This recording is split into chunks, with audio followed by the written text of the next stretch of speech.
Chapter 1, I'm Bai Xiaochun.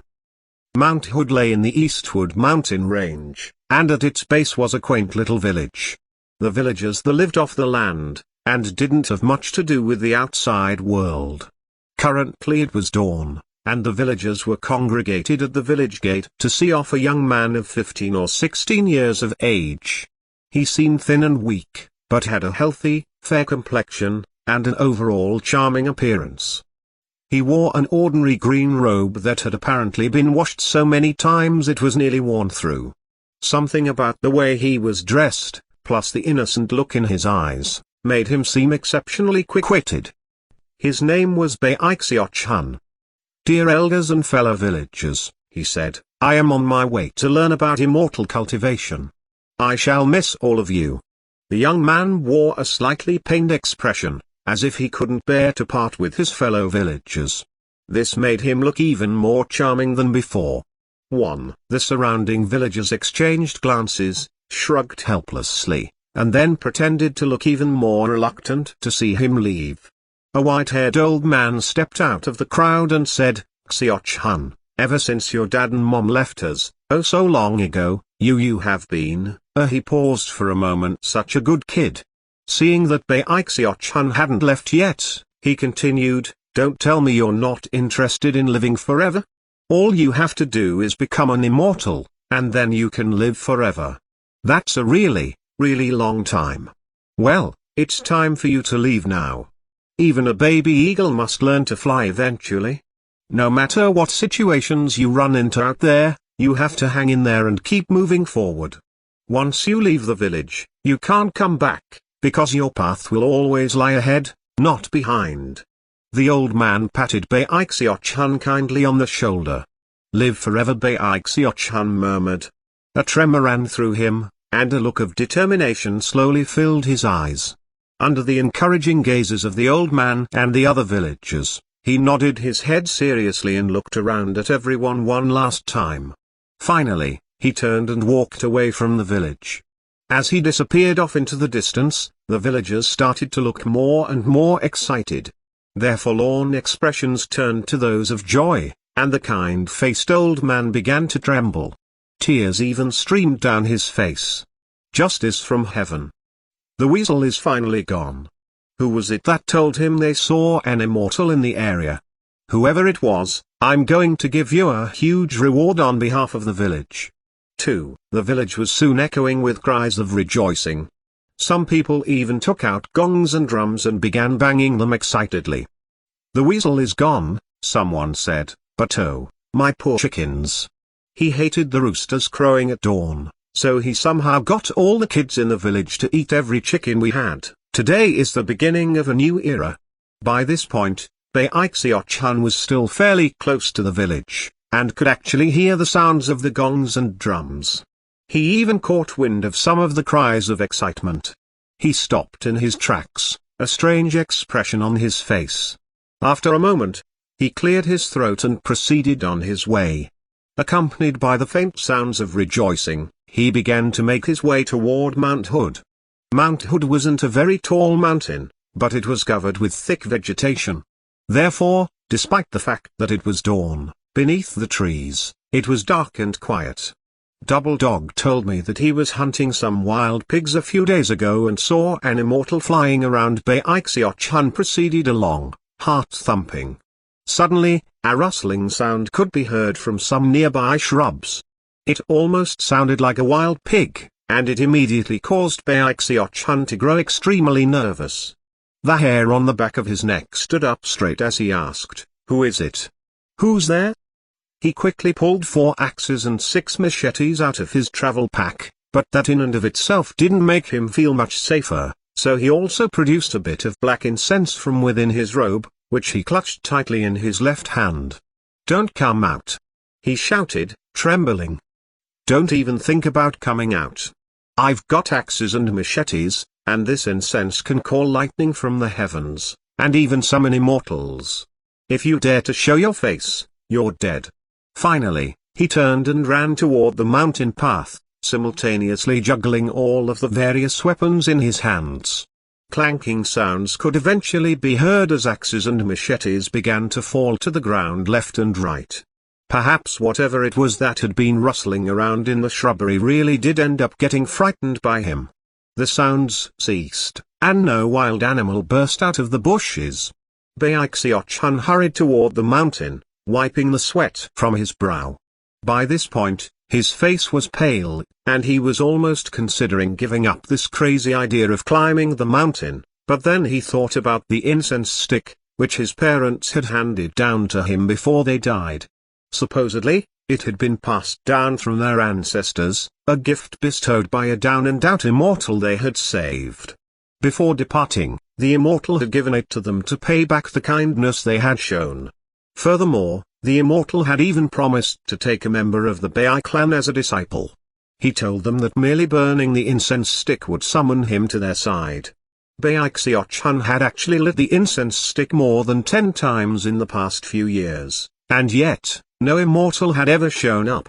It had eventually reached the point that Bai Xiaochun was starting to suspect whether or not the story about the immortal was even true. Finally, he'd resolved to climb the mountain. For one thing, the incense stick was almost used up, and also, there was the matter of the flying immortal being sighted recently. And that was how he ended up in his current situation. His theory was that if he could get a bit closer to the immortal, then perhaps it would be easier for that immortal to sense the incense stick. Standing in front of the mountain, he hesitated for a moment, then gritted his teeth and decided to keep going. Thankfully, the mountain wasn't very high, and it didn't take long to reach the peak, where he stopped, panting. He looked at the village down below, and an emotional expression appeared on his face. Then he glanced at the fingernail-sized bit of black incense. It had clearly been burned on numerous occasions, and was almost completely used up. It's been 3 years. Bless me, Mum and Dad. It has to work this time. Bai Xiaochun took a deep breath, and then carefully lit the incense. A stiff breeze instantly kicked up, and in the blink of an eye, dark clouds filled the sky. Lightning crackled, and deafening thunder boomed in his ears. The majesty of the entire scene caused Bai Xiaochun to tremble, fearful that he might be killed by the lightning. He very nearly spit on the incense to extinguish it, but managed to hold back. I've lit this incense 12 times in the past 3 years, and this is the 13th time. I have to let it burn. Come on, Xiaochun. The lightning won't kill you.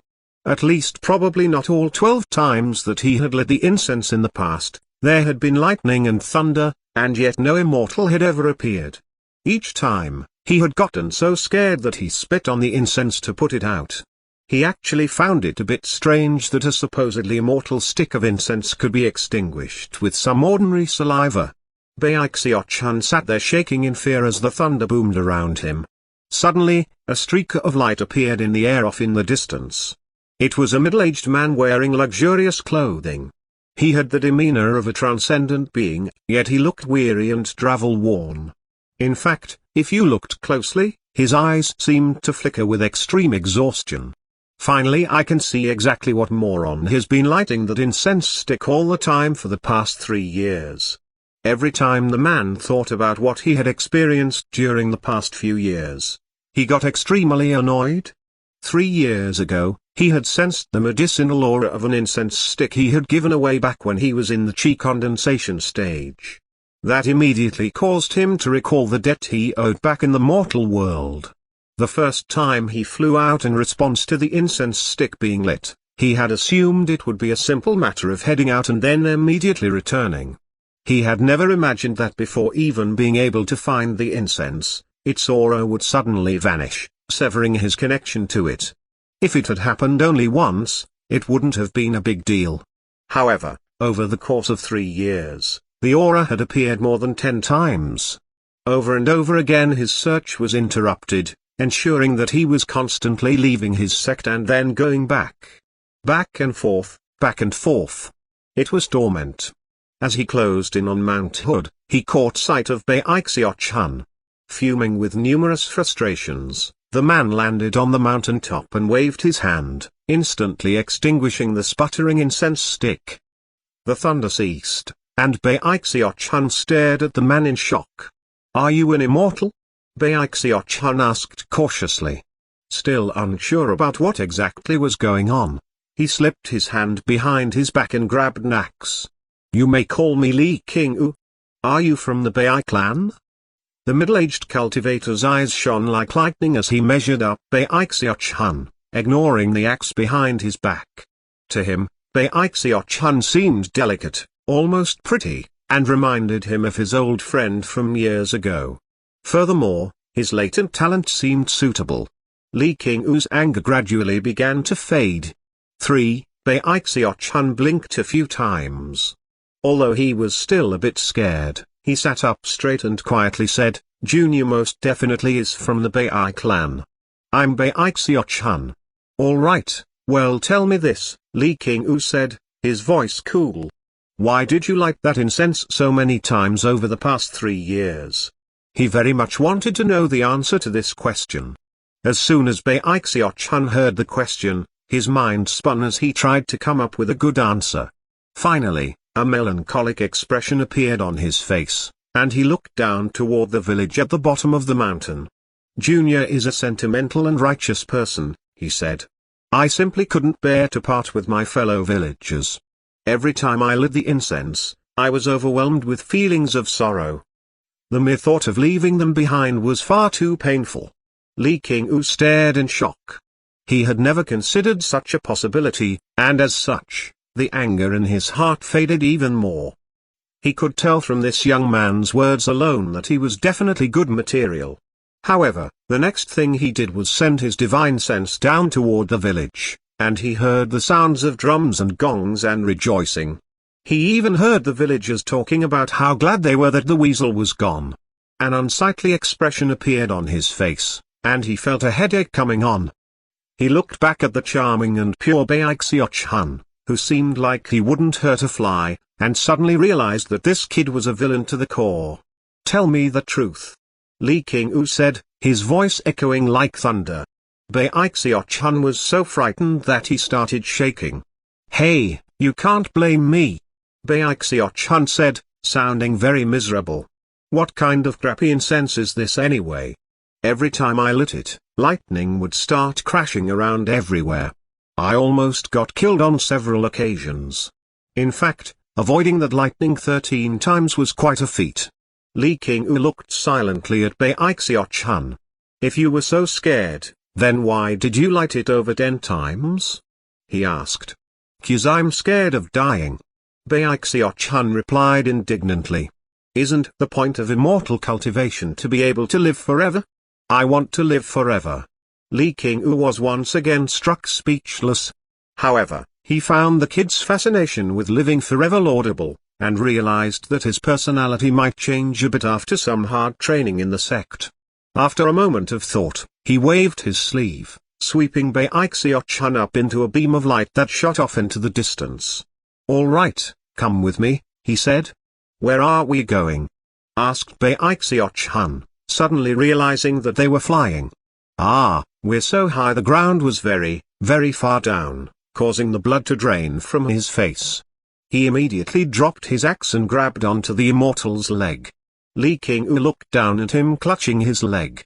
Feeling a bit at a loss, he replied, "The Spirit Stream Sect." 1. Bai Xiaochun's name in Chinese is Bai Xiaochun. Bai is a surname which also means white. Xiao means little. Chun means pure, too. The word for weasel is literally white rat wolf, the first character being the same character as Bai Xiaochun's surname. 3. Li Qingyu's name in Chinese is Li Qinghu.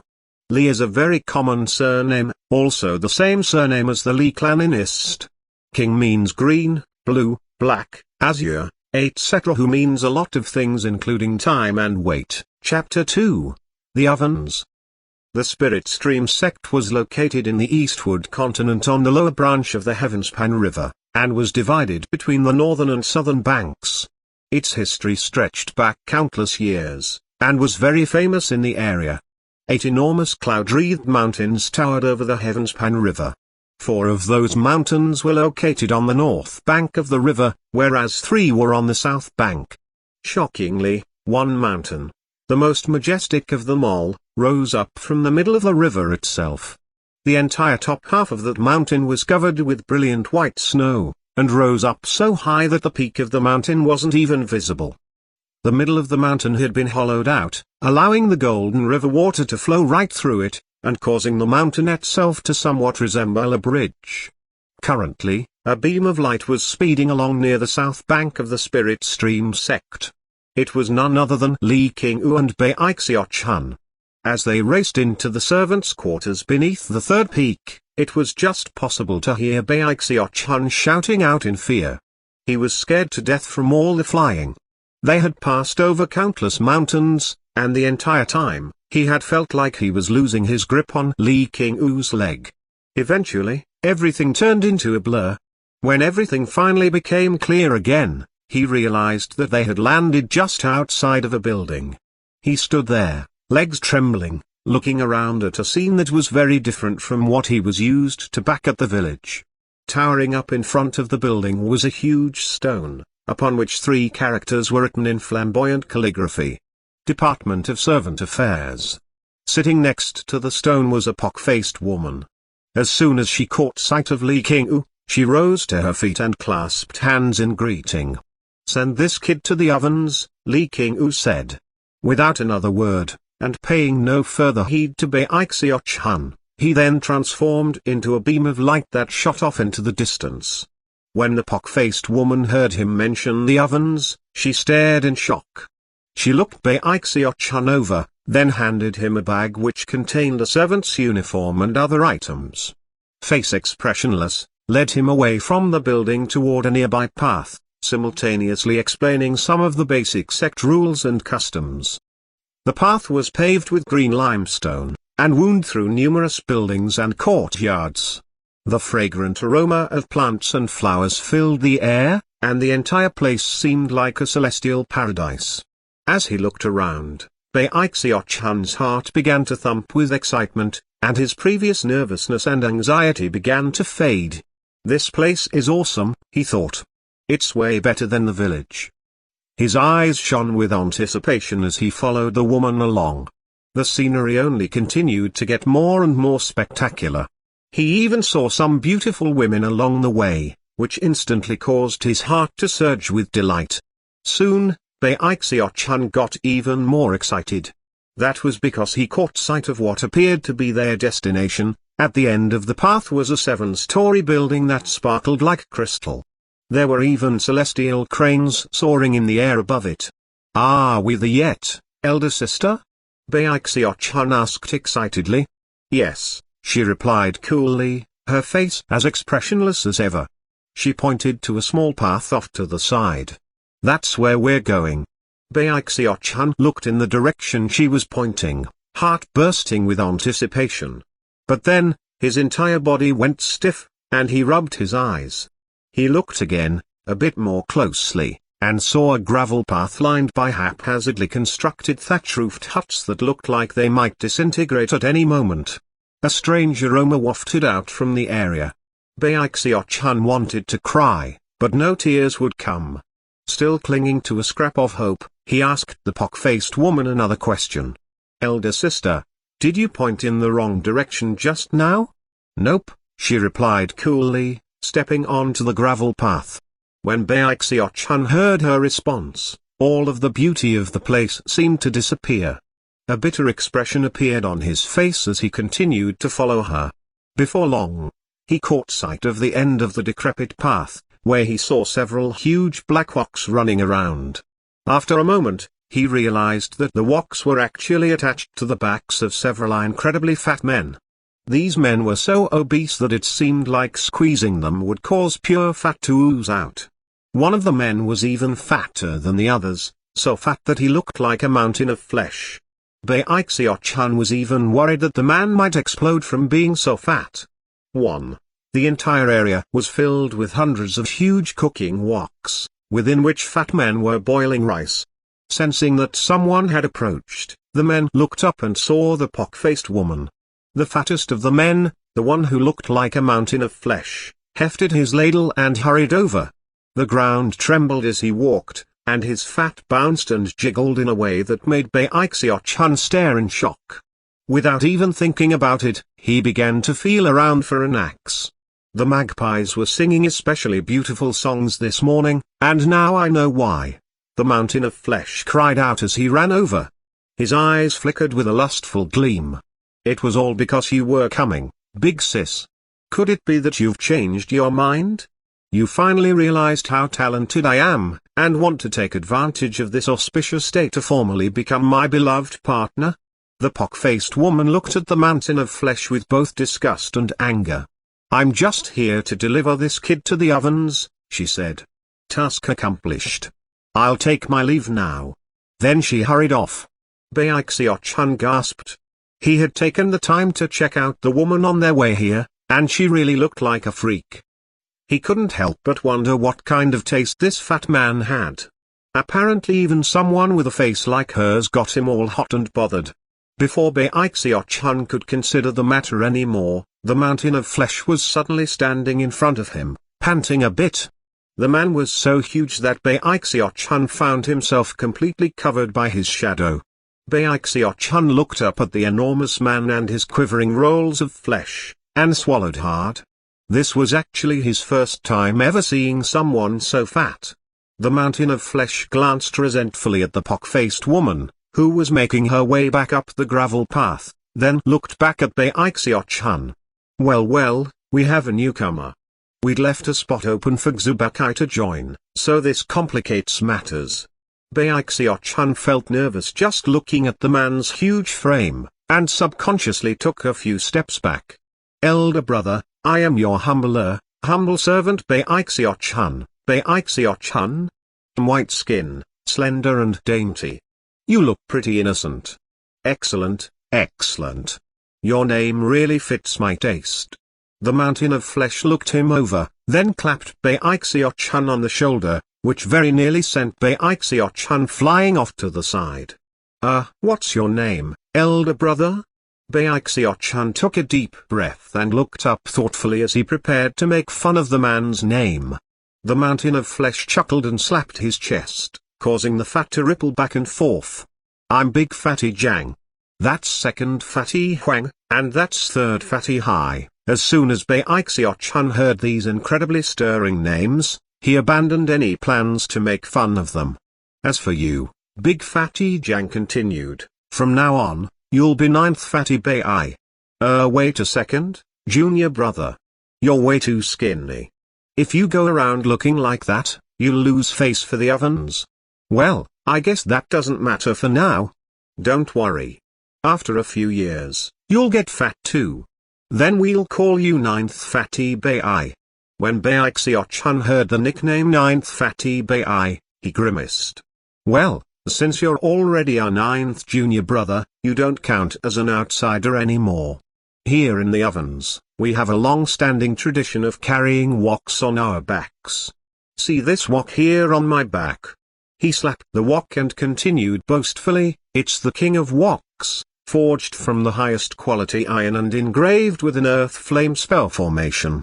When you use this wok to cook up spirit rice, the flavor is far better than the rice cooked in any other wok. By the way, you'll have to choose a wok to carry on your back, too. Then you'll look really impressive. Glancing at Big Fatty Jiang's wok, and realizing that everyone else in the ovens was similarly adorned, Bai Xiaochun suddenly got an image of himself walking around in such a fashion. Elder brother, he blurted, is it possible to opt out of the wok carrying thing? Are you kidding me? Wok carrying is an important tradition in the ovens. Later on when you're out in the sect, people will see the wok on your back and instantly recognize that you're from the ovens. Once they know that, they won't dare to pick on you. The ovens has a lot of influence around here, you know. Big Fatty Jiang winked at Bai Xiaochun. Allowing no further discussion of the matter, he led Bai Xiaochun to one of the thatch-roofed huts, within which were stacks of thousands of woks, most of which were covered in layers of dust. Clearly, no one had been in here for quite some time. Go ahead and pick one, ninth junior brother, then come on over and help tend to the rice. If the rice burns, then the outer sect disciples will make a scene again. Letting out a holler, Big Fatty Jiang turned and ran back to join the other fat men as they hustled and bustled amongst the more than 100 cooking woks. Sighing in despair, Bai Xiaochun looked over their woks, and was agonizing over which one to pick when he suddenly noticed one particular wok off in the corner, buried under a big pile. It was a unique wok that, instead of being circular, was shaped like an oval. It almost didn't even look like an oval, but rather, like a turtle shell. There were also some faint markings visible on its surface. Bai Xiaochun's eyes brightened, and he quickly walked over and squatted down to look at the wok more closely. After dragging it out and examining it further, his eyes began to shine with satisfaction. He had been fond of turtles ever since he was young, mostly because they represented longevity. Considering that he had come to learn about immortal cultivation for the purposes of living forever, as soon as he saw the turtle shell wok, he knew that it was an auspicious sign, a good omen. After he emerged with the wok, Big Fatty Jiang caught sight of him and hurried over, ladle in hand. "Ninth junior brother, why did you pick that one?" he asked sincerely, rubbing his ample belly. "That wok has been in there for years, and nobody has ever used it, mainly because it looks like a turtle shell and people don't want to put it on their backs." Are you sure, ninth junior brother?" "I'm sure," Bai Xiaochun said resolutely, looking fondly at the wok. "This is the wok for me." Big Fatty Jiang tried to dissuade him some more, but eventually realized that Bai Xiaochun had made up his mind.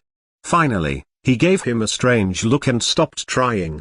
After assigning him one of the oven's thatch-roofed huts for housing, he went back to work. Soon, dusk had fallen. Bai Xiaochun sat in his thatch-roofed hut, examining the turtle-shaped wok. One thing that stuck out to him were the designs traced on the back of the wok, which were so faint that you wouldn't see them unless you looked closely. He could instantly tell that this was no ordinary wok. Carefully putting it on the stove, he looked around the little hut. It was very simple. In addition to the stove, it had a bed, a desk, and an ordinary copper mirror hanging on the wall. As Bai Xiaochun had his head turned to look around, the seemingly ordinary wok behind him suddenly emitted a flash of violet light. As far as Bai Xiaochun was concerned, this had been a day packed with all sorts of momentous events. He had finally arrived in the land of his dreams, a world of immortals. At the moment, he was still in a bit of a daze. After a bit of time passed, he took a deep breath, and his eyes began to shine with anticipation. "I'm gonna live forever." As he sat there, he pulled out the bag which the pock-faced woman had given him. Inside the bag was a medicinal pill, a wooden sword, some incense, a servant's uniform, and a command medallion. Finally, there was a bamboo scroll with several small characters written on the cover. Violet Chi Cauldron Control Art. Chi Condensation Manual. It was evening, and Big Fatty Jiang and the others in the ovens were bustling about. Meanwhile, Bai Xiaochun was looking at the bamboo scroll, eyes shining with anticipation. He had come here in order to learn how to live forever, and he held the key to achieving that goal in his hands right now. After taking a deep breath, he opened the scroll. Moments later, his eyes were gleaming with excitement. The bamboo scroll had 3 pictures, and accompanying text that described how cultivation was divided into 2 stages of Qi condensation and foundation establishment. As far as the Violet Chi Cauldron Control Art, it was divided into 10 levels, each of which corresponded to the 10 levels of Qi condensation. By practicing cultivation to a given level, it was possible to exercise control over physical objects. After reaching the 3rd level, you could control half of a small cauldron. At the 6th level, it became half of a large cauldron. At the 9th level, it was a full cauldron. As for the final full circle, you could actually control 2 full cauldrons. Unfortunately, this scroll only described up to the 3rd level of the art, with no further information about the subsequent levels. The key to the whole thing was cultivation, using a prescribed set of breathing techniques to develop the Violet Chi Cauldron Control Art. Bai Xiaochun cleared his mind and began to regulate his breathing. Then he closed his eyes and imitated the posture depicted in the first picture in the bamboo scroll. He was able to hold on for 3 breaths of time before intense pain filled him. Finally, he let out a shout and gave up. From what he could tell, using this breathing technique actually sucked all the air out of him, making it impossible to actually breathe. This is way too hard, he thought. According to the description under the picture, when you practice this kind of cultivation, you should be able to sense a strand of chi flowing through you. Just now, though, the only thing I felt was intense pain. He was starting to get frustrated. However, for the sake of living forever, he gritted his teeth and tried again. He repeated the process over and over again until it was the middle of the night. During that entire time, he never once sensed any sort of chi in his body. He had no way of knowing it, but even someone with exceptional latent talent who tried to cultivate the first level of the violet chi cauldron control art would need at least a month to succeed, unless they had some outside help. Considering that, it was simply impossible that he could have succeeded after only a few hours. Body aching painfully, Bai Xiaochun finally stretched, and was about to go wash his face when, all of a sudden, he heard a commotion outside.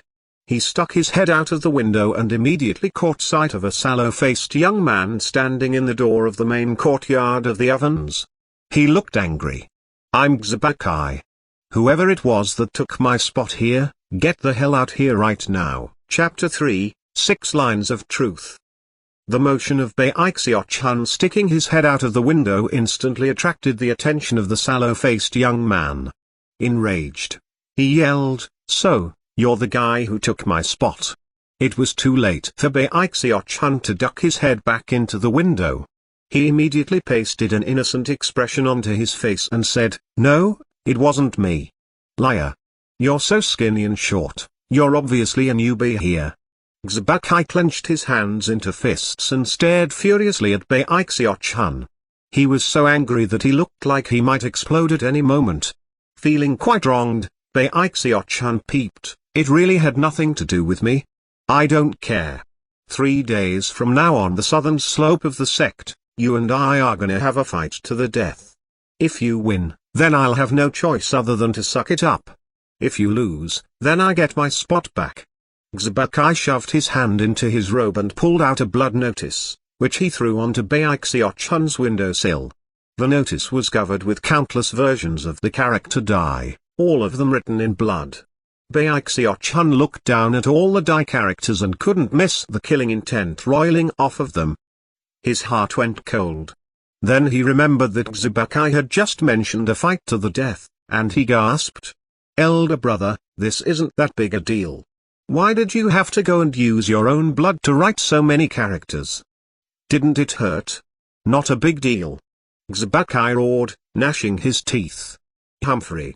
I've been living frugally for ages. I saved up spirit stones for 7 years. 7 years, do you hear me? Only then could I afford to bribe the honor guard into getting me a spot in the ovens. Then you decide to stick your foot into the door? This enmity will never be reconciled. 3 days from now is the day you die. I think I'll pass," Bai Xiaochun said, picking up the blood notice gingerly between his thumb and forefinger, and then tossing it out the window. "You!" raged Xiaochun. Suddenly, he felt the ground shaking, and he realized that there was a mountain of flesh standing next to him. It was hard to say how long Big Fatty Jiang had been standing there, but there he was, off to the side, coldly measuring up Xiaochun. "Ninth Fatty," he said, addressing Bai Xiaochun, "you're on dish duty with second brother." Then he looked back at Xiaochun. "As for you, stop causing such ruckus. Get your ass out of here." He swept his ladle through the air threateningly, causing a gust of wind to spring up. Xiaochun's face fell, and he backed up several steps. He wanted to keep arguing, but seeing the impatient look on Big Fatty Jiang's face, he shot a venomous look at Bai Xiaochun, then stalked off. As Bai Xiaochun thought about it, he realized that considering the vicious look Xiaochun had given him, he was certain to pop up again at some point. Therefore, the best thing to do in this situation would be to stay put in the ovens. Most likely, Xiaochun wouldn't dare to come back there and cause trouble. Days passed. Bai Xiaochun slowly got used to working in the ovens during the day, and cultivating the violet chi cauldron control art at night. However, progress was slow. Eventually he got to the point where he could endure for 4 breaths of time, but no more, leaving him very frustrated. On one particular night in the middle of his cultivation session, he suddenly heard a big commotion among the fat elder brothers. "Close the gate, close the gate. Hurry up, second fatty Huang, close that gate. Third fatty Hai, check and see if anyone is spying on us. Quickly." Bai Xiaochun blinked in shock. Having learned from his previous mistake, he avoided the window and peeked through a crack in the door. What he saw was a bunch of fatties bustling around the courtyard so fast they were almost flying. Moments later, the main gate to the ovens was closed tightly. Furthermore, for some reason, a faint mist had sprung up, making the fatties look even more mysterious than ever. Bai Xiaochun watched the scene playing out. The fatties were now hustling over to one particular thatched hut. Despite all the mist, Bai Xiaochun could clearly see Big Fatty Jiang's formidable frame, and he seemed to be speaking to the others.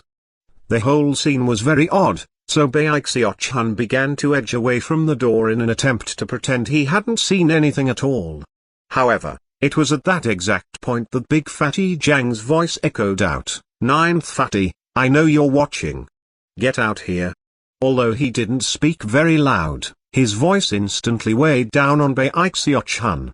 Bai Xiaochun blinked a few times, then slowly walked out the door, putting on the innocent expression of a person who wasn't capable of even hurting a fly. As soon as he neared the group of fatties, Big Fatty Jiang grabbed him and pulled him over to stand among them. Almost immediately, Bai Xiaochun caught a whiff of some unique aroma, something that instantly caused a warm feeling to spread throughout his body. He looked around at the others, and saw that they all had euphoric expressions on their faces. For some reason, he also felt enlivened. It was then that he noticed that Big Fatty Jiang was holding a magical mushroom in his hand. It was about the size of an infant's hand, and as translucent as crystal. All it took was a single glance, and anyone could tell that it was no ordinary item. Big Fatty Jiang looked over at Bai Xiaochun, then held out the mushroom and gruffly said, "Come on, ninth junior brother, take a bite." "You," replied Bai Xiaochun, eating the magical mushroom. Then he looked around at all the fat elder brothers, and hesitated. Big Fatty Jiang instantly got irritated. From the look on his face, if Bai Xiaochun didn't eat the mushroom, the two of them would become enemies. It wasn't just him. Second Fatty Huang, third Fatty Hai, and all the others were all glaring at Bai Xiaochun. Bai Xiaochun swallowed hard.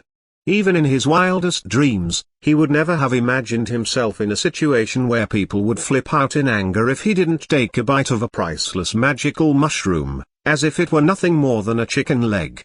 And yet, that was exactly what was happening right in front of his very eyes.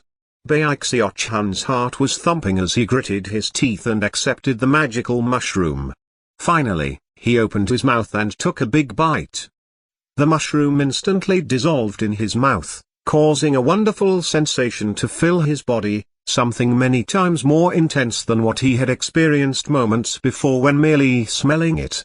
Almost instantly, his face flushed bright red. "Excellent. Elder son demanded that we use this 100-year-old magical mushroom in a soup. If we all take a bite, then we'll have to sink or swim together." Big Fatty Jiang looked extremely content as he opened his mouth and took a nibble. Then he tossed the mushroom to the next fatty in line, and soon, all of them were munching on mushroom flesh. Now that they were all chewing together, the group smiled at Bai Xiaochun as if he were now one of them. Bai Xiaochun chuckled as he realized that all these guys were essentially partners in crime. Furthermore, considering they had gotten so fat this way, it probably wasn't dangerous to join them. It was little wonder Xiaochun had given him a duel challenge with the word "die" written on it so many times. "Elder brother," Bai Xiaochun said, "that magical mushroom was scrumptious. I feel like my whole body's on fire." He licked his lips and looked impatiently at Big Fatty Jang. In response, Big Fatty Jang's eyes began to shine brightly.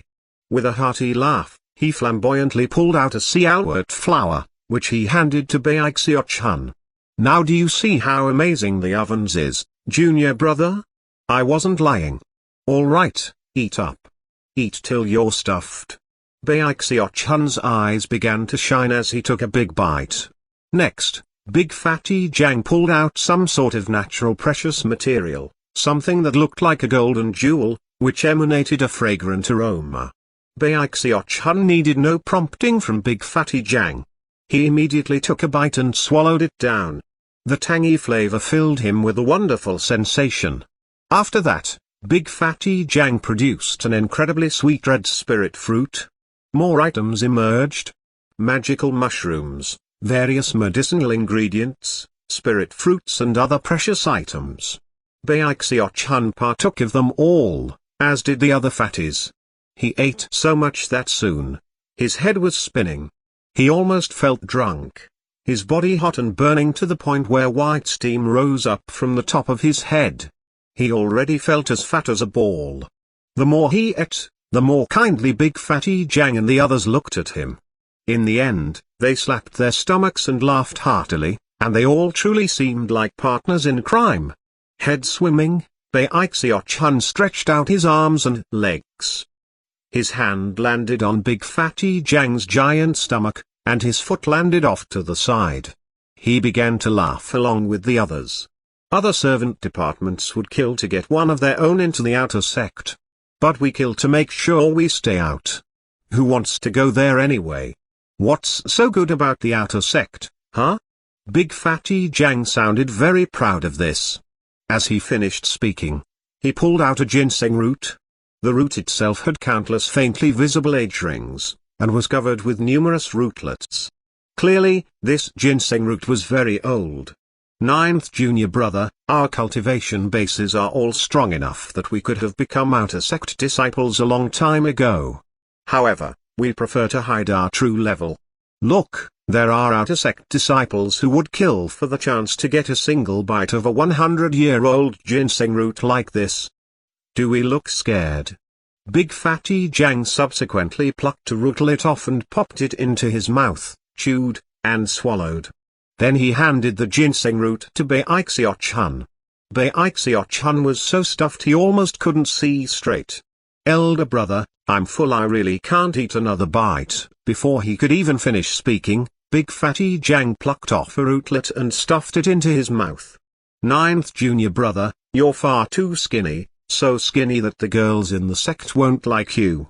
In our sect, they like guys like us brothers, stalwart and plump. Come on, eat. Big Fatty Jang let out a huge burp. Then he picked up a stack of empty bowls, simultaneously pointing to two scrolls hanging on either side of the nearby thatched hut, upon which was written a couplet. Look, we have a saying here that goes, I'd rather starve to death in the ovens than struggle up the ladder in the outer sect. Bai Xiaochun looked over at the couplet and said, yeah, for sure. We all want to starve to death here. Yeah, starve to death. Then he slapped his stomach and let out a burp. Hearing this, Big Fatty Jang and the others all started laughing. They all were finding Bai Xiaochun to be increasingly charming. Today is a great day, Big Fatty Jang said. Ninth junior brother, I have something important to tell you. We have certain ways of doing things here in the ovens, and to fit in, you need to memorize a certain mnemonic. Pay attention. Fruits and herbs of a magical nature, nibble the edges but spare the stem, slice the meat thin when there's some to butcher, as for the bones leave some flesh on them, spirit kanji. Water it down until it's thin, fine wine? Half a cup will do you in. 1. These 6 lines were compiled after years of suffering by previous generations. If you go about eating following these principles, then you're guaranteed to be safe. Alright, let's call it a night. Head to sleep everyone, today's midnight snack is over. The outer sect disciples are still waiting for their soup. As he spoke, Big Fatty Jang began to fill the empty bowls with rice gruel. Bai Xiaochun's head was spinning, and he couldn't stop thinking about the 6 lines of truth he had just been told. He looked over at Big Fatty Jang and the others filling up the bowls, let out a burp, then squatted down to examine the bowls themselves. Then, his mouth turned up into a smile. "Elder brothers, these bowls are too nice." Big Fatty Jang and the others looked back at him with strange expressions. Looking as charming as ever, he chuckled and said, "At first glance, they don't look very big, but can actually hold a lot of food. Why don't we make them look big, but hold less food? For example, we could make the bottom of the bowls thicker." Big Fatty Jang stared in shock, as though he had just been struck by lightning.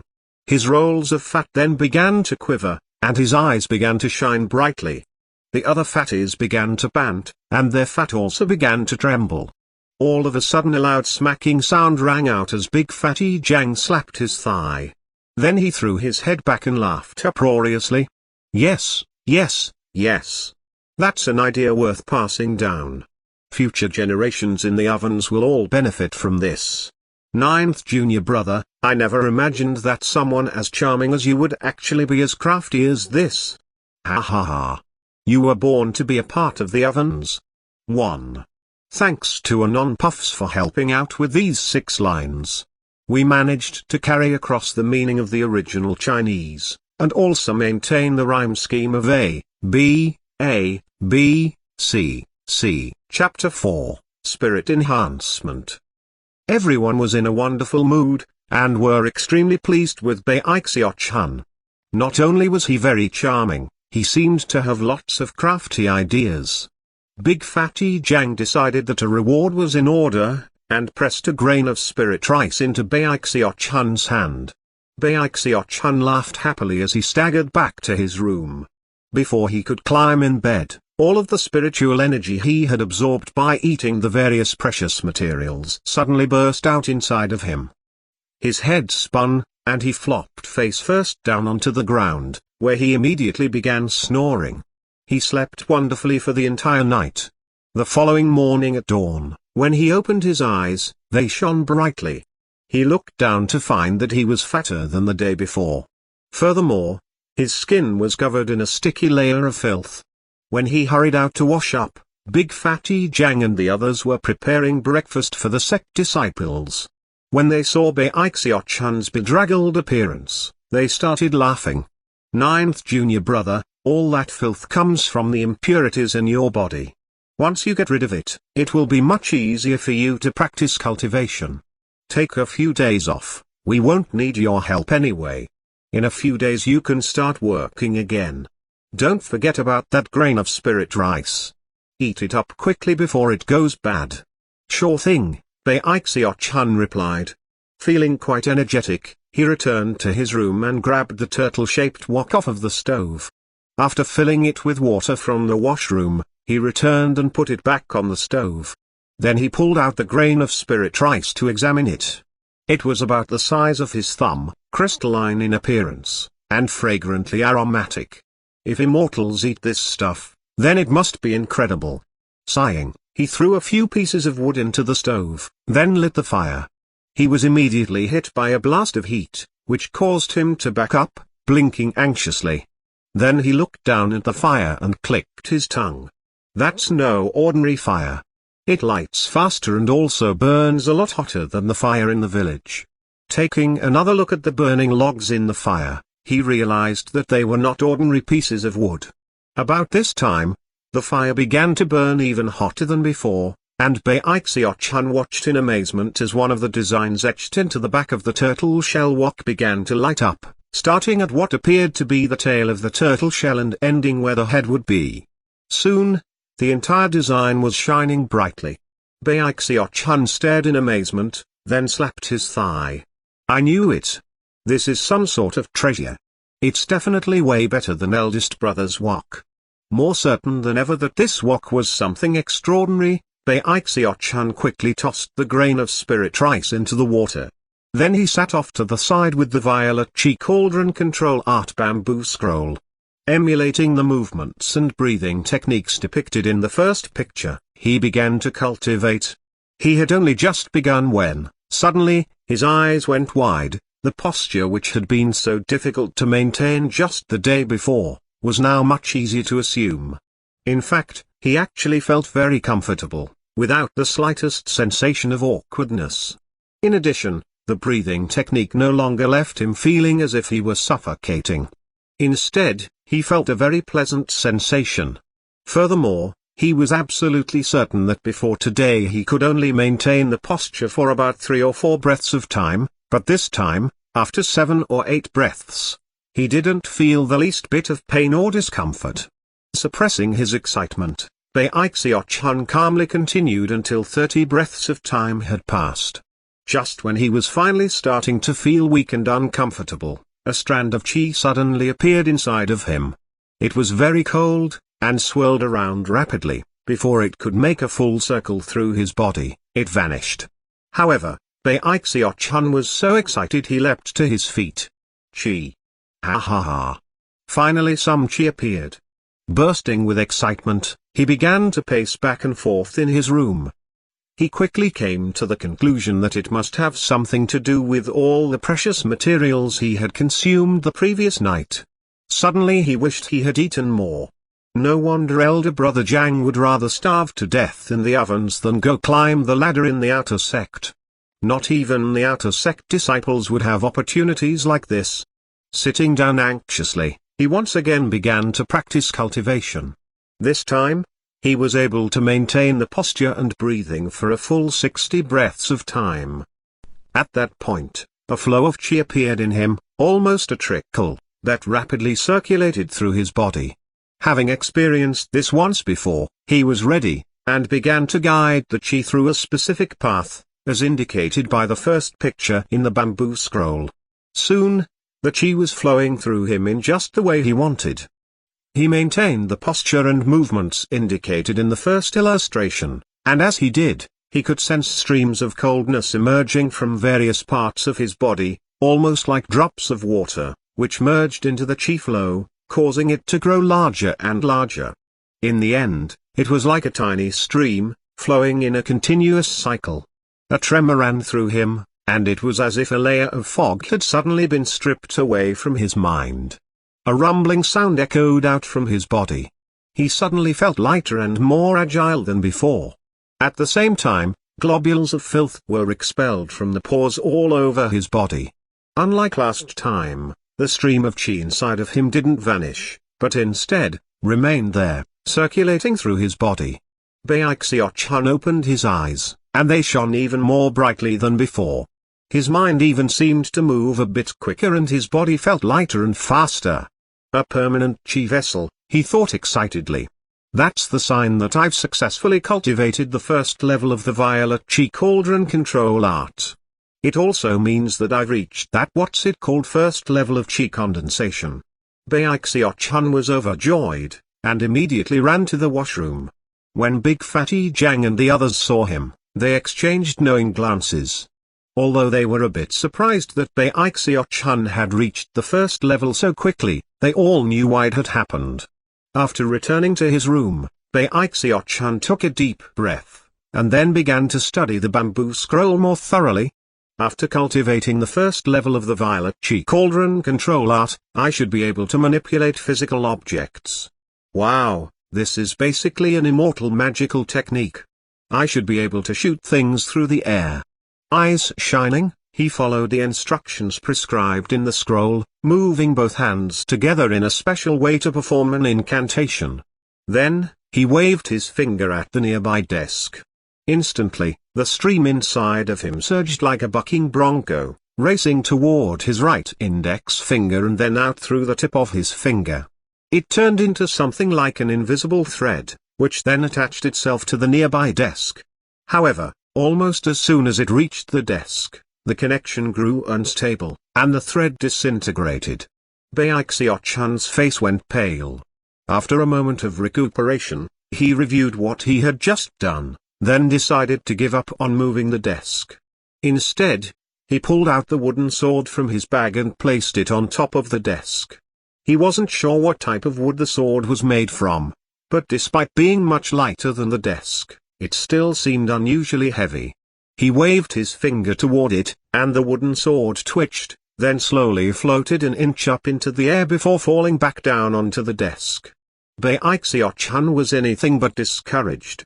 After a few more excited attempts, he was able to get the sword to rise higher and higher. Soon it was 10 inches, then 20, then 30. By the time dusk fell, he could get the wooden sword to fly in a straight line. Although it wasn't very fast, and he couldn't quite make it turn, it wouldn't fall down as easily as it had when he first started practicing.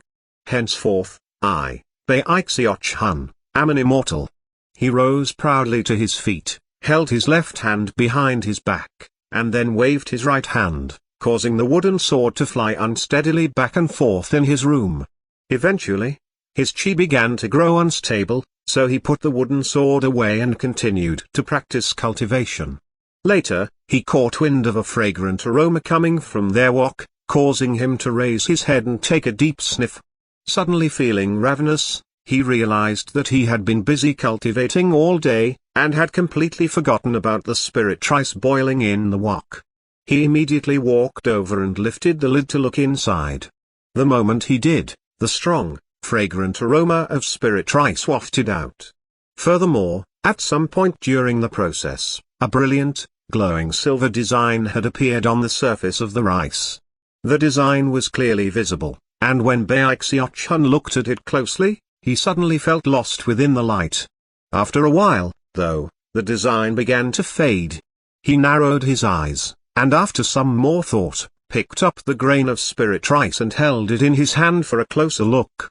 That design looks really familiar. His eyes flickered with a thoughtful gleam. He ducked his head to look under the stove, and saw that the fire had long since burned out. The pieces of wood were nothing more than ash now, and the design on the wok had once again faded into obscurity. However, he could still tell that the silver design on the grain of rice was the same design as the one on the back of the wok. He decided not to continue to investigate the design, and to be safe, chose not to eat the rice for the time being. Instead, he put it into his bag, sat there for a moment in contemplation, then left his hut to help Big Fatty Jang and the others. Before long, half a month had passed. Bai Xiaochun's cultivation progress had once again slowed down. However, after some discreet inquiries, he learned that silver designs never appeared on spirit rice when it was cooked. His curiosity had definitely been piqued. The more he learned about it, the more it seemed that there was something special about this particular grain of rice, not to mention his wok, which seemed even stranger. A few days later, Third Fatty High left the ovens to go purchase supplies, giving Bai Xiaochun the perfect opportunity to sneak into the 4C's room, a place where servants could get general information about cultivation. On his way back to his hut, he did his best to conceal the excitement which filled his heart. After closing the door behind him, he immediately took out the grain of spirit rice and studied the silver design. Gradually, an expression of disbelief appeared on his face. When immortals practice cultivation, there are 3 skills they can't do without. The first is synthesizing medicines, the second is equipment forging, and the third is spirit enhancement. Bai Xiaochun thought back to the images he had dug up when searching through the ancient records in the 4C's room. One of them had closely resembled the silver design that was now visible on the grain of rice. Spirit enhancement. After a moment, he took a long, deep breath. Spirit enhancement was a special technique in which the energy of heaven and earth was forced into physical objects. It was a type of magic that essentially replaced the natural functions of heaven and earth, a technique which could be used on medicinal pills, incense, or magical items. Unfortunately, it was forbidden by heaven and earth, ensuring that the rate of success was limited. A success would lead to the item being vastly more powerful. A failure would result in the energy of heaven and earth rendering the item completely useless. The most shocking thing about spirit enhancement was that it could be performed over and over again. Every success increased the effects of the spirit enhancement by tenfold, leading to heaven shaking, earth toppling transformations. Of course, the more precious the item was to begin with, the more terrifying the results of success would be. Unsurprisingly, the chances of success decreased with each enhancement. In fact, after a certain point, even some spirit enhancement grandmasters wouldn't dare to go any further. After all, the ramifications of a failure in that case would be difficult to accept. The ancient records said that the Spirit Stream sect's guardian treasure is an item that was somehow enhanced 10 times by spirit enhancement. The Heaven-Horned Sword. Bai Xiaochun's throat felt dry. Eyes shining with disbelief and confusion, he swallowed and looked over at the turtle-shaped wok. There were 10 faint decorative lines on the back of it, and when he looked at them, his heart began to beat so hard it felt like it was about to burst out of his chest. As of this moment, he was sure that the design which had appeared on the spirit rice was a mark of spirit enhancement. Furthermore, the source of that design was none other than his wok. After a moment of hesitation, he gritted his teeth. If he didn't get to the bottom of this mystery, he wouldn't be able to sleep. He knew for a fact that this wok was something extraordinary, and therefore, he couldn't let anyone in on his secret. He waited until it was late in the night, then very quietly tiptoed over to the wok. After taking a deep breath and trying not to think about what would happen if he failed, he pulled out his wooden sword and threw it inside, the same way he had thrown the grain of rice in. Chapter 5, What Happens If I Lose My Poor Little Life? After waiting for what seemed like forever, nothing unusual happened. Bai Xiaochun looked thoughtfully at the patterns on the turtle wok, and then looked down into the stove itself. Nothing remained of the wood but ash, so he left, to return a few minutes later with some more firewood. Firewood for personal use wasn't very common in the ovens, so he'd been forced to go find Big Fatty Jiang to make a special request for some more. After kindling the fire, Bai Xiaochun once again focused on the first design on the turtle wok. As the wood burned, the design lit up. Bai Xiaochun's heart began to thump with excitement, and then suddenly, the wooden sword began to shine with blinding silver light. He backed up a few paces, after which the light slowly faded away, and a piercing sensation began to emanate out from inside the wok. He took a deep breath and carefully sidled up to the wok. The wooden sword, just like the grain of spirit rice, now had a bright silver design on it, which gradually faded to a deep silver color. The sword appeared different than before. Although it was still made of wood, it now seemed more like it was made from metal.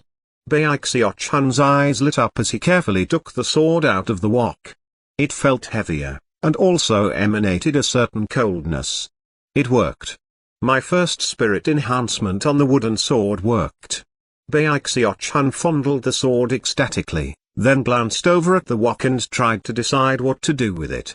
In the end, he decided to just leave it where it was. The more he treated it like an ordinary item, the less likely it was that anyone would pay attention to it. As for the spirit rice, he decided to eat it bit by bit over time. He would also be careful to not let anyone see the wooden sword. As an added measure, he came up with the idea of somehow painting over the glowing design. Finally, he tidied his room, then walked out nonchalantly, as if nothing unusual had occurred. Over the next few days, he collected some various liquid materials from the ovens which he used to paint the sword, making it bright and colorful, albeit somewhat unsightly. The most important thing was that the spirit design was covered up well enough that it wasn't obvious. In the end, Bai Xiaochun nodded his head in satisfaction. As the days passed, Bai Xiaochun became as comfortable with life in the ovens as a fish in water. He quickly fit in with the other elder brothers, and also became familiar with the work that went on there. He soon found that different types of fire were necessary for cooking different spirit foods. In fact, the different types of fire were described in terms of color. There were one-colored flames, two-colored flames, and so on. The wood he had used earlier to heat the turtle wok had been one-colored firewood. Big Fatty Jiang began to grow especially fond of Bai Xiaochun, and took special care of him. Furthermore, just as he'd said, after a few months passed, Bai Xiaochun was starting to gain weight.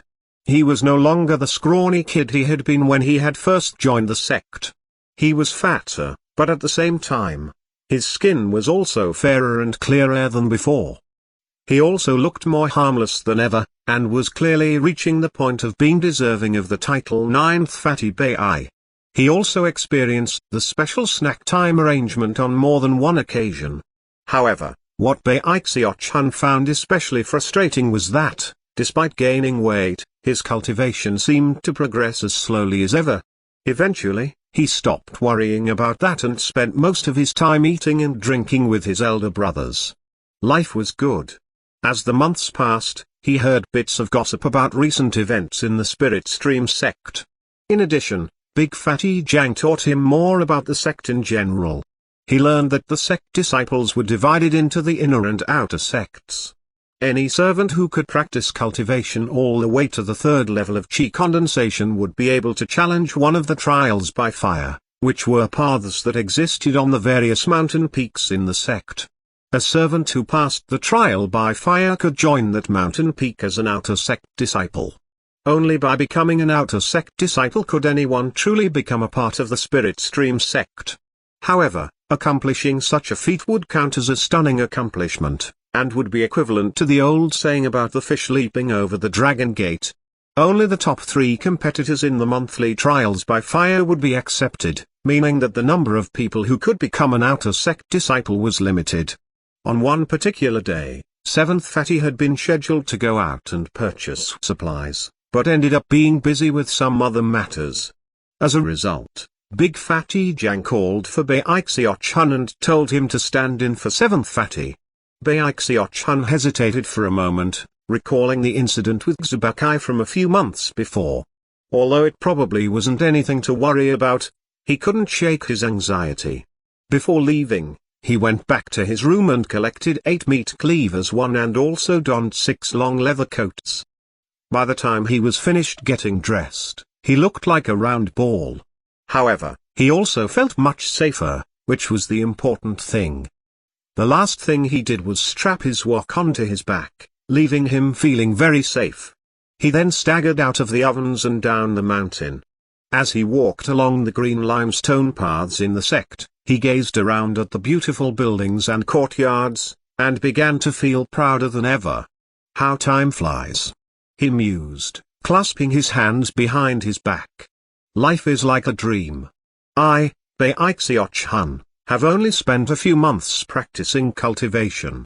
However, as I think back to the mortal world, and my life in the village, it fills my eyes with tears. He walked along with 8 meat cleavers hanging from his belt, a wok on his back, and multiple layers of clothing, looking very much like a dilapidated toy ball. Occasionally, he would encounter other servants, who would stare at him out of the corners of their eyes as he passed. There were even a few female disciples who couldn't help but laugh out loud when they saw him. They covered their mouths with their hands, and the sound of their laughter was like silver bells, clear and melodious. Face slightly flushed, Bai Xiaochun couldn't help but feel even more impressive than ever. Clearing his throat, he stuck his chest out and continued to saunter along. Before too much time had passed, and before he had even left the Third Peaks Servants District, he noticed that quite a few servants were rushing off into the distance, looking very excited. They appeared to be heading in the direction of the path that led up to the top of the third peak, a place where outer sect disciples often congregated.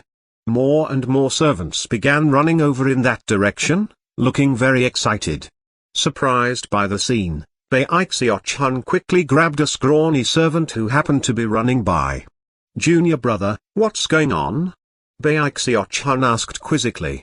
"Why is everyone running over there?"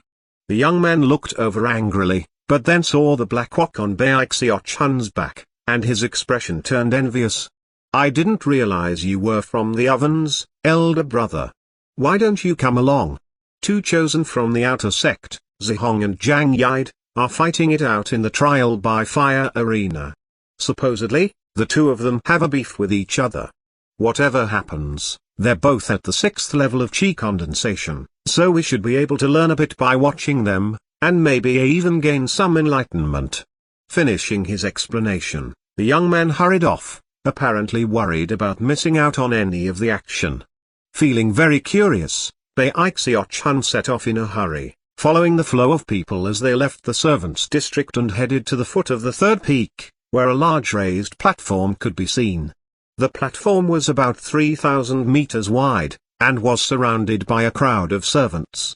There were even people watching from positions further up on the mountain, all of whom wore resplendent clothing, and were clearly outer sect disciples. 2 young men occupied the platform, both of whom wore extravagant outfits. One of them had a scar running down his face, the other had skin as white as jade. The 2 of them were fighting back and forth, causing booming sounds to echo out. The glow of magical items surrounded both of them. Floating in front of the scar-faced youth was a small flag that fluttered of its own volition, as if some invisible hand were waving it. The swirling flag formed the shape of a mist tiger, which let out deafening roars. The jade-faced youth danced back and forth as he fought. He had a small blue sword which whistled through the air, leaving behind streaks of light. When Bai Xiaochun saw the sword flying about, he gasped. Although he could control his own wooden sword in a similar way, it would be impossible to even compare his level of skill with that of the jade-faced young man. What was even more remarkable was how the 2 young men didn't seem to be holding anything back. Killing intent roiled off of them, and within a short time, numerous deadly situations arose. Both were heavily wounded, and despite the fact that the wounds weren't critical, it was still a shocking sight. This was Bai Xiaochun's first time seeing cultivators fighting, and it was very different from how he had imagined immortals would look when they fought. The cruel and vicious way they attacked each other left his heart pounding in fear. Immortal cultivation isn't just about living forever.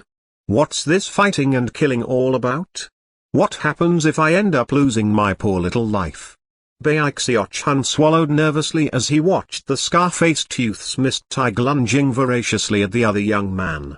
Wiping the sweat from his brow, Bai Xiaochun suddenly realized that the outside world was a very dangerous place. It was probably a much better idea to stay back in the ovens where it was safe. Having reached this conclusion, he began to hurry off when, all of a sudden, he heard someone shouting his name. Bai Xiaochun. He turned his head and saw the author of the blood notice, Xiaobai, hurrying in his direction, a vicious expression on his face. A wooden sword floated next to him, glittering with an unusual light that clearly surpassed the first level of chi condensation. As the sword flew along, it left a streak of light in its wake, and sent a formidable spirit pressure emanating out. When Bai Xiaochun saw that wooden sword heading in his direction, his eyes went wide, and an intense sense of deadly crisis swelled up in him. He's gonna kill me, he thought. Instantly, he began to run in the opposite direction, screaming, "Murder! Murder!" The other servants in the area all heard, and looked over in shock. The cries were so loud that even Zihong and Zhang Yi had stopped fighting. In fact, even Xiaobai was unnerved by the screams. He had obviously just yelled Bai Xiaochun's name and then started to chase him. His sword hadn't even touched Bai Xiaochun, and yet Bai Xiaochun was screaming as though he had been stabbed repeatedly. Xiaobai hated Bai Xiaochun so much his gums itched. Face ashen, he ran after him, shouting, "Come on, Bai Xiaochun, you know how to fight. What are you running away for? If I knew how to fight, why would I be running away, you moron? I would have killed you a long time ago. Murder! Murder!" Bai Xiaochun's screams grew even louder as he fled in the opposite direction like a fat little bunny. Meanwhile, in a building which jutted out into the air at the very peak of the mountain, 2 men were in the middle of playing a game of Go. One was middle-aged, the other was an old man. The middle-aged man was none other than Li Qingyu. As for the old man, he had a full head of white hair, and a ruddy complexion. His eyes glittered brightly, and he was clearly no ordinary individual. Currently, he was looking down at the scene playing out down below. Chuckling, he said, "What an interested child you brought back to the sect, Qingyu. How embarrassing, sect leader. The kid's personality definitely needs a lot more work." Feeling a headache coming on, Li Qingyu placed his game piece onto the board and then shook his head. "The kids in the ovens are pretty stuck up, and yet this kid fits right in," scoffed the old man, stroking his beard. Not an easy task. 1. Quick note about the meat cleavers. In Chinese the word is literally vegetable knife, and could more properly be translated as kitchen knife. However, the most common kitchen knife that you find in most Chinese households is what we would call a cleaver in English. You can see that by going to Baidu and doing an image search for the term vegetable knife in Chinese. You'll see a couple normal kitchen knives in that image search, because the word could also mean that. However, in both home kitchens and restaurant kitchens in China, cleavers are used for everything from cutting big chunks of meat to julienning vegetables, as you can see demonstrated by Anthony Bn and Eric Reipert in this video, Chapter 6, Drunk on Spiritual Energy. The sound of Bai Xiaochun's screams undulated through the air beneath the third peak, catching the astonished attention of numerous servants. All of them could clearly see Bai Xiaochun, black wok on his back, wearing several layers of clothing, running at breakneck speed through the servants' district. He looked like a fat, round ball. From a distance, it was difficult to actually make out Bai Xiaochun himself, but you would definitely see the black wok, which made him look almost like a beetle as he flew along. Then there were the 8 meat cleavers that hung from his belt, which clashed and clanked as he fled. Murder! He hollered as he ran, picking up speed. Someone save me. I don't want to die. Xubakai was hot on his tail, face ashen, eyes gleaming ferociously and heart filled with both anxiety and rage. Chasing Bai Xiaochun this way was catching quite a bit of attention from the servants, and Xubakai was worried that the honor guard might notice. The nervousness in his heart continued to grow. Quit screeching, damn it! Xubakai raged. Quiet down. What are you screaming for? Shut up. Gritting his teeth, he performed a double-handed incantation gesture, causing the wooden sword to flicker with light and then shoot toward the fleeing Bai Xiaochun. A clang rang out as the wooden sword slammed into Bai Xiaochun's black wok. As the noise echoed out, Bai Xiaochun continued running as if nothing had happened. Xubakai gnashed his teeth.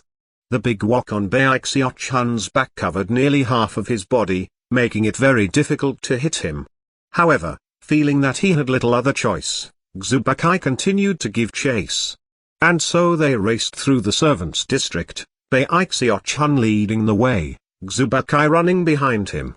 This guy is pretty fast, even with that wok on his back, thought Xubakai, huffing and puffing as he fell further behind in the chase. His cultivation base was at the 2nd level of chi condensation, and he was running as hard as he could. However, Bai Xiaochun was running with the passion of a rabbit whose tail had been stepped on. No matter what Xubakai did, he couldn't catch up.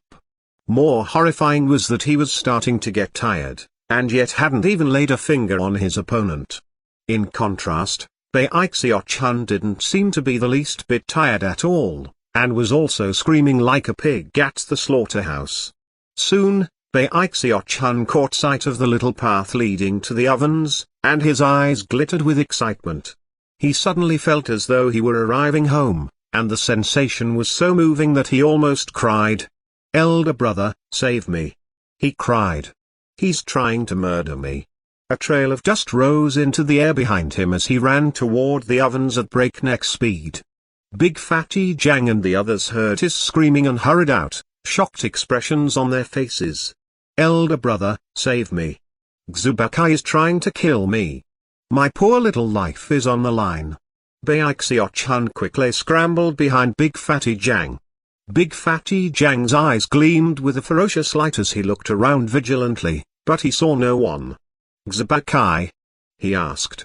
It was at this point that Xubakai finally appeared, huffing and puffing as he ran down the path toward the ovens. When Bai Xiaochun realized how far behind Xubakai was, a quizzical expression appeared on his face. Why is he running so slowly?" Big Fatty Jiang looked at Bai Xiaochun, and then back at the panting Xubakai. The motion caused the fat on his face to quiver a bit. Xubakai had expended a lot of effort in the chase, so as he neared the ovens and then heard what Bai Xiaochun said, he was filled with so much rage that he felt like he was about to explode. With a roar, He waved his right hand, sending his wooden sword stabbing toward a nearby tree. A bang could be heard, and the tree quivered as the sword pierced through it, leaving behind a gaping hole. "Bai Xiaochun," he cried, "our differences are irreconcilable." His eyes were completely bloodshot as he glared at Bai Xiaochun, and then the hulking big fatty Jiang. Finally, he turned angrily and began to stalk off back down the path. Bai Xiaochun's heart was pounding as he looked at the hole in the tree. Then he looked back at the fuming Xiaobai, and swallowed hard as an uneasy feeling rose up in his heart. Big fatty Jiang looked at Xiaobai's retreating figure, and his eyes flickered with a sinister gleam. Then he patted Bai Xiaochun on the shoulder. "Don't worry, ninth junior brother. Xiaobai might have some good connections in the sect, but if he dares show his face here again, we elder brothers will cut off one of his legs."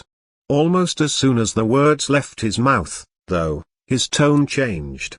"Although, it would probably be best if you didn't leave the ovens, ninth junior brother. You're looking a bit skinny, I think I should fatten you up a bit. After all, Elder Zhu is celebrating his decade birthday in a few days." Bai Xiaochun nodded his head absent-mindedly as he stared at the hole Xiaobai's wooden sword had left in the tree. He then followed his elder brothers back into the ovens. Later, he sat in his room, brooding and feeling more uneasy than ever. The fact that his opponent could send a wooden sword through a tree meant that if it had hit him, he would definitely be a corpse now. "This isn't gonna work, not unless I plan on staying inside the ovens for the rest of my life. What if he catches me next time I go out?" Bai Xiaochun just couldn't stop thinking about the venomous look Xiaobai had cast his way before leaving. "I came here to live forever, not to die." The feeling of insecurity and anxiety caused Bai Xiaochun's eyes to slowly become shot with blood. After a long moment passed, he gritted his teeth. "Fudge. I'm gonna do it. I'm gonna go all out. I'm gonna go so all out that I'll terrify myself, let alone everyone else." His eyes were now completely bloodshot. Instead of saying that Bai Xiaochun was the type of person who was afraid of dying, it would be more accurate to say that he was simply insecure. The ordeal he had just gone through had only served to stoke his determination. "I'm gonna practice cultivation.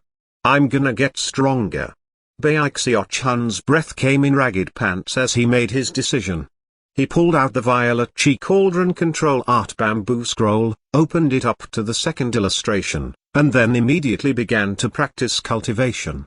He was afraid of dying, but he was also viciously persistent. Were he not, he would never have been able to light that stick of incense 13 times throughout the years, despite the threat of the lightning. Grinning with vicious determination, he assumed the posture in the second illustration, tenaciously maintaining the pose. Before, he had only been able to last for about 10 breaths of time, but this time, he actually lasted for 15. He ended up racked with pain, forehead dripping with great drops of sweat. However, the vicious gleam in his eye didn't fade. Soon, he was able to last for 20 breaths of time, then 30. The small stream that was the chi vessel in his body was now 10% complete. Gasping for breath, vision fading to black, he finally rested for a moment, then started cultivating again. The night passed relatively uneventfully. Soon it was the next day. And the day after that. And yet another day. Eventually 15 days went by. Other than eating and visiting the restroom, Bai Xiaochun never left his room. To someone who had just begun the practice of cultivation, such tediousness was usually difficult to endure. However, Bai Xiaochun didn't even come close to giving up.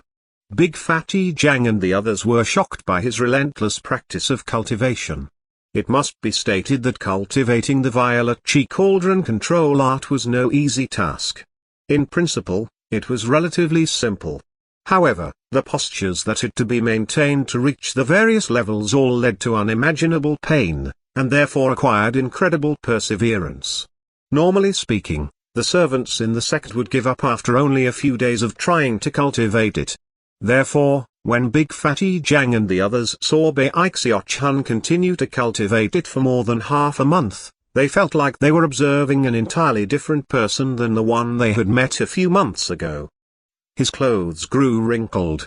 His hair became disheveled. His eyes were completely bloodshot. He seemed completely bedraggled, and at the same time, completely focused. Regardless of the pain he felt, he never gave up. Another thing that happened was that he began to lose some of the fat he had built up. At the same time, the spirit pressure he radiated increased by more than 50%. He was now very close to the great circle of the first level of chi condensation. Apparently, all of the precious materials he had eaten had built up in his fat. By practicing cultivation in the way he was, it was forcing those items to materialize as part of his cultivation base. It also ended up making his body tougher than the average person. Ninth junior brother, why don't you take a break? You've been practicing cultivation non-stop for more than half a month. Big Fatty Jiang and the others tried to persuade him to stop. However, when he looked up at them, they saw a gleam of determination in his eyes that left them shaken. Time passed. Soon, Bai Xiaochun had been practicing cultivation like mad for a full month. Big Fatty Jiang and the others were shocked. In fact, Big Fatty Jiang even said, "He's not cultivating, he's killing himself."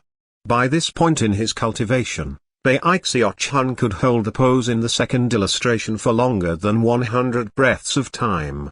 Soon, he reached 150 breaths of time. The spiritual energy inside of him was not a small stream anymore. It was far, far larger than that.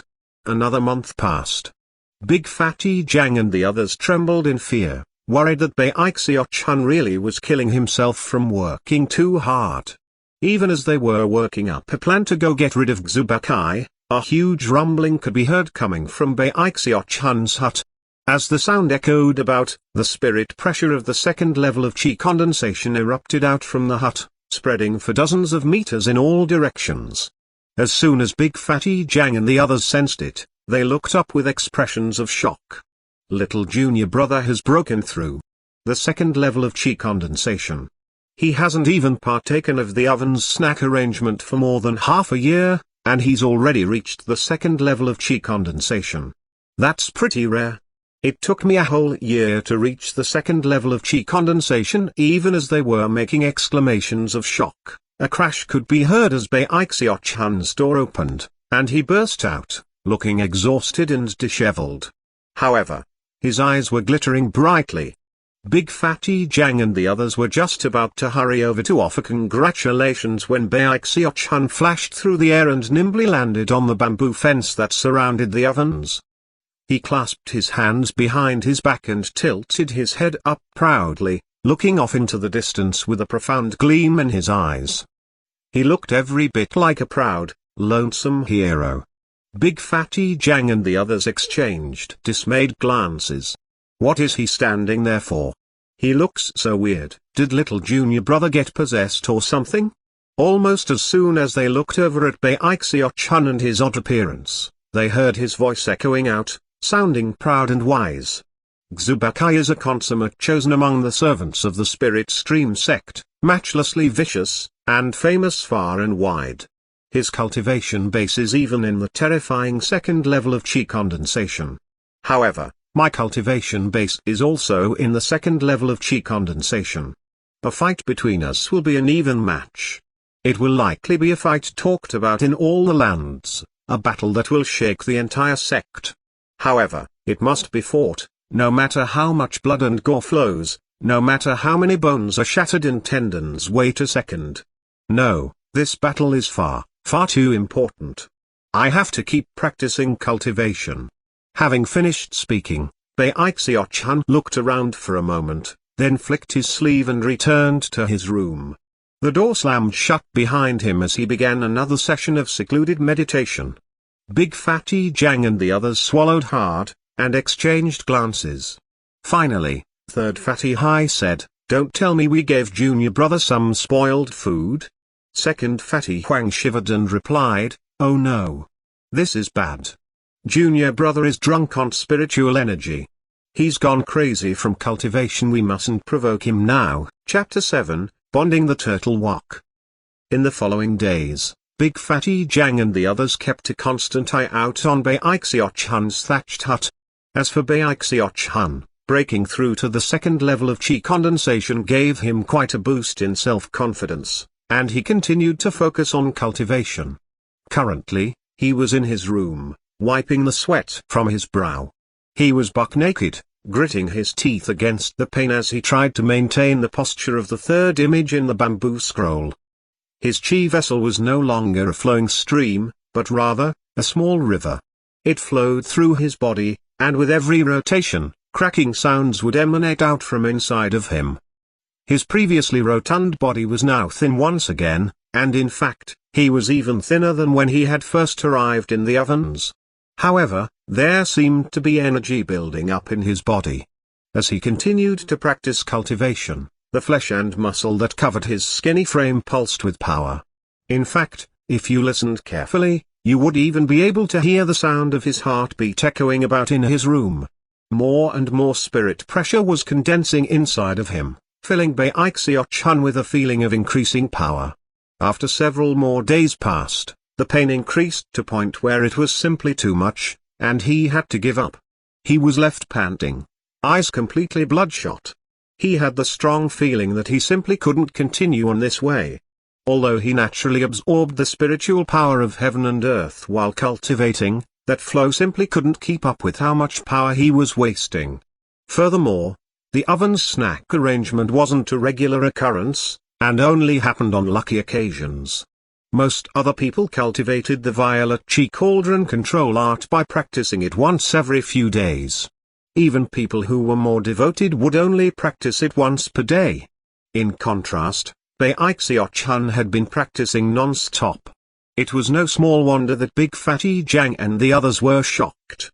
In fact, many inner sect disciples would have been astonished to hear about what he was doing. However, having reached this level of cultivation still left Bai Xiaochun feeling insecure and uneasy. After all, he was the type of person who would rather be safe than sorry. Finally, he pulled out the grain of spirit rice that he had enhanced and looked at it for a long moment before using an ordinary wok to cook it up. After the spiritual energy began to waft out of it, he quickly gobbled it down. As soon as the spirit rice entered his mouth, it turned into a thick blast of spiritual energy that was exponentially more powerful than ordinary spirit rice. In fact, the two types couldn't even be considered to be on the same level. As the rumbling sounds echoed out inside of him, he began to practice cultivation. He instantly assumed the posture in the third illustration, and at the same time, began to regulate his breathing. Half a month later, deep in the night, a tremor ran through Bai Xiaochun, and he opened his eyes. He suddenly realized that at some indeterminable point, he had actually broken through from the second level of qi condensation to the third level. This development caused him to go wild with joy. Excitement filled his eyes, and he began to laugh uproariously. Examining himself, he realized that the chi vessel inside of him had thoroughly transformed into a small river. The small river circulated through his body at high speed, moving far, far faster than it had before. In fact, he could even send the spiritual energy around to different parts of his body, all with a simple thought. The third level of qi condensation. That spirit enhancement was incredible. He rose to his feet, licking his lips at the thought of producing another spirit-enhanced grain of spirit rice. However, it was at this point that he remembered something the bamboo scroll had mentioned about the growth of internal meridians.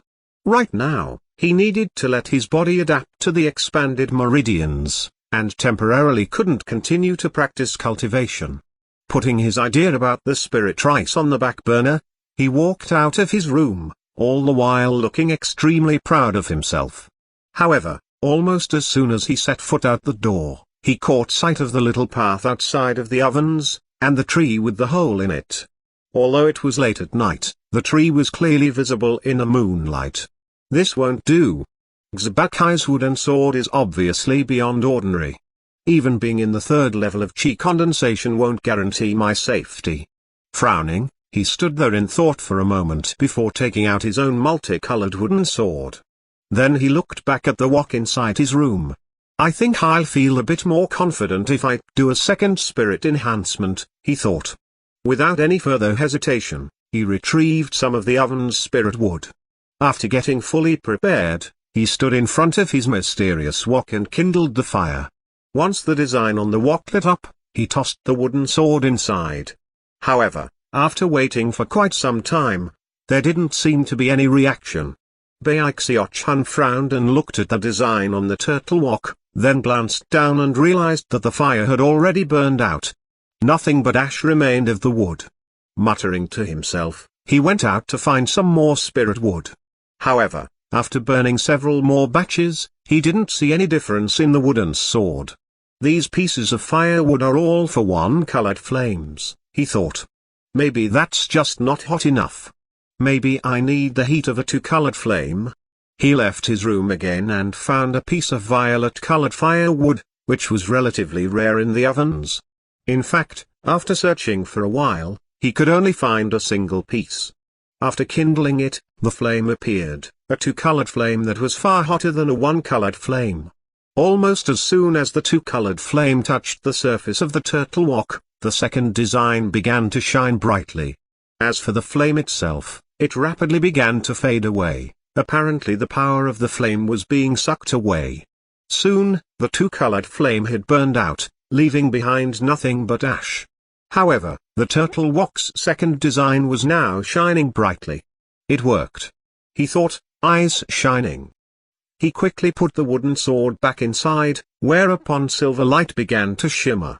This time, it lasted for several breaths of time longer than the first time he had done the spirit enhancement. The light began to dim, but then, it suddenly flared up and shot directly toward Bai Xiaochun. This sudden change occurred so quickly that he couldn't even react. His vision swam with light as an indescribably cold sensation washed through him. It almost felt as if he were being frozen over. There was nothing he could do to stop it from happening. It felt as if the coldness was viciously grabbing at his insides. His face went pale, and his vision blurred. It was as if something inside of him was being sucked out and merged into the turtle wok. Finally, the silver light faded away, and within the wok, the wooden sword appeared, sharper than ever. In fact, it was so sharp that looking at it hurt the eyes. Although it was still painted gaudily, the veins of the wood inside had already changed. If you scraped away the paint, you would find that they seemed to be filled with starlight, as if the sword had been thoroughly and completely transformed. In virtually the same moment as the new wooden sword appeared, thunder crackled in the air above the south bank of the spirit stream sect. It was almost as if the heavens were rumbling in rage, causing shock to rise up in the hearts of countless cultivators in the spirit stream sect. However, almost as soon as the thunder crackled out, it was gone. As the thunder was booming, a second silver design appeared on the wooden sword. After flickering for a moment, the design faded away into the gaudy paint. Bai Xiaochun, however, couldn't even look at the sword. He staggered backward, a grim look on his face. After a long moment passed, he recovered his composure, although fear still lingered in his heart. What did it suck out of me? He thought, nervously looking at his reflection in the copper mirror on the wall. After examining himself closely for a moment, he rubbed his eyes, then gaped at his reflection, looking as shocked as a wooden chicken. There in the mirror, he could see that at the very top of his forehead was a white hair. Although his face didn't look any different, he couldn't shake the feeling that the white hair made him look at least a year older.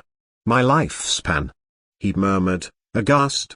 Just now, my lifespan was reduced. My, he wanted to cry, but no tears would come. His whole purpose in learning about cultivation was to live forever. Now, instead of reaching the goal of living forever, he had actually lost 1 year of his lifespan, which was a huge blow. Screwed, how could I ever have imagined that I, Bai Xiaochun, would be so careful in life, only to end up screwing myself like this? He sat there in a daze for a while before finally chuckling bitterly. After calming himself down, he looked back at the turtle wok, whereupon a strange gleam gradually rose in his eyes. For some reason, after having some of his longevity sucked away, It now felt like there was some sort of connection between him and their wok, as if he could actually control it now. Heart thumping, he extended his hand and pointed a finger at it. The turtle wok immediately flickered, shrank down, and flew toward Bai Xiaochun.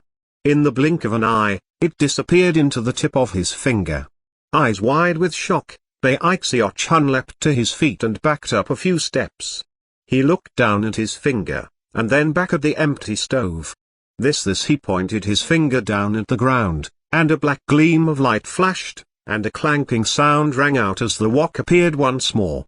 After experimenting a few more times, his expression flickered from grim, to delighted, to mournful. Finally, he sighed. Well, I can suck this thing into my body, but the price I had to pay was a year of longevity. How come it still seems like I screwed myself? The next day at noon, Bai Xiaochun was trying to figure out a way to get back the longevity which had been sucked away from him. He was in the middle of doing some research when, all of a sudden, he looked up. He had just sensed that there were 8 people heading toward the entrance of the ovens. That was something he would never have been able to detect when only in the first level of chi condensation. However, now that he was in the 3rd level, he could instantly sense that one of the 8 people was none other than Xiaobai.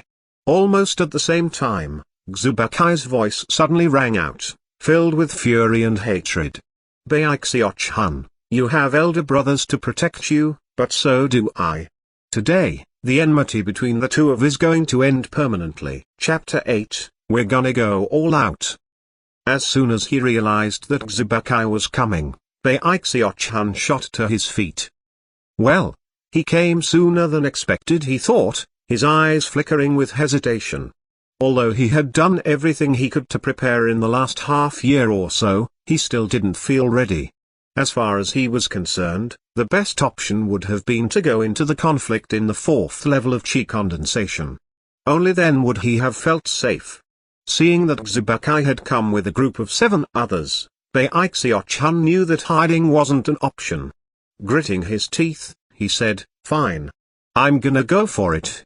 Taking a deep breath, he quickly donned 8 leather coats, and then attached his backup wok to his back. Only then did he nervously open his door and step out.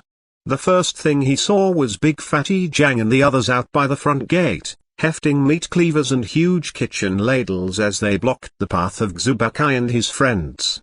"I was wondering why I heard the crows squawking this morning," Big Fatty Jiang roared, his voice echoing like thunder as he stood there, tall and mountain-like.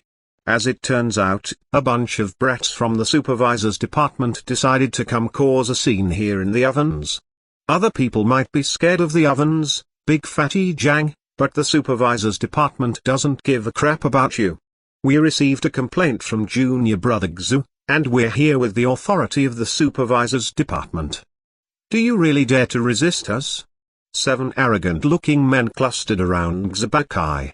Although they wore servant uniforms, their sleeves were conspicuously embroidered with the character supervisor, indicating that they were from the supervisor's department, and had a status and power beyond ordinary servants. One of the men was a burly fellow who looked as tough as a tiger and as sturdy as a bear. He emanated the spirit pressure of the 3rd level of chi condensation, and his eyes glittered coldly as he stared at Big Fatty Jiang. Apparently, he didn't seem fazed at all by Big Fatty Jiang and the others. "Hogwash," replied Big Fatty Jiang. "He was trying to kill my junior brother. How do you explain that?" He then laughed coldly as his hand whistled through the air, causing the big black wok on his back to suddenly fly up into the air, looking completely majestic. The burly man's cohorts looked on with flickering expressions, and as for the burly man himself, his eyes widened. Then his hand flashed in an incantation gesture, causing a small flag to fly out. Mist poured out of the flag, from within which the roaring of a wild beast could be heard. Even as the figurative swords were being drawn, Xiaobai saw Bai Xiaochun stepping out of his thatched hut, and all his previous rancor and hatred erupted inside of him. "Bai Xiaochun!" he roared. As soon as the words left Xiaobai's mouth, he waved his hand, sending his wooden sword flying out. Looks of shock could be seen on the faces of Big Fatty Jiang and the others. Just as they were about to leap to stop the wooden sword, the burly man from the supervisor's department laughed coldly and blocked their path. However, it was in that same instant that Bai Xiaochun, eyes bloodshot, roared, "Xiaobai, you've pushed things too far. You and I are going to go all out." Bai Xiaochun's heart was pounding. He had never actually been in a fight in his entire life, much less magical combat against another cultivator. He was so nervous that he was shaking. Roaring to build his own courage, he unleashed the power of the third level of chi condensation, holding nothing back from his cultivation base. He poured all of his spiritual energy into his wooden sword, then waved his finger to send it flying toward Xiaobai. As the wooden sword whistled through the air, the two designs hidden by the garish paint flickered slightly. Suddenly, the sword expanded in size and exploded with an oppressive coldness as it bore down on Xiaobai. The speed and majesty with which it shot through the air caused Big Fatty Jiang, as well as the group from the supervisor's department, to gasp and stare in astonishment. As the ferocious aura of the sword filled the area, all hearts were struck with shock, and suddenly, nobody was interested in fighting anymore, and instead stared at the sword. Xiaobai hadn't even gotten close to Bai Xiaochun yet, and was struck with terror by his energy. From what he could tell, this version of Bai Xiaochun was completely different than the person he had faced several months before. The way he gritted his teeth and looked like he was going all out caused Xiaobai's heart to fill with shock. Next, his eyes widened with disbelief as he saw Bai Xiaochun's wooden sword speeding toward him. It was like a stream of white light, bursting with the type of energy that he had only seen during fights between outer sect disciples. He was so flabbergasted that his scalp went numb. A bang rang out as Bai Xiaochun's wooden sword slammed into Xiaobai's. Xiaobai's wooden sword trembled, completely incapable of standing up to the force of the blow. Starting from the tip, it shattered into pieces. In the blink of an eye, it was completely destroyed, transformed into countless shimmering fragments. As for Bai Xiaochun's wooden sword, it didn't even pause. It continued to shoot through the air toward Xiaobai, who by this point was scared witless. Using all the power he could muster, he dodged out of the way. The wooden sword whistled past him, slicing his shoulder in the process, and then slashing into a nearby tree. A boom rattled out as the tree was chopped completely in half, and then collapsed onto the ground, sending a cloud of dust into the air. Xiaobai let out a miserable shriek as blood splashed all over his arm. Face pale, he immediately fell back. Luckily for him, Bai Xiaochun wasn't very adept at controlling physical objects. Otherwise, that sword would definitely have killed him. Third level of chi condensation. Impossible. This is impossible. Xiaobai looked at Bai Xiaochun, and he seemed as terrified as if he had just caught sight of a ghost. To be able to unleash such power in a wooden sword clearly required the third level of chi condensation, and he simply could not imagine how Bai Xiaochun could have made such an astonishing transformation in only a few months. Things were playing out in exactly the opposite as he had imagined they would, which was impossible for him to accept. It was like he was in a living nightmare. He wasn't the only shocked one. The burly man from the supervisor's department and all of his friends all gasped and looked over at Bai Xiaochun with serious expressions. Forming sharpness with spiritual energy and unleashing sword light. That's only possible by cultivating the violet chi cauldron control art into the lightness in heaviness realm. There's no other way to unleash a divine ability like that. The burly man from the supervisor's department gasped, and fear could now be seen in his eyes as he looked at Bai Xiaochun. His fellows had the exact same reaction, and there was almost no need to even mention Big Fatty Jiang and the others, who were also completely shocked. Although they had sensed that Bai Xiaochun had reached the third level of chi condensation, the fact that he could cause sword light to emanate out from the wooden sword, and also make it grow larger, showed that he really had reached the lightness and heaviness realm, something they had been completely unaware of before. Even Bai Xiaochun was a bit shaken by what had just happened with the wooden sword. He stared at the toppled tree, then at the ashen-faced Xiaobai, and suddenly threw his head back and laughed. "So, Xiaobai, it turns out you are the weak one. Eat my sword." Delighted that he was clearly stronger than Xiaobai, Bai Xiaochun immediately began chasing Xiaobai, laughing the entire time. Bai Xiaochun's gaze caused Xiaobai to tremble, and the sight of him rushing over, laughing uproariously, was completely terrifying. Xiaobai immediately scrambled to flee. However, he could only take a few steps before Bai Xiaochun was upon him. As he closed in, Bai Xiaochun couldn't help but think of how Xiaobai had chased him relentlessly, forcing him to spend so many bitter days practicing cultivation. That bitterness turned into power, which he now used to kick viciously at Xiaobai. "Let's see you try to kill me again," he yelled, punching Xiaobai in the eye. Xiaobai let out a miserable shriek and fell to the ground. He wanted to fight back, but his cultivation base was only at the second level of qi condensation, leaving him powerless to do anything to Bai Xiaochun. "You provoked the young master, so now he's going to show you that he's not to be trifled with."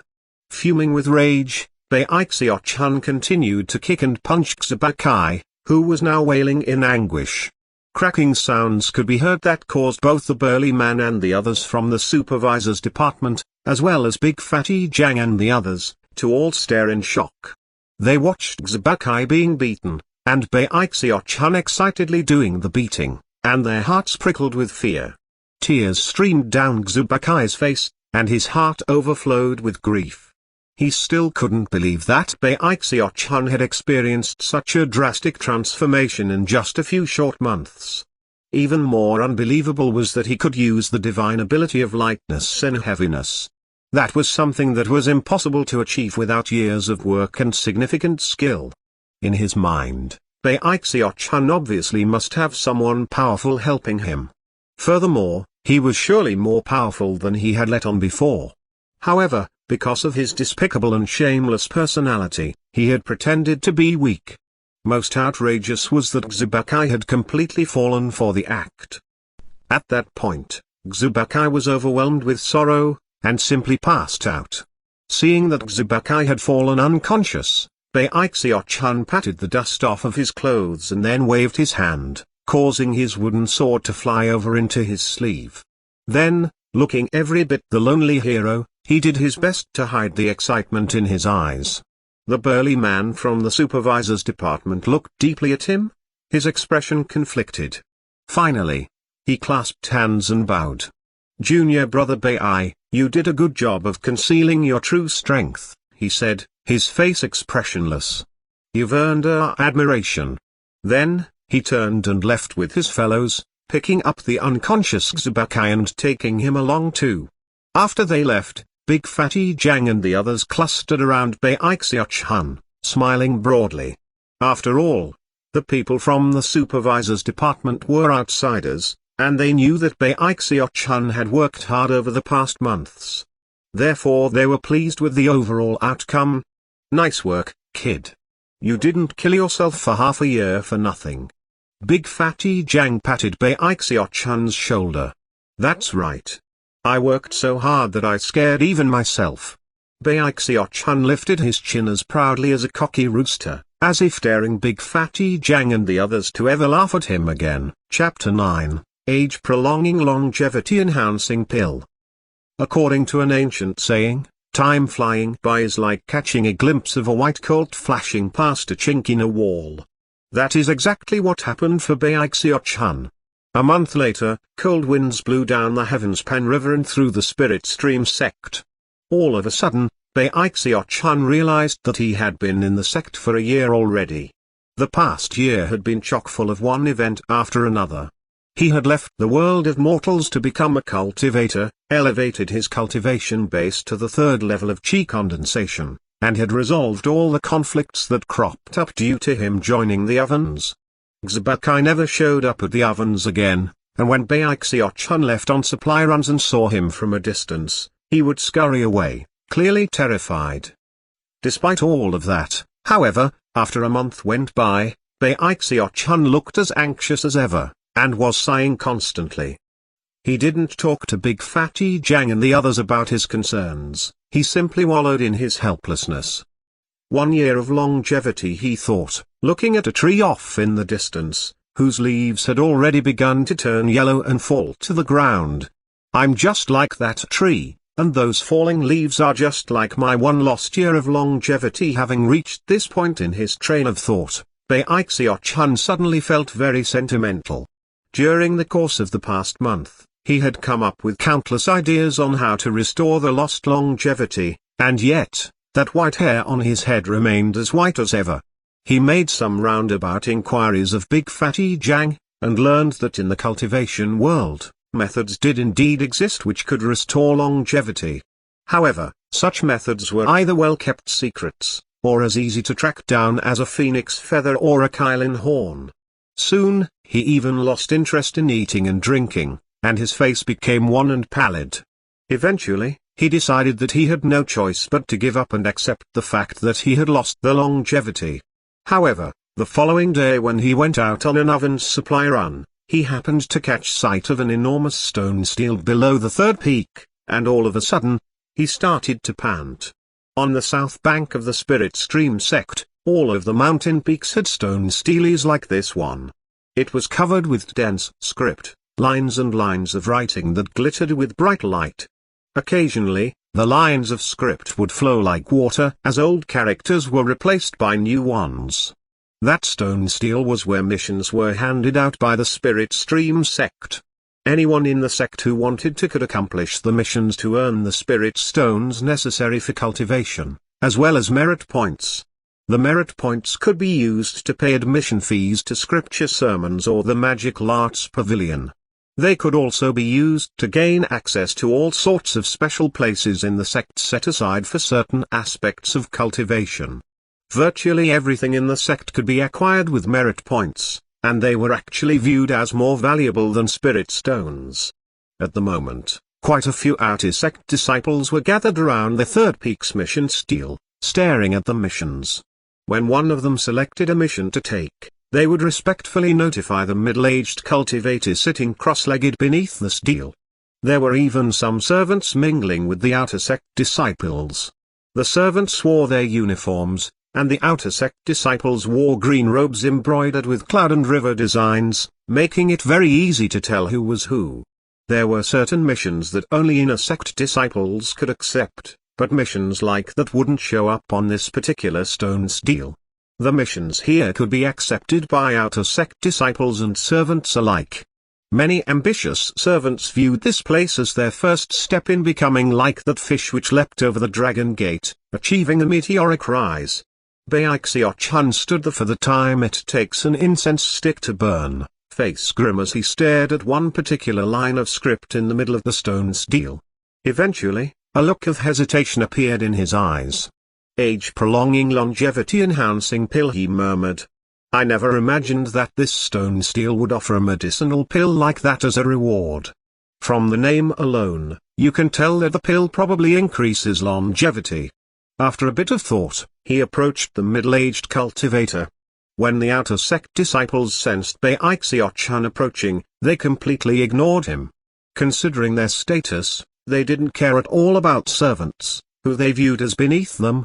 Bai Xiaochun waited until the crowd around the middle-aged cultivator thinned a bit, then, looking as charming and innocent as possible, clasped hands and bowed in greeting.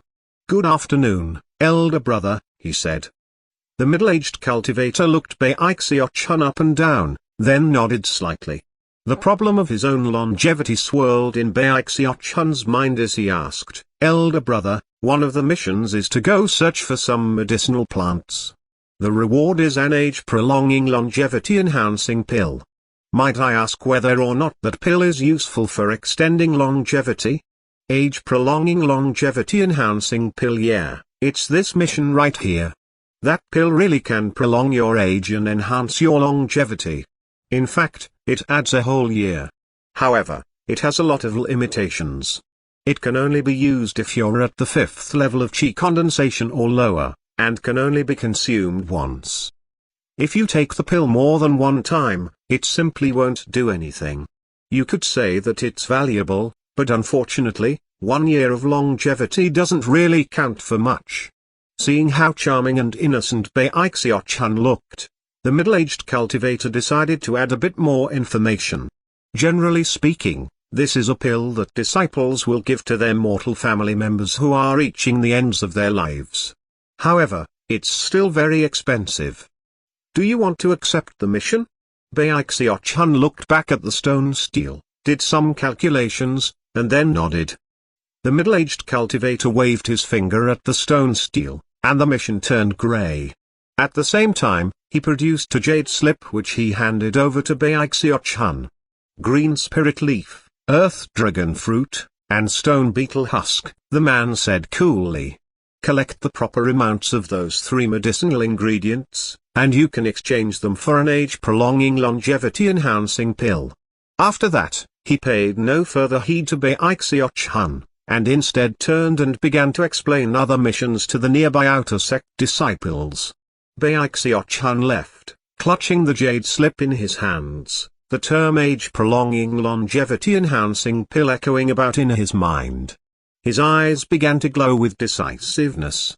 I'm definitely going to get that medicinal pill and make up for the 1 year of longevity I lost. Bursting with determination, he hurried to the 4C's room, where he pored over the information available to servants. He soon found an introduction to green spirit leaf, a type of medicinal plant that only grew in habitats occupied by hope spirit birds. Hope spirit birds lived in large colonies, and usually grew to the second level of chi condensation, making the green spirit leaf difficult to harvest. As a result, it tended to be expensive. Unfortunately, there was no record in the 4C's room of the earth dragon fruit or the stone beetle husk. Bai Xiaochun patted his bag, smiled bitterly, and left. After returning to the ovens, he asked Big Fatty Jiang and the others about them. Nobody had ever heard of earth dragon fruit, but Third Fatty Hai knew about stone beetle husk. Apparently, it was nothing more than the molted exoskeleton of a type of spirit insect called a stone beetle. Supposedly, those exoskeletons were extremely tough and heavy, but were uncommon on the South Shore. However, they were common on the North Shore, a result of the fact that most of the techniques they cultivated were shamanic magics. Unfortunately, despite the fact that both the North and South Shores were part of the Spirit Stream sect, they were separated by the main mountain bridge. Furthermore, only inner sect disciples qualified to be able to cross that mountain bridge to get from one shore to the other. What are you asking about these medicinal ingredients for? Big Fatty Jiang asked, patting his stomach. You can't eat them, you know. Besides, if you try to buy them at the South Bank market, the prices are ridiculously high. When Bai Xiaochun heard the word market mentioned, his eyes suddenly lit up. After offering a quick explanation, he hurried down the mountain. In the year he had been a part of the ovens, he had only been out of the sect on a few occasions, and yet, was very familiar with the market outside of the sect. Most of the stalls were run by various cultivator clans related to sect disciples. There were even some establishments that were owned by disciples, and catered specifically to other disciples. Gradually, a set of unspoken rules had come to be established that everyone abided by. Generally speaking, any supplies that the ovens needed could be found here. Bai Xiaochun strolled around the market for a while and visited several medicinal plant shops. By the time he got back to the ovens, his brow was furrowed and he was heaving sighs left and right. What a rip-off. Especially the earth dragon fruit. All it is a kind of fruit that grows underground. Why is it so expensive?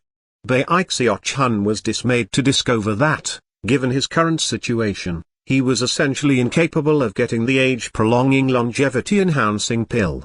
He basically had no concept of money. To him, no amount of wealth could compare to longevity. Unfortunately, he was currently embarrassingly short on funds.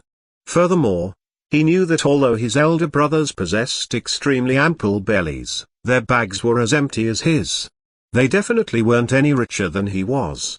Although nobody would go to the trouble of calling them to task for eating a bit of the food from the oven's supplies, if they tried to sell that food, the supervisor's department would definitely catch on, and would not be happy. After thinking about the matter from numerous angles, Bai Xiaochun couldn't come up with any ideas for how to make some money, other than to sell some spirit-enhanced items. However, that didn't quite seem like the appropriate thing to do. He continued to ponder the matter for a few more days. On one particular morning, he was sitting cross-legged in his hut practicing cultivation when he heard the sound of bells echoing out through the sect.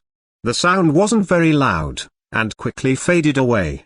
Bai Xiaochun slowly opened his eyes. He wasn't surprised by the tolling of the bells.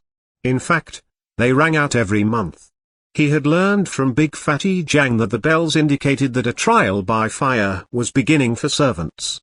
Whoever succeeded would be given a spot as an outer sect disciple. For those extremely ambitious servants who wanted to become outer sect disciples, the first step to becoming the fish who leapt over the dragon gate was to reach the third level of chi condensation. Then they could select one of the trials by fire. The trials by fire were nothing more than a path of stone steps that led to the top of the mountain peak. However, that path was imbued with magical power, making each step extremely arduous.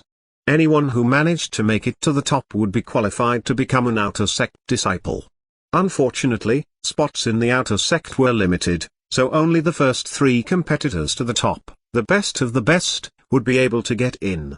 After all, there were many servants in the Spirit Stream sect. There were thousands and thousands on the south bank alone. Therefore, there were always fierce struggles to succeed. Of course, the members of the ovens would rather die of starvation in the ovens than try to climb the ladder in the outer sect. Therefore, on this particular day every month, they turned their noses up at all the hustle and bustle. Bai Xiaochun closed his eyes. However, a moment later, they snapped open, and a strange expression could be seen therein. Then, they began to glitter with excitement as a new idea formed in his head.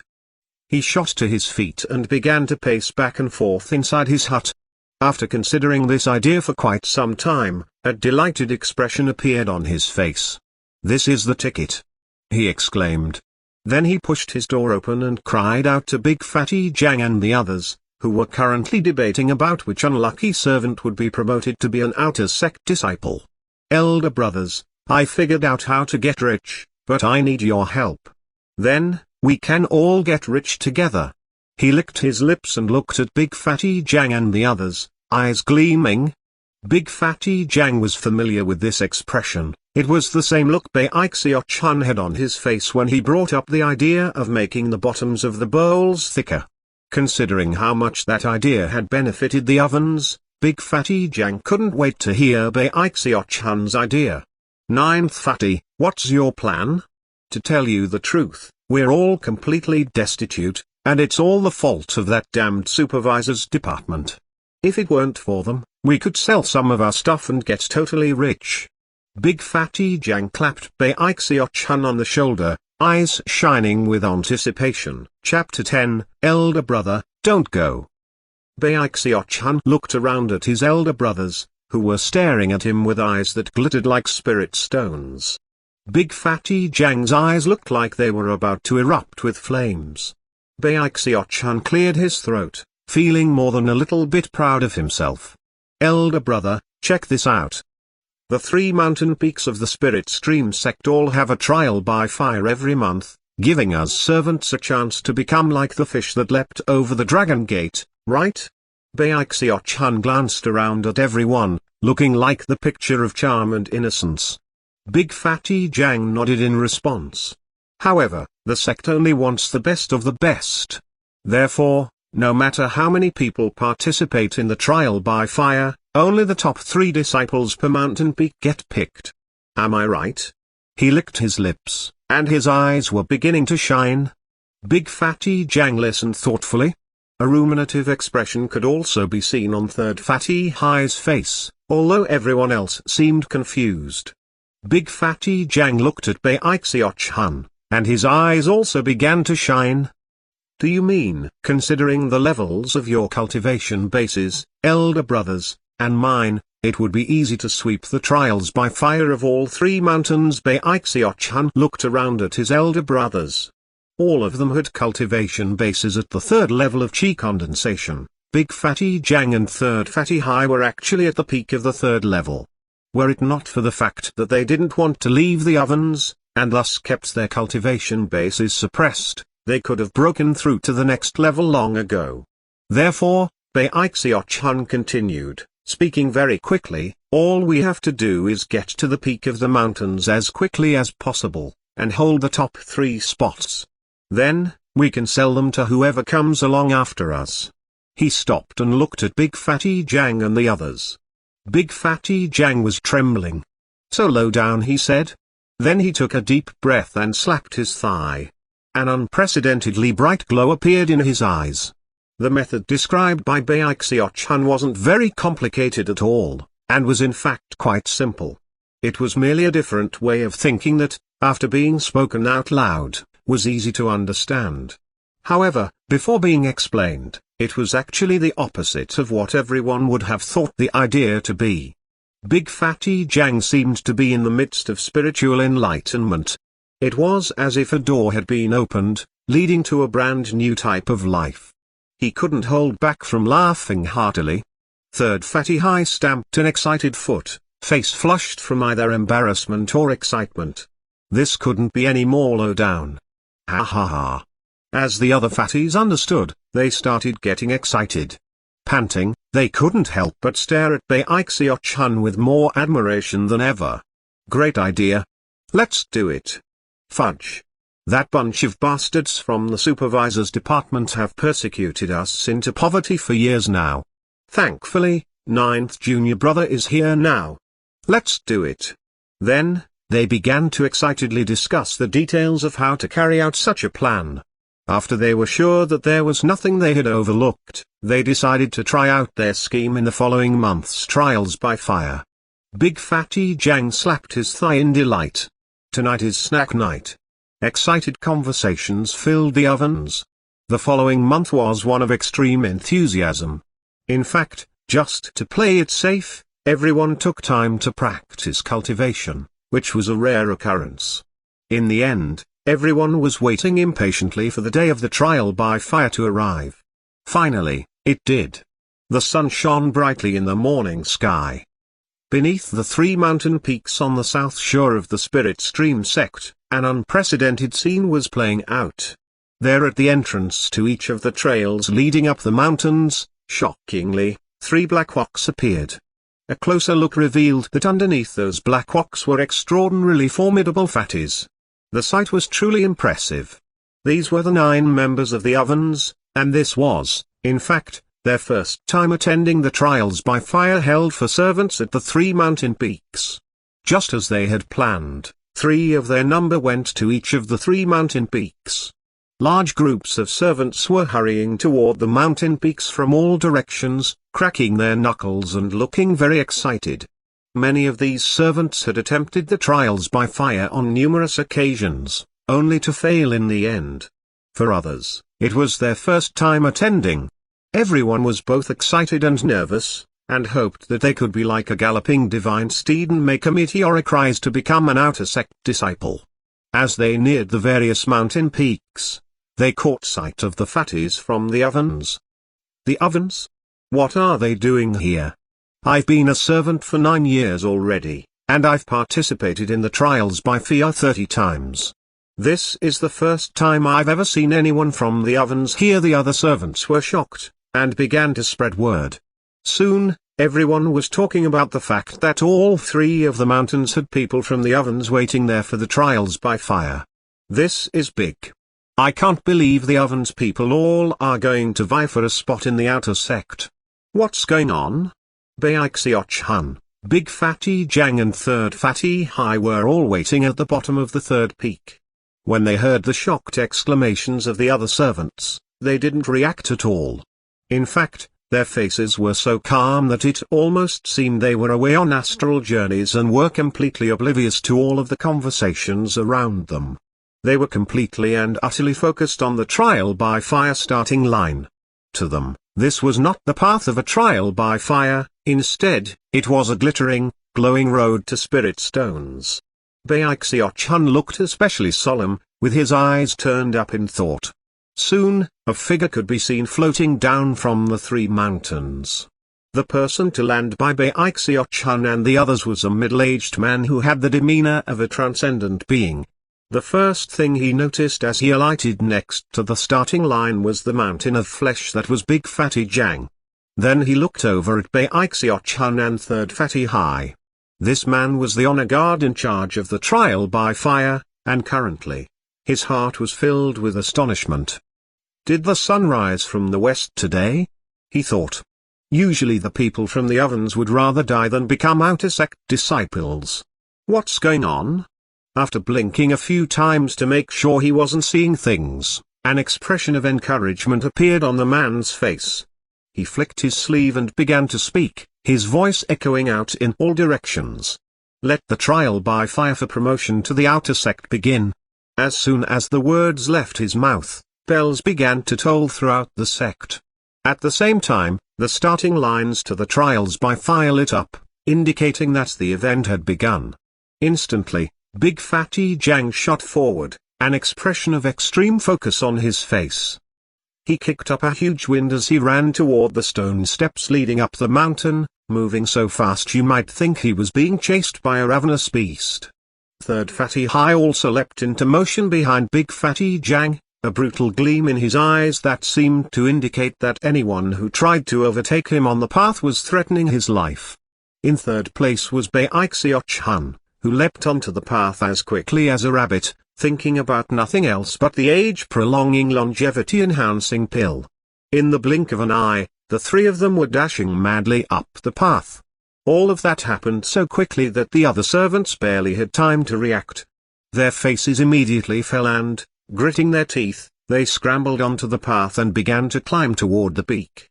Similar scenes played out on the other two mountains, with the fatties from the ovens instantly taking the lead. The third mountain peak was known as Fragrant Cloud Peak, and currently Bai Xiaochun and his companions were flying along the trial by fire path, far ahead of everyone else. However, it didn't take long before they felt increasing pressure weighing down on them, forcing them to slow their pace. Bai Xiaochun looked around and realized that 7 or 8 people were closing in behind him. Suddenly, he was filled with a feeling of anxiety. It was as if these people were on the verge of stealing his age-prolonging longevity-enhancing pill. Taking away my age-prolonging longevity-enhancing pill is the same as taking away my life. He suddenly held his breath, causing his face to turn scarlet. Then he sent spiritual energy streaming out into his body, which formed into a powerful, surging force. All of a sudden, he charged forward like wild boar whose tail had just been stepped on. In the blink of an eye, his speed more than doubled, and he had passed Third Fatty Hai and even Big Fatty Jiang. Third Fatty Hai let out a roar, and then used some unknown technique to similarly increase his speed and suddenly pass up Big Fatty Jiang and race closer to Bai Xiaochun. Seeing that he had just been passed by his two companions, Big Fatty Jiang started getting anxious. He took a deep breath and then, all of a sudden, his rolls of fat seemed to shrink. It was almost as if he was burning his fat in exchange for a burst of speed. Rumbling sounds could be heard as he closed the distance between himself and Third Fatty Hai. Soon, all three of them were speeding along rapidly. When the servants behind them saw what was happening, their jaws dropped in shock. Looks of despair appeared on their faces, and yet, they weren't willing to give up so easily, and pushed onward with all the strength they could muster. Unfortunately, there was nothing they could do to catch up with Bai Xiaochun and the others. Their tempers having reached the limit, they began to cry out curses. Damn it! Are they high on aphrodisiacs or something? How could they be so fast? Soon, enough time had passed for an incense stick to burn, and Bai Xiaochun had already reached the top of the mountain. In fact, he could even see 2 outer sect disciples standing just beyond the finish line, waiting there to receive the servants. As soon as the 2 outer sect disciples caught sight of Bai Xiaochun, they smiled slightly, and one of them said, "Congratulations, Junior BR." However, before he could even finish speaking, his eyes went wide with shock. Bai Xiaochun barreled along a few more paces, but then screeched to a halt a mere step in front of the finish line. He stood there looking at the outer sect disciples, and they looked back at him. Then, he gave them a charming smile, and spun to face the other direction. "Stop!" he roared, throwing his hands up into the air. Instantly, Third Fatty Hai and Big Fatty Jang wheezed to a stop next to him. The three of them stood there looking at each other, breathing heavily. Then, they broke out into laughter. The two outer sect disciples exchanged dismayed glances, unsure of what exactly was happening. The fact that these three suddenly stopped running at this point seemed to indicate that they were crazy. "Junior brothers," one of the outer sect disciples said cautiously, "the three of you are the first to arrive at the finish line. Just step on over, and you will be promoted into the outer sect." "Outer sect disciples?" Big Fatty Jang said, waving his hand dismissively. "Who wants to become outer sect disciples?" He continued to stand there along with Third Fatty Hai, two mountains of flesh who completely blocked the exit gate. Bai Xiaochun sat down in front of them, jaw tilted up as he waited, lofty and proud. The two outer sect disciples didn't seem pleased. "Huh? If you don't want to be outer sect disciples, then what are you doing here? Are you people crazy or something?"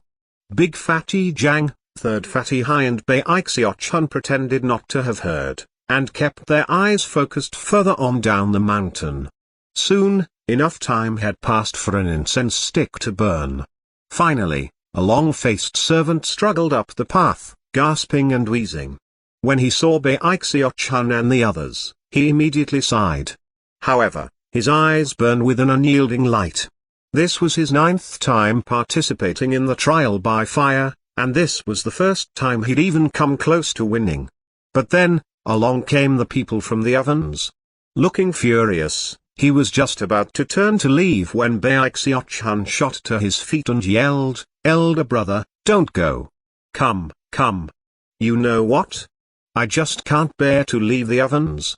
All of a sudden, I don't want to be an outer sect disciple after all. Maybe I should give my spot up." The long-faced servant stared in shock for a moment, and then his eyes began to shine. Chapter 11, Xiaomai. Hope. That was the word that flashed into the mind of the long-faced young man as soon as he heard Bai Xiaochun's words. But then he glanced at the mountains of meat sitting there behind him, grinning maliciously, and he hesitated. Bai Xiaochun stepped forward with an utterly charming smile, looking like the type of person who wouldn't harm a fly. He clasped the long-faced servant on the shoulder and said, "Congratulations on becoming an outer sect disciple, elder brother. You are the fish that leapt over the dragon gate. You will soar like a shooting star, your future limitless. However, your junior brother here worked really hard to run all the way to the finish line.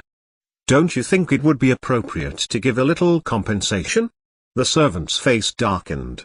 If he didn't understand by now what was going on, then he didn't deserve to have lived for so many years. He looked at Bai Xiaochun, and then at Big Fatty Jang and Third Fatty Hai. Then his expression flickered as he rapidly considered the matter, trying to decide if it was worth it. It didn't take very long before the long-faced young man gritted his teeth and made his decision. If he lost this chance, it might seem like all he was losing was a month of time. However, who knew what other sort of powerful expert would appear during that month? Besides, who was to say whether or not the three people from the ovens might not show up again in the next trial by fire? Most important of all was that this young man was dead set on becoming an outer sect disciple, and now, hope had been set down right in front of him.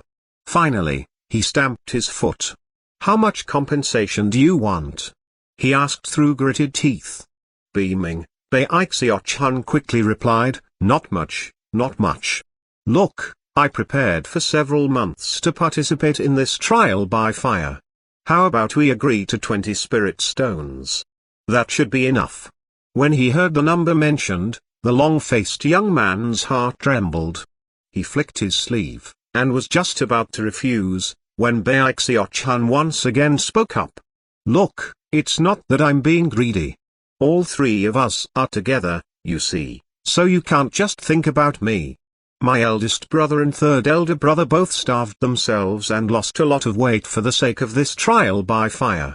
In that respect, Bai Xiaochun wasn't lying at all. Big Fatty Jiang and Third Fatty Hai had both lost quite a bit of fat on their way up the mountain. The long-faced servant eyed Big Fatty Jiang and Third Fatty Hai, and inwardly began to let loose a torrent of curse words. Then, he started to bargain, and ended up agreeing on 16 spirit stones.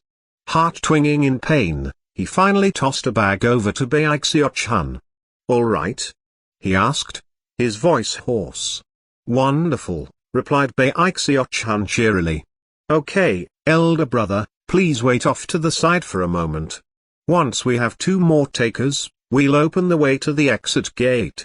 Bai Xiaochun tossed the spirit stones to Big Fatty Jiang. When the long-faced servant realized that they were going to wait for 2 more people to come, anticipation suddenly welled up in his heart. It was a situation of if I get screwed, you better not have a smile on your face. By this point, the 2 outer sect disciples on the other side of the exit gate realized what was going on, and their eyes were wide with disbelief. What are you people doing?" one of them shouted. "You're actually selling spots in the outer sect? What gall!" Big Fatty Jiang was elatedly counting the spirit stones when he heard the outer sect disciples. Looking irritated, he turned to glare at them. "What are you hollering for? It was tiring reaching this point, and now I don't feel like going any further. Don't tell me we're not allowed to let other fellow disciples continue on past us. If they want to give us some compensation for our efforts, what's so wrong with that, huh?" The 2 outer sect disciples weren't really sure how to respond to such a statement. It was at this point that 7 or 8 flushed faces could be seen hurrying up the path. The sound of their gasping pants rang out almost like thunder. In the lead position was a burly man of about 30 years of age. He was bare-chested, and looked very impressive as he strode up to the top of the mountain. Bai Xiaochun immediately stepped forward, eyes gleaming. "You're a bit late, elder brother. However, I suddenly don't want to become an outer sect disciple. Would you like my spot?" The burly man stared in shock, then turned back to look at all the other servants coming up the mountain behind him. Then he snorted coldly and said, "You think you can extort money from me, you little brat? Beat it." Roaring, the man waved his arm, causing the spirit pressure of the 3rd level of chi condensation to surge out. Bai Xiaochun backed up a pace and shouted, "Eldest brother." Almost immediately, a mountain of flesh descended from above. The burly man's face fell as he looked up. Then, a huge boom rang out as the mountain of flesh smashed into him. The burly man let out a miserable shriek as Big Fatty Jiang proceeded to sit down on top of him. Although he struggled, it was impossible for him to free himself. In fact, if it weren't for the fact that he was so big and strong to begin with, the air would have been squeezed out of his lungs, and he would have fainted. When the 7 or so servants coming up the mountain behind the burly man saw what was happening, their eyes went wide with shock. The 2 outer sect disciples also gasped. The burly man stuck under Big Fatty Jiang almost seemed to be deflating, and they couldn't help but feel a bit sorry for him. Eyes darting about, Bai Xiaochun leaned over and whispered, "Eldest brother, we have an audience." Having known Bai Xiaochun for over a year now, Big Fatty Jiang understood exactly what he meant. Glaring down at the burly man, he clenched his massive hands into hammer-like fists and then began to beat him soundly. "How dare you try to freeload off of Grandpa Fatty? What brazen gall! It was really hard to climb all the way up here. We wanted to become outer sect disciples, but just happened to give up at the last minute. Of course we want some compensation. Fudge, I can't believe you refused us." After beating him for a bit, Big Fatty Jiang then jumped back up into the air and then slammed down onto the man. The burly man was shrieking miserably, and could barely breathe. Then Big Fatty Jiang prepared to jump up again, and the man suddenly held a bag out in a shaking hand. Face filled with terror, he blurted, "Here, take some compensation." Big Fatty Jiang immediately helped the burly man to his feet. Face beaming, he took the bag, glanced inside, then helped the man dust off his clothes. Ha ha ha. Why didn't you say so earlier, bro? Look, people are already lining up ahead of you. All we need is one more and we'll open the path. The burly man looked both humiliated and enraged, but didn't dare to say anything. He stalked over to stand next to the long-faced servant, feeling incredibly depressed. As for the long-faced servant, he already felt a little better, and couldn't help but feel that he was smarter than this burly fellow. That was incredible, eldest brother. Bai Xiaochun said, grinning from ear to ear. Then he looked over excitedly at the other servants who had been following the burly man, but were now standing there looking terrified. Big Fatty Jiang smiled proudly, then walked back to his place by the entrance, where he sat down again to block the way. The two outer sect disciples exchanged dismayed glances. Compared to what had just happened now, the way Bai Xiaochun and the others had extorted the long-faced servant almost seemed mild and gentle. They're actually robbing people. This is robbery. They were infuriated, but also a little bit jealous, and couldn't help but wish they had come up with a similar idea back when they had been participating in the trial by fire. Most conflicted of all were the 7 servants who had been following close behind the burly man. As they watched Big Fatty Jiang crushing and beating the burly man, their eyes began to shine with a bright light. Previously, becoming an outer sect disciple had almost seemed like an impossibility. But now they all of a sudden had hope. Looking around excitedly at all the people, Bai Xiaochun suddenly cried out in a high-pitched voice, "Ladies and gentlemen, there's one spot left. How about this, we'll give it to the highest bidder." Immediately, the crowd of people realized what was happening, and the sound of their panting grew even louder. The looks in their eyes became even stranger, and their hearts filled with all sorts of wild possibilities. Almost immediately, people began crying out bids, making it seem almost like an auction. "I'll bid 10 spirit stones. 11. That spot belongs to me. I'll bid 15 spirit stones." Bai Xiaochun, Big Fatty Jiang and Third Fatty Hai were instantly elated. When the 2 outer sect disciples heard what was going on, it was like pouring oil onto a fire. From their perspective, extortion was one thing, and robbery could potentially be overlooked. But to see the situation turning into an auction left their minds spinning. It was so outrageous that waves of shock seemed to batter their hearts. To them, the most villainous among the 3 wasn't Big Fatty Jiang, but rather, the seemingly charming and innocent Bai Xiaochun. Outrageous. Shameless. One of them finally gritted his teeth and spun around, eyes bloodshot with either jealousy or fury. He wasn't sure which, as he went to report the matter to the honor guard. Bai Xiaochun wasn't actually very pleased with the level of bids being called out. His eyes turned up in thought for a moment, and then he cried out, "Ladies and gentlemen, we need to hurry things up. Otherwise, other servants are going to show up, and then who knows what lengths they'll go to in order to win." In response to his words, the voice of a young woman suddenly called out from further back down the mountain. "I, Xiaomai, bid 30 spirit stones. I come from a cultivator clan and have tons of money. Let's see who dares to try to steal my spot." A pretty young girl huffed and puffed her way up the mountain. She had white skin and a slim frame, and looked quite young. When Big Fatty Jiang saw the pretty young girl, his eyes went wide. He was just about to say something, but stopped himself and looked over at Bai Xiaochun. Almost as soon as Xiaomai's words left her mouth, the rest of the servants were thrown into a huge commotion, calling out increasingly high bids. In the end, she named a price that left the horse-faced youth and the burly man trembling in fear. In fact, they even felt like they had just gotten a huge deal. Xiaomai strode out from the crowd, her ample chest leading the way. She looked back scornfully at everyone else, then joined the long-faced young man and the burly fellow, who called himself Lord Wolf. Together, they walked up to the final step and then exited the trial by fire. Behind them, Bai Xiaochun, Big Fatty Jiang and Third Fatty Hai clasped hands and bowed deeply. "Congratulations, fellow Taoists. You are the fish who leapt over the dragon gate, you are galloping divine steeds. The long-faced servant and the others stood there at the top of the mountain, somewhat in a daze. Although they were now outer sect disciples, for some reason, it wasn't as joyous of an occasion as they had imagined. Then they heard the words uttered by Bai Xiaochun and the others, and the long-faced young man and the burly servant exchanged rueful, bitter glances.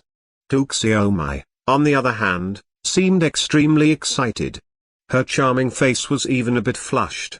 I never thought that I, Hu Xiaomai, would ever encounter such luck, she thought proudly. Chapter 12, On the Bamboo Fence. And thus, the trial by fire concluded. As Hu Xiaomai walked further up the mountain, Big Fatty Jiang looked at her and rubbed his chin thoughtfully. Ah, so fair, so young, so pure, he said. Then he looked over at Bai Xiaochun, as if he were comparing the two of them. Bai Xiaochun was also staring at Hu Xiaomai as she walked off into the distance, his heart filled with conflicting emotions. Then he heard Big Fatty Jiang, and turned to find him looking at him out of the corner of his eye. Hey, what are you looking at? He yelled. Big Fatty Jiang laughed loudly at Bai Xiaochun's anger, then pulled out the bag of spirit stones and quickly changed the topic. Come, why don't we count our spirit stones? We're rich now. Ha ha ha. This really was a great idea. What's the point in counting them? Replied Bai Xiaochun with a cold harumph. No matter how many times you do it, it won't change how many there are. Ninth junior brother, you don't understand. What you're looking at is just spirit stones, but what you're counting is life. Big Fatty Jiang rarely spoke of the profundities of life. To hear him speak in such a way left Bai Xiaochun shocked. He took the bag and tried to count the spirit stones the way Big Fatty Jiang would, but quickly got bored and handed the bag back. It was at about this time that glittering light rose up along the trial by fire path. Everyone's vision swam, and when it became clear again, they were back at the bottom of the mountain. When the middle-aged honor guard who was in charge of the trial by fire saw Bai Xiaochun and the others, a strange expression appeared on his face. After a moment, he shook his head and ignored them. As far as he was concerned, the sect would have to figure out what to do with the ovens. Bai Xiaochun and the others were nervous, but seeing that there were no immediate repercussions, they exchanged glances, cleared their throats, and quickly headed back to the ovens. Big Fatty Jiang kept counting the spirit stones over and over again, all the way until they were back at the ovens. The other fatties soon returned, also elated. Everyone exchanged glances, and then looked extremely proud of themselves. After the loot had been split up, Bai Xiaochun went back to his hut. He had come to this place seeking to live forever. Were it not for the fact that he needed the medicinal plants to exchange for an age-prolonging longevity-enhancing pill, he would never have even thought for a moment about spirit stones. That night, nobody in the ovens could sleep. Big Fatty Jiang and the others were simply too excited from getting rich all of a sudden. In the past, their coin purses had been depressingly empty, but now, the future seemed bright and glorious. That having been said, they were still worried about the possible repercussions of what they had done, making it difficult for them to fall asleep. As for Bai Xiaochun, he couldn't stop thinking about the age-prolonging longevity-enhancing pill, and was equally unable to fall asleep. The next day, the news about the ovens blocking the path during the trial by fire spread like wildfire through the entire servants' district on the south bank of the Spirit Stream sect. Soon, everybody had heard. Did you hear what the ovens crew did? Are they crazy? I can't believe they did that. Heavens. They sold spots into the outer sect. Outrageous. How come I never thought to do that? I've heard that the people from the ovens have important backgrounds and are really well connected in the sect. Otherwise, how could they dare to do something so infuriating?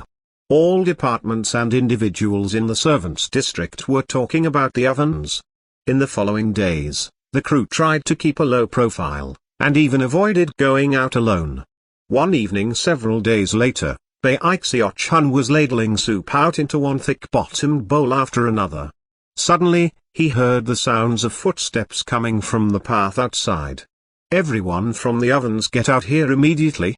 The supervisor's department has received orders to investigate your role in what happened during the trials by fire." Even as the voice called out, the main gate of the ovens was kicked in loudly. The sound of the door being kicked open echoed out as several servants burst in, all of them wearing the robes of the supervisor's department. Leading them all was none other than the burly man who had come last time with Xiaochun. Big Fatty Jiang and Bai Xiaochun exchanged a glance, then walked out nonchalantly to face the combative group from the supervisor's department. "I thought I heard the crows squawking this morning," Big Fatty Jiang said. "I should have known that you would be showing up today, Xianxia." Xianxia laughed coldly as he looked first at Big Fatty Jiang and then at Bai Xiaochun. Their completely calm demeanor caused him to frown. On the way, he had been extremely excited, having believed himself to have finally gained the advantage he needed to be able to take down the ovens, to put an end to the animosity that had existed for years between their two departments. "Quit pretending to be so calm," Xianxia said with a cold, eerie laugh. His eyes flickered with a fierce light. "People of the ovens, allow me to ask. Did the 9 of you attend the most recent trial by fire for servant promotion to the outer sect?" "Sure did," Big Fatty Jiang replied, chuckling. "That's all I need to know. Take them away." Xianxia didn't mince his words. He waved his right index finger, and immediately, a dozen or so servants from the supervisor's department quickly hurried out with iron manacles to arrest the ovens staff. Seeing this, Bai Xiaochun couldn't help but laugh and say, "Is your supervisor's department in charge of everything? You can even disqualify us from being able to become outer sect disciples? You guys are pretty powerful." Xianxia couldn't help but think of the recent incident with the flying sword. He held his hand out to stop the other servants, then looked at Bai Xiaochun with narrowed eyes. "Junior brother Bai, if you're still not convinced of my authority, then answer me another question. Did you ovens people block the exit of the trial by fire and then sell spots in the outer sect? Do you dare to admit that you did such a thing?" "Of course I admit it," Bai Xiaochun replied with a calm nod, looking quite charming. He even pointed at Big Fatty Jiang and the others and said, "So do they." "That's right, we all do." "So what?" Big Fatty Jiang said with a hearty laugh. Xianxia's face flickered. He had never imagined that the ovens staff would actually admit to the allegations. He had expected them to give in only after a bitter and protracted battle of wits. The way things were playing out seemed strange, and an odd feeling was growing inside of him. Therefore, it was without another word that he growled, "Excellent. Since you admit it, then it saves me having to ask more questions. You're going to come with me to the court hall. If any of you dare to resist us, then in accord with the sect rules, you'll be immediately expelled." With that, he flew forward toward Bai Xiaochun, followed by the rest of his group. However, it was at this point that Bai Xiaochun suddenly extended his right hand and performed an incantation gesture. Immediately, a beam of sword light shot out from his sleeve, transforming into a colorful wooden sword. The instant the sword appeared between the two groups, it let off an oppressively cold glow. Xianxia stopped in his tracks, his face falling. "Bai Xiaochun, how dare you resist arrest? Elder brother Chen, the supervisor's department might have the right to question us, but where did you get the right to arrest us?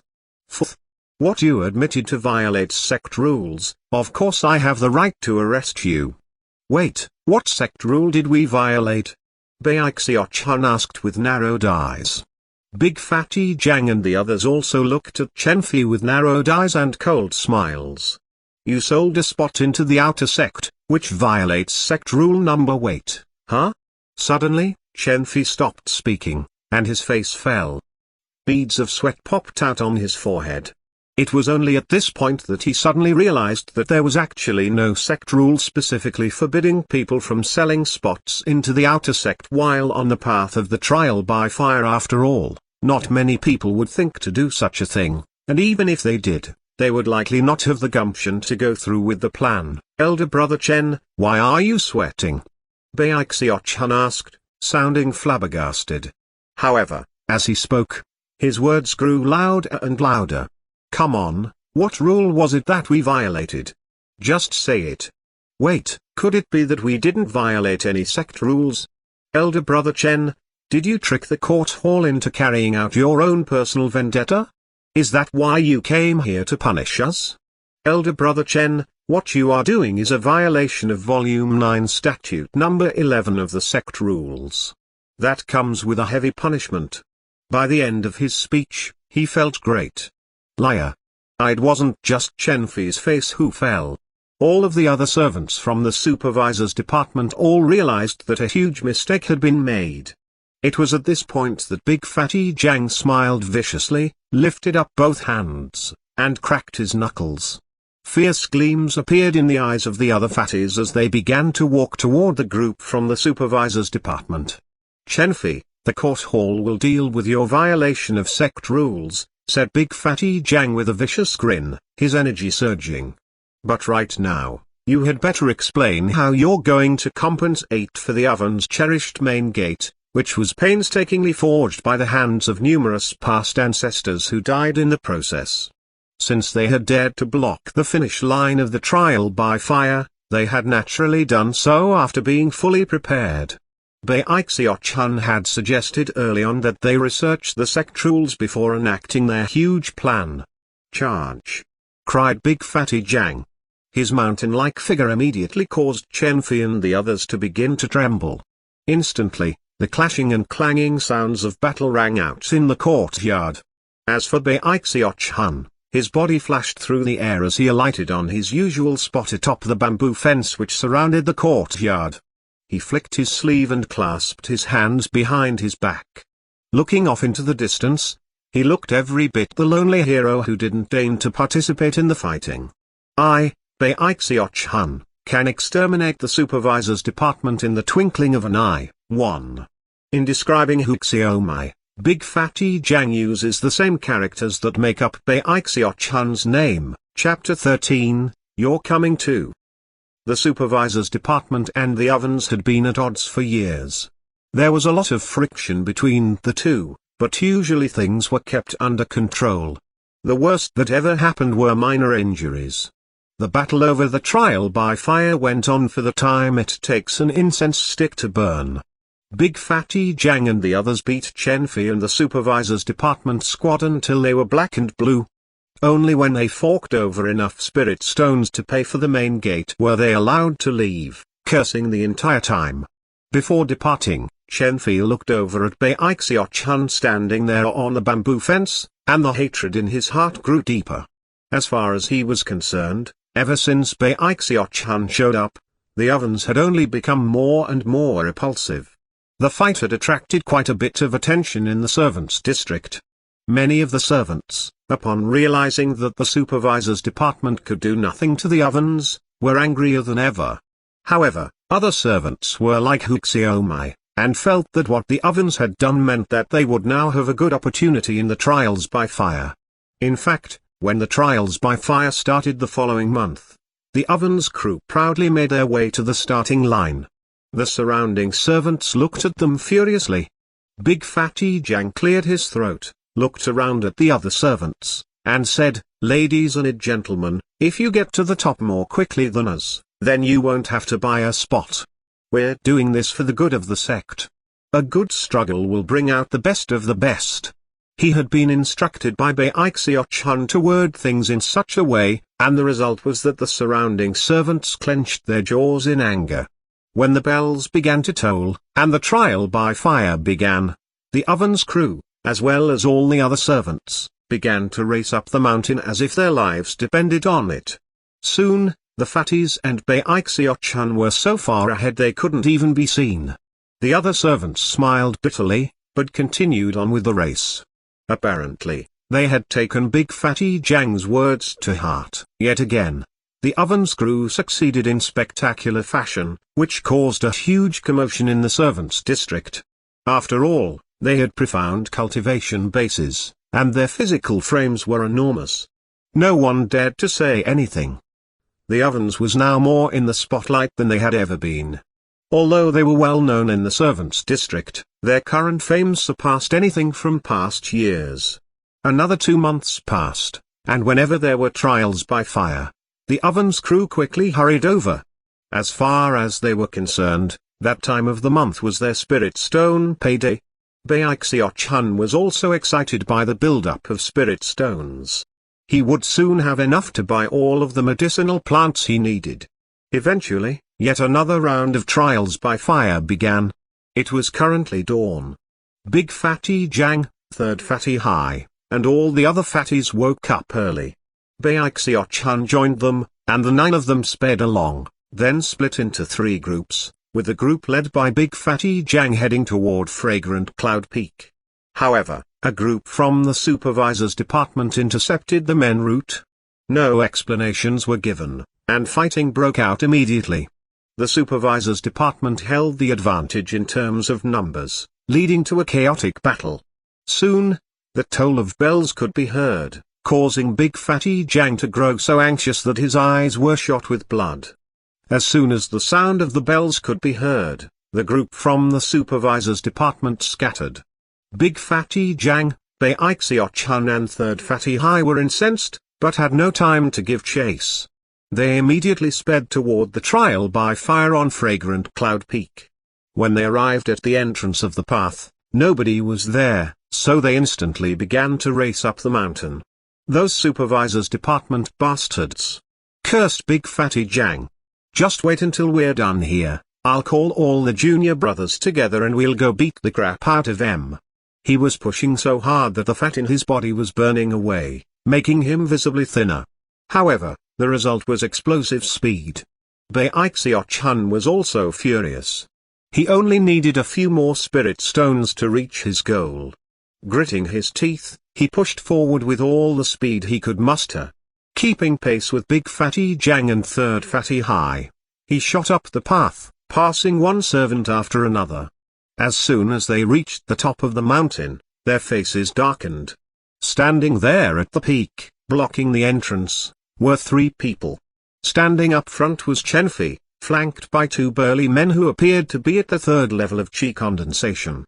As soon as they saw Bai Xiaochun and the others, they started laughing uproariously. Big Fatty Jiang and Bai Xiaochun are here. Well, don't worry, we still have spots left. You want one? Big Fatty Jiang gritted his teeth. Eyes bloodshot. He yelled, despicable. Shameless. You flunkies. Hey, since this isn't breaking sect rules, then if you people from the ovens can come here, then so can the supervisor's department. Ha ha ha. This business belongs to the supervisor's department now. When Bai Xiaochun and the others heard the mocking laughter of Chenfei and his friends, their rage burned. Now it was obvious why the others from the supervisor's department had ambushed them on the way here. It was all a big plot.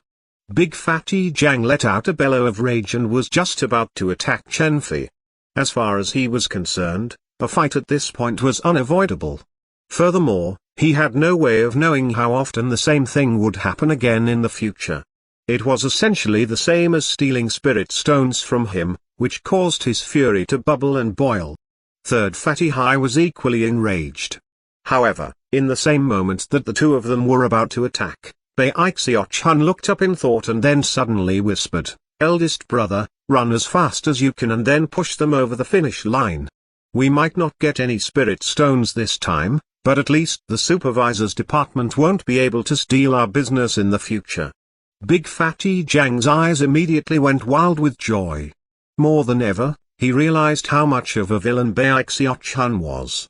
Laughing heartily, he suddenly shot forward. Third Fatty Hai followed Big Fatty Jiang, chuckling, eyes shining.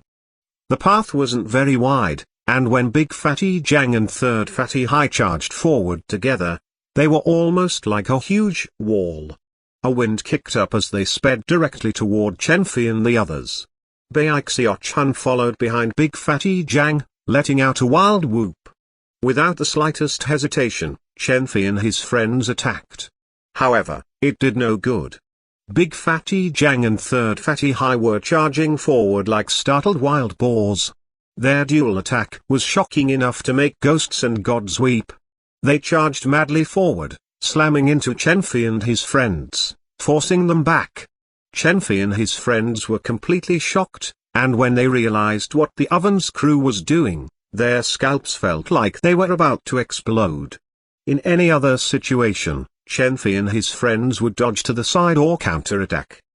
But here, fleeing backward would do no good, and would in fact hasten their defeat. As they were pushed back, their faces filled with fury. Obviously, they had no desire to become out-sect disciples. After being promoted, they would no longer be in the supervisor's department, and would become ordinary disciples again, losing access to their ill-gotten gains. "Elder brother Jiang, stop it!" blurted Chenfi, sweat pouring down his forehead. "There's something I want to say." However, before he could finish, he was interrupted by Bai Xiaochun. "Eldest brother, keep going. Push them over the finish line." In response, Big Fatty Jiang let out a roar and pushed forward even harder. Third Fatty Hai joined him, and rumbling sounds echoed out as they shoved Chenfi and two other burly fellows down the narrow path. The first to cross the finish line was one of the burly men, who then stood there at the top of the mountain, wanting to cry, but unable to. The other burly fellow let out a miserable scream. Staggering backward, he began to beat his chest in regret. Last to cross over was Chenfi. No matter how he struggled, the path was too narrow, and a boom could be heard as he was forced off the path. He glared back at Big Fatty Jiang and the others, eyes bloodshot and filled with murder. Bai Xiaochun. The person they hated the most wasn't Big Fatty Jiang, but rather Bai Xiaochun, who had come up with the despicable plan to begin with.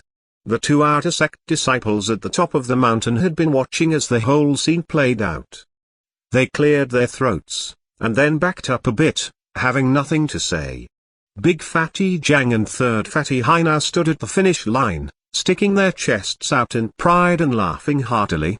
"See you later, Chenfi," said Big Fatty Jiang, slapping his stomach and causing the fat to jiggle. "Ha ha ha. Although, not in the servants' district. Ha ha ha. I'll miss you. Congratulations on becoming an outer sect disciple." Chenfi and his friends very nearly coughed up blood, and in their hearts, they wanted nothing more than to commit murder. Bai Xiaochun stuck out his lower jaw, looking very pleased. "There's no need to thank us, elder brothers. Congratulations on becoming the fish which leapt over the dragon gate. As outer sect disciples, your meteoric success will be like the galloping divine steed. We junior brothers offer sincere congratulations." However, even as his words rang out, a cold harumph rang out from the top of Fragrant Cloud Peak. "There's no need for congratulations, you're coming too." Almost as soon as the words entered Bai Xiaochun's ears, he began to tremble.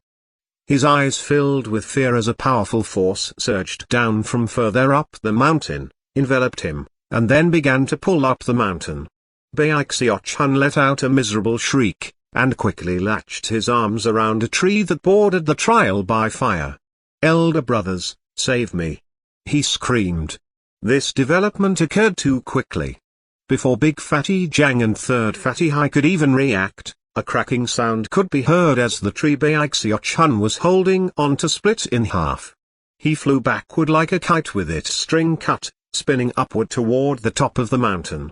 At the same time, a middle-aged man appeared up above, wearing a long blue cloak, looking very threatening despite not looking angry. It was none other than Li Qingyu, Chapter 14, Third Elder Brother? Third Elder Sister? Chenfi and his friends were always happy to gloat in the misfortune of others. As they watched what was happening to Bai Xiaochun, they couldn't help but feel as if the grand laws of heaven were truly being enforced implacably. As for the two outer sect disciples in charge of the trial by fire, they looked on with hatred, a sensation that no other servant had ever caused them to feel. "I don't wanna go." Bai Xiaochun plopped onto the ground and immediately began to wail, his voice filled with such a feeling of being abused that any listener would surely weep. Simultaneously, back down on the path, Big Fatty Jiang and Third Fatty Hai saw Li Qingyu and began to quiver. They quickly bowed their heads to avoid notice. "Ah, Ninth junior brother, it's not that I refused to save you. Now that the Peak Lord of Fragrant Cloud Peak has shown up, you have no choice but to suck it up in the outer sect. Big Fatty Jang heaved continuous sighs in his heart as he hunched his shoulders and tried to inconspicuously scuttle away. However, it was at that point that Li Qing's voice suddenly rang in his ears. You two are coming along as well. As soon as Big Fatty Jang heard the words, a powerful force dragged both him and Third Fatty High up into the air. They didn't even have a chance to grab onto a tree before they were hauled to the top of the mountain. I don't want to go. Big Fatty Jang wailed, sounding even more miserable than Bai Xiaochun. I'd rather die in the ovens than climb the ladder in the outer sect. He sounded so miserable, in fact, that Bai Xiaochun looked up in surprise and forgot to cry. Third Fatty High didn't say anything, but instead looked silently down toward the bottom of the mountain, his face a picture of depression and longing. When Li Qingyu heard Big Fatty Jang's miserable wailing, his face darkened and he said, "Shut up." Instantly, Bai Xiaochun rose to his feet, face solemn as he stood there. Instead of looking sullen like he had before, he was the complete opposite, as if he had suddenly switched faces. Big Fatty Jang stared in shock, and then immediately stood up. Inwardly, he felt as if the persecution he was enduring was like an ocean that threatened to overwhelm him. He just couldn't figure out why Li Qingyu wouldn't say anything when Bai Xiaochun wailed, and then yelled at him when he did the same thing. Zhang Dahai, starting today, you'll be an outer sect disciple of Violet Cauldron Peak. 1. Chen Qingru, you'll be going to Green Crest Peak. 2. Bai Xiaochun, you'll be staying here with me, as an outer sect disciple of Fragrant Cloud Peak. Li Qingyu looked at Bai Xiaochun and felt a headache coming on. He had just gone into secluded meditation when he got the news about the Ovens crew and everything that was going on. Even the sect elders were talking about it. Of course, from their perspective, the whole thing was quite amusing, and a nice break from the monotony of cultivation. None of them were even inclined to dole out any punishment. However, it wasn't something that could be allowed to go on indefinitely, so Li Qingyu came to straighten matters out. After he finished speaking, he flicked his sleeve, ignoring Chen Fei and the other two men as he looked at something further up on Fragrant Cloud Peak. Bai Xiaochun sighed bitterly and said his goodbyes to Big Fatty Jang and Third Fatty High. All of a sudden, he remembered something. He turned his head to look at Third Fatty High, a strange expression on his face as he asked, "Third elder brother, your name is actually Chen Qingru? Ha ha ha. What a good name. It makes you sound like a smoking hot babe." Third Fatty High gave a cold but depressed snort, then turned and began to walk down the mountain. "What's wrong with him?" Bai Xiaochun asked, looking at Big Fatty Jang. Big Fatty Jang looked back at him with a strange look in his eyes. Then, he clapped him on the shoulder and spoke, his voice solemn and sincere. "Ninth junior brother, there's something I never told you before. Third Fatty High actually isn't your elder brother. In fact, she's your elder sister." Clearing his throat, he turned and hurried off. Bai Xiaochun stared at him blankly. It felt like thunder was crashing around inside his head, as if the whole world were collapsing. Elder sister? After a long moment passed, Bai Xiaochun took a deep breath and was about to turn and look at Third Fatty High, when suddenly Li Qing's cold voice rang out. "Quit running your mouth and catch up." Bai Xiaochun hurried after Li Qingyu, looking more bitter than ever. After a few paces, he turned, looked back down at the ovens, and sighed. It had been quite a while since Bai Xiaochun learned that the Spirit Stream sect's north bank had 4 mountain peaks, and that the south bank had 3. Li Qingyu was the Peak Lord of the third mountain, Fragrant Cloud Peak. The position of Peak Lord was very distinguished in the sect. Although Fragrant Cloud Peak didn't look very big, upon entering it, one would realize that it was filled with the singing of birds and the fragrant aroma of flowers. It looked like a celestial paradise, and was actually much larger on the inside than it appeared to be from the outside. Actually, the finish line of the trial by fire was only the peak of one of the auxiliary spurs of the mountain as a whole, and really only counted as the foot of the mountain. Mist swirled about everywhere, as well as an occasional medicinal aroma, a single whiff of which would lift the spirits and send a warm feeling through the body. Bai Xiaochun could immediately tell that this place was extraordinary. He took a deep breath, and his cultivation base, which hadn't made much progress in the past months, instantly surged to life. Li Qingyu didn't look back, but his eyes gleamed with a bit of admiration. Even he felt that Bai Xiaochun's progress in cultivation in the past year wasn't bad. Now that you're an outer sect disciple, you can't go and cause any more trouble, Li Qingyu said slowly. Practicing cultivation is like rowing a boat against the current. It requires constant effort. Bai Xiaochun didn't dare say anything back. He put on the most charming expression he could, and nodded continuously. Sect resources are only one aspect of cultivation for outer sect disciples, Li Qingyu continued. You also need to work hard and take advantage of whatever opportunities come your way. There are plenty of missions that you can take on for the sect. In a moment, you can go look at the missions and pick a few to start your training.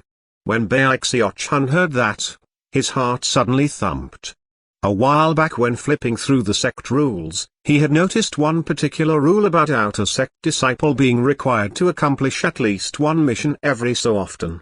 If they didn't, they would be punished by being demoted from outer sect disciple to servant.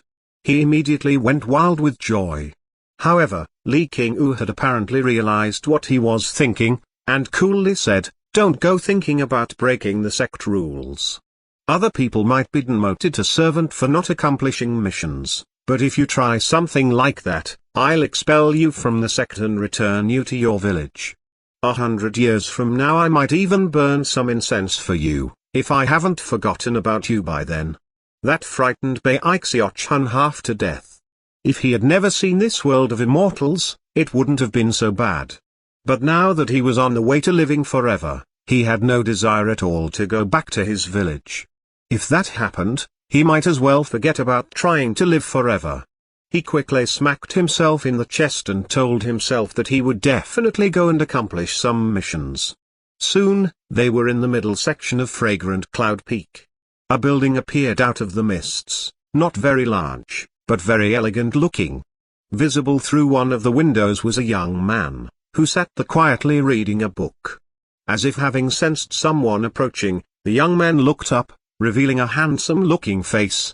When he saw Li Qingyu, he immediately walked out of the building and clasped hands in greeting.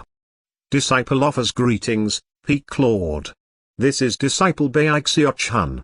Take him and get him set up as an outer sect disciple.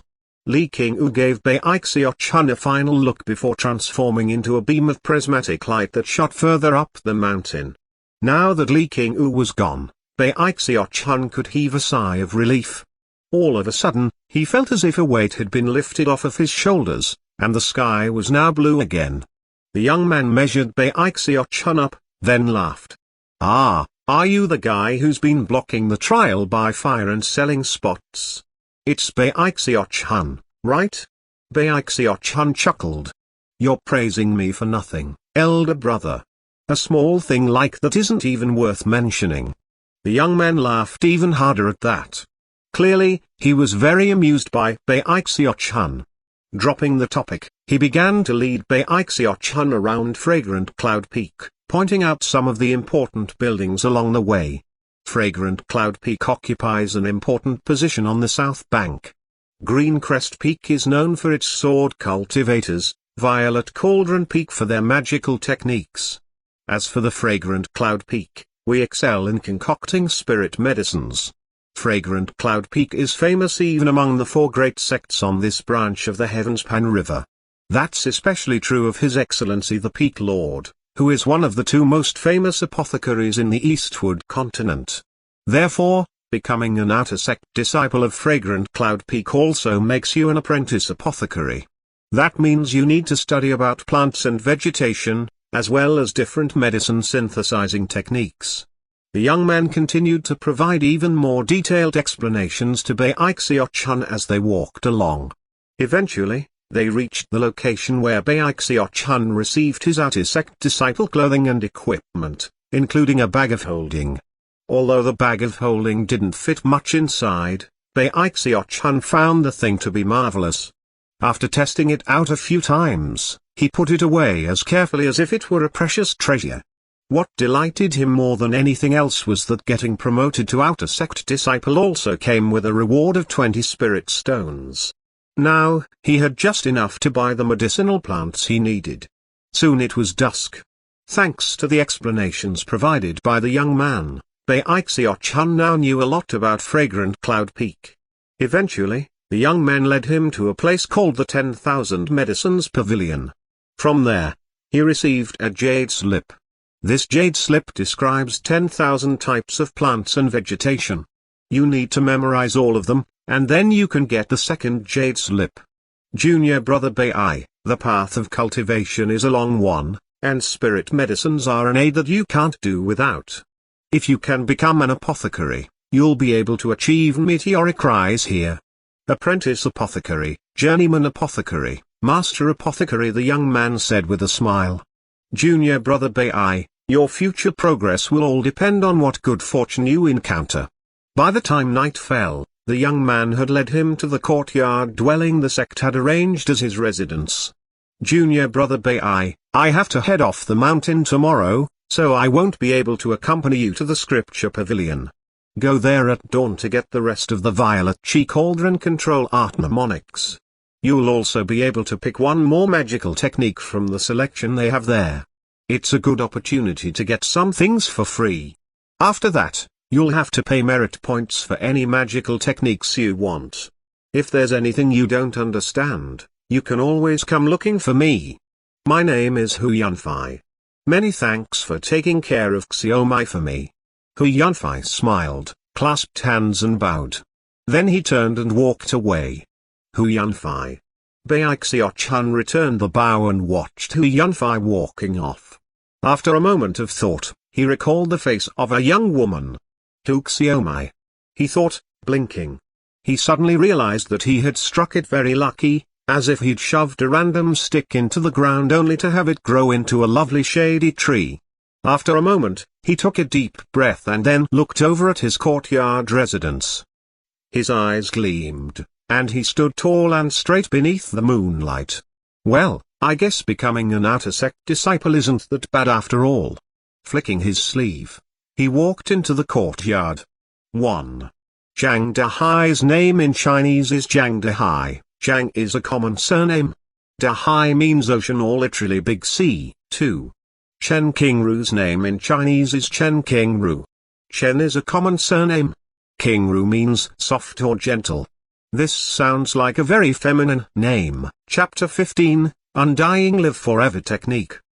Moonlight flooded down onto fragrant Cloud Peak of the Spirit Stream sect, dispersing some of the mists that covered it, and causing the entire scene to be spectacularly beautiful. About halfway down the east face of the mountain, at the end of a side path, was a courtyard residence. The courtyard itself was as large as a field, and was filled with the delicate fragrance of flowers and plants. The residence itself was a log cabin, complete with a desk and a bed inside, all of which were made from some sort of magenta-colored wood that let off a lovely, fragrant aroma. This place was far superior to anything in the servants' district. The field in the courtyard had been cleared, and was ready for planting. There was even a well in one corner. Bai Xiaochun looked around at the moonlit scene, and his eyes sparkled with satisfaction. Outer sect disciples are official disciples of the Spirit Stream sect, so naturally they get much better compensation than the servants. This residence really isn't bad at all.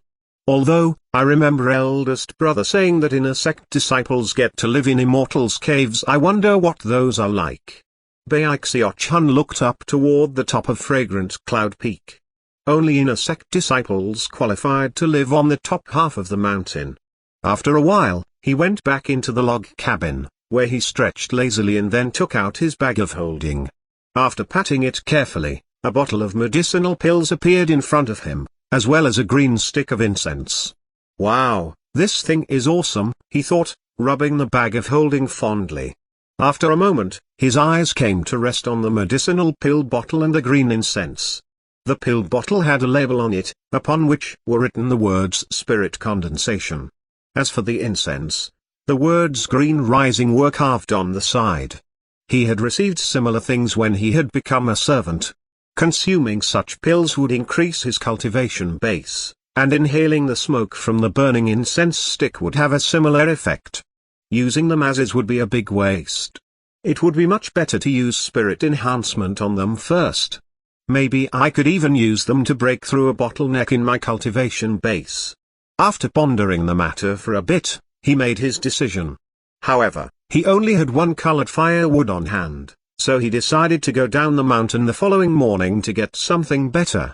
Having made his decision, he sat down cross-legged and began to meditate. When it came to his cultivation, he had never given up. Although his progress had slowed recently, he still spent time every day on it. The whole purpose to practicing cultivation was to live forever, so of course he would stick to it. The night passed uneventfully, and soon it was dawn. Sunlight broke through the mist, making it seem as if valuable treasures were descending. Bai Xiaochun had been cultivating all night. He opened his eyes, donned his outer sect disciple clothing, and then hurried out of his log cabin to find the scripture pavilion that elder brother who had mentioned the day before.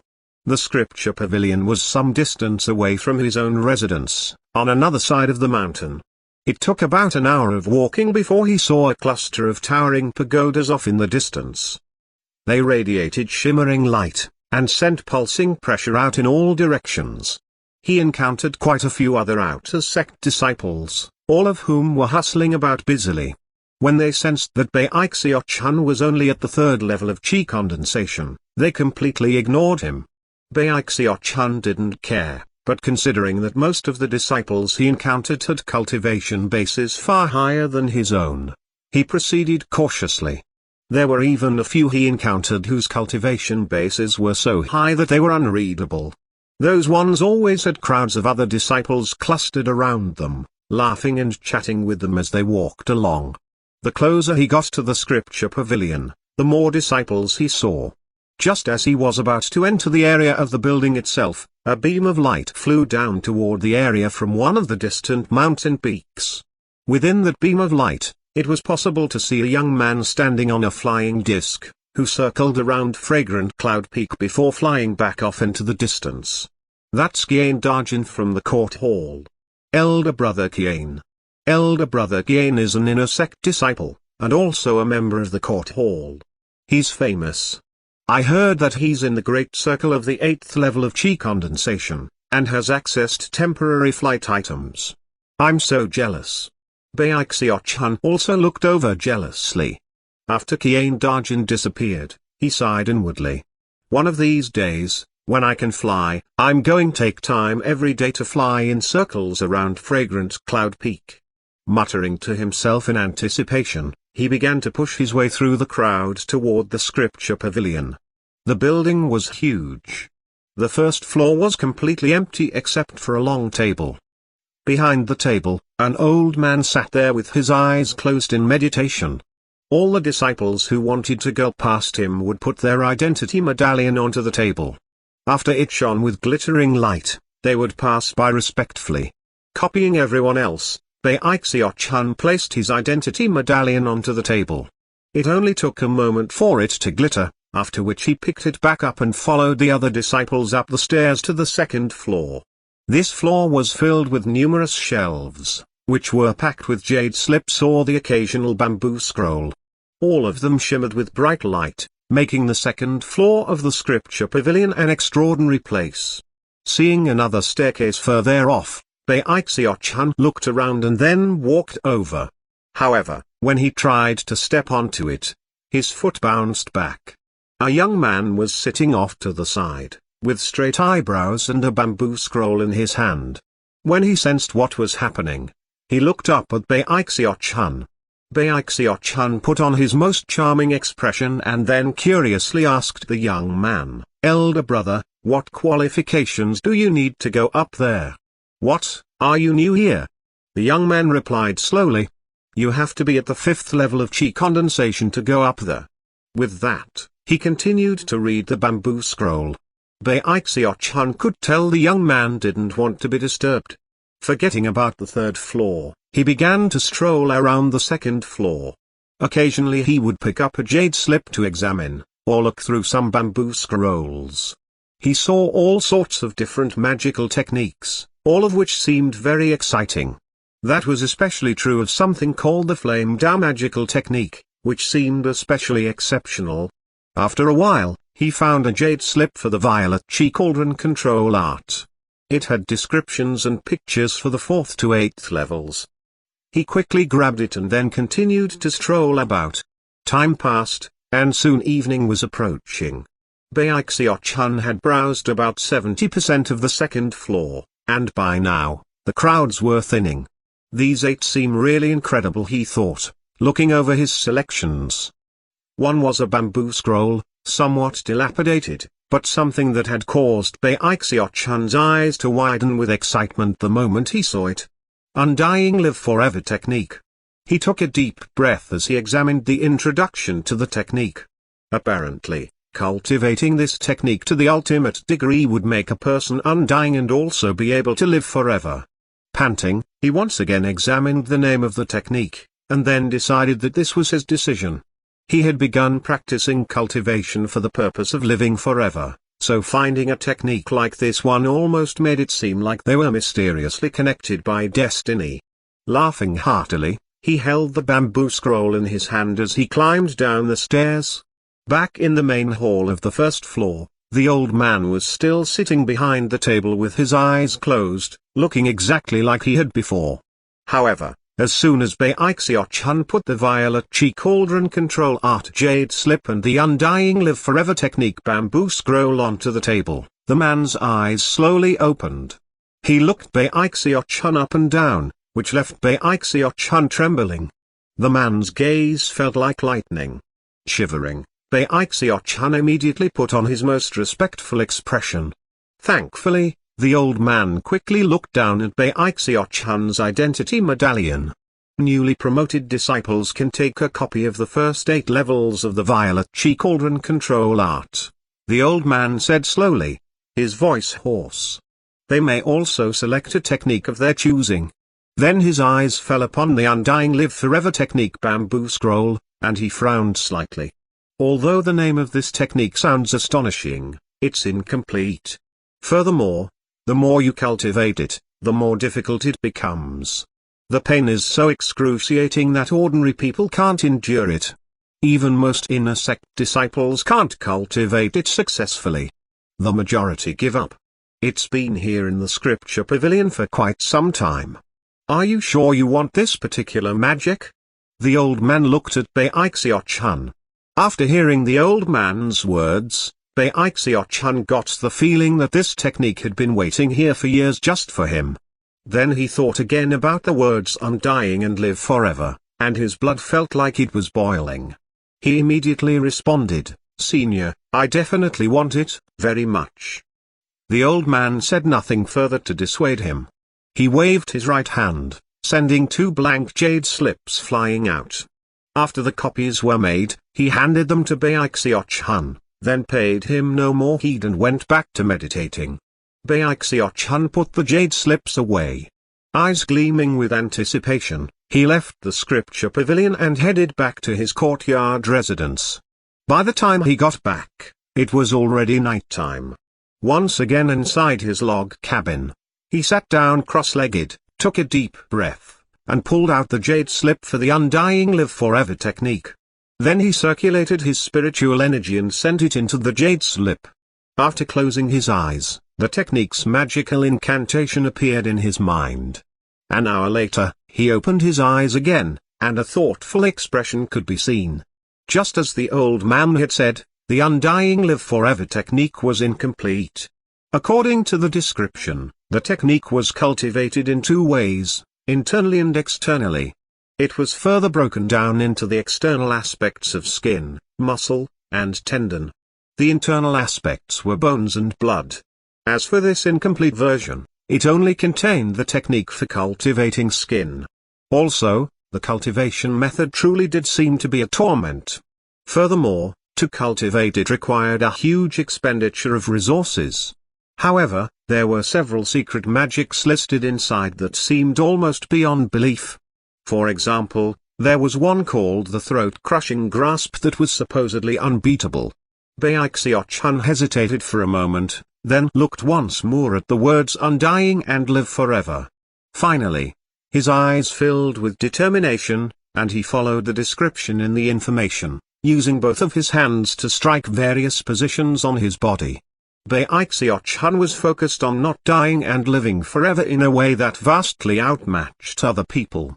Therefore, he did exactly as the technique required, and beat himself the entire night. The following day, his whole body hurt. It didn't matter whether he stood up or sat down. Even lifting his arm hurt. And yet, he gritted his teeth and continued to do as the technique manual instructed, and forced himself to move. "Oh, relax then flex, flex then relax," he said, repeating one of the lines from the technique as he hopped and skipped around the courtyard. He let out one miserable shriek after another, and tears were streaming down his face. Finally, he gritted his teeth, grabbed some spirit stones, and headed down the mountain. He figured that if he had to move around, he might as well just go out and buy the medicinal plants he needed to get the age-prolonging longevity-enhancing pill. That would be a lot better than doing nothing more than exercising in his courtyard. Soon, numerous outer sect disciples on Fragrant Cloud Peak saw a very strange sight. There was a fair-faced young man hopping and skipping about in a very strange fashion. He was also crying out at the top of his lungs in a fashion which almost sounded euphoric. Ah, oh oh, ah, oh oh, ah. Bai Xiaochun didn't want to cry out, but the pain was just too much. In fact, it hurt so much that he was pretty sure that even not moving would also hurt. However, all he had to do was think about the words undying and live forever, and he continued with vicious determination. And thus he continued all the way down to the market outside of the sect. Trembling, he bought all of the medicinal plants he needed, as well as some one-colored firewood. The two-colored firewood was much more expensive, so he only bought one piece. After that, he ran out of spirit stones. Gritting his teeth, he went back to the mission's office and handed in the mission he had taken when he was still a servant. In return, he got the age-prolonging longevity-enhancing pill. The pill was yellow, about as big as his thumbnail, and emanated a strange medicinal aroma. He looked at the pill, his body still burning with so much pain that he could barely talk. Sweat poured down him, soaking him completely. Clenching his teeth, he climbed back up the steps of Fragrant Cloud Peak, leaving a trail of sweat behind him as he went. He got quite a few surprised and even cynical glances from other outer sect disciples. After all, he was really sweating far beyond what was normal. He really wasn't sure what was going on. By the time he got back to his courtyard residence, it was the middle of the night. As soon as he walked inside, he collapsed onto the ground, unconscious. Despite having passed out, the pain woke him up several times through the night. By the time the light of dawn spread out across the sky, though, he woke up and realized that the pain was gone. An incomplete minor cycle, he thought, recalling the technique's introduction. If he could go for a full day and night without passing out, that would be a complete minor cycle. If he could complete 81 minor cycles, that would count as a minor circulation. After that, his skin would be changed, and would reach a point that the process wouldn't be so painful. If the technique were simple, everyone would do it, and then everyone would be able to live forever. The harder it is, the more I'm going to cultivate it. Then I'll really be undying and able to live forever. His eyes filled with determination, his obsession with living forever was strong, and had reached a truly astonishing level. Now that his body didn't hurt anymore, he pulled out the age-prolonging longevity-enhancing pill and studied it. He was just about to eat it when all of a sudden he seemed to recall something. Looking around to make sure no one was watching, he hurried into his log cabin and performed an incantation gesture with his right hand, causing the turtle wok to appear. To consume it the way it is would be a big loss. The best thing to do is eat it after doing a spirit enhancement. Licking his lips, He produced the two-colored flame firewood and kindled it beneath the turtle wok. Immediately, the log burst into flames, and moments later, became ash. At the same time, two glowing designs appeared on the turtle wok. After a moment of hesitation, he placed the age-prolonging longevity-enhancing pill inside. Almost as soon as the spirit medicine entered the wok, silver light flashed. Having experienced this before, Bai Xiaochun's expression didn't change in the least, and he continued to stare at the wok. After a moment, the silver light faded away and, shockingly, two silver designs could be seen on the age-prolonging longevity-enhancing pill. The medicinal aroma which floated off of it was now much stronger than it had been before, so strong that a mere sniff would enliven the spirits. It's too bad I don't have anything to make a three-colored flame. He picked up the spirit medicine and put it into his mouth. The instant it melted, it transformed into a scalding current that swept through his body. Bai Xiaochun felt his mind rumbling, and his body felt like a furnace. However, even as he was consumed by heat, the white hair on his head turned black again. A powerful surge of life force replenished him, and after a moment, he could tell that it was even stronger than before. A bit of blood oozed out of his nose. Major success, he thought, his eyes widening. He immediately began to cultivate the violet chi cauldron control art, but found that there was little difference. After all, this spirit medicine replenished vital energy, not spiritual energy. More blood flowed out of his nose, and the scalding current inside of him expanded. He felt like he was an inflatable ball that was on the verge of popping. Astonishment filled him.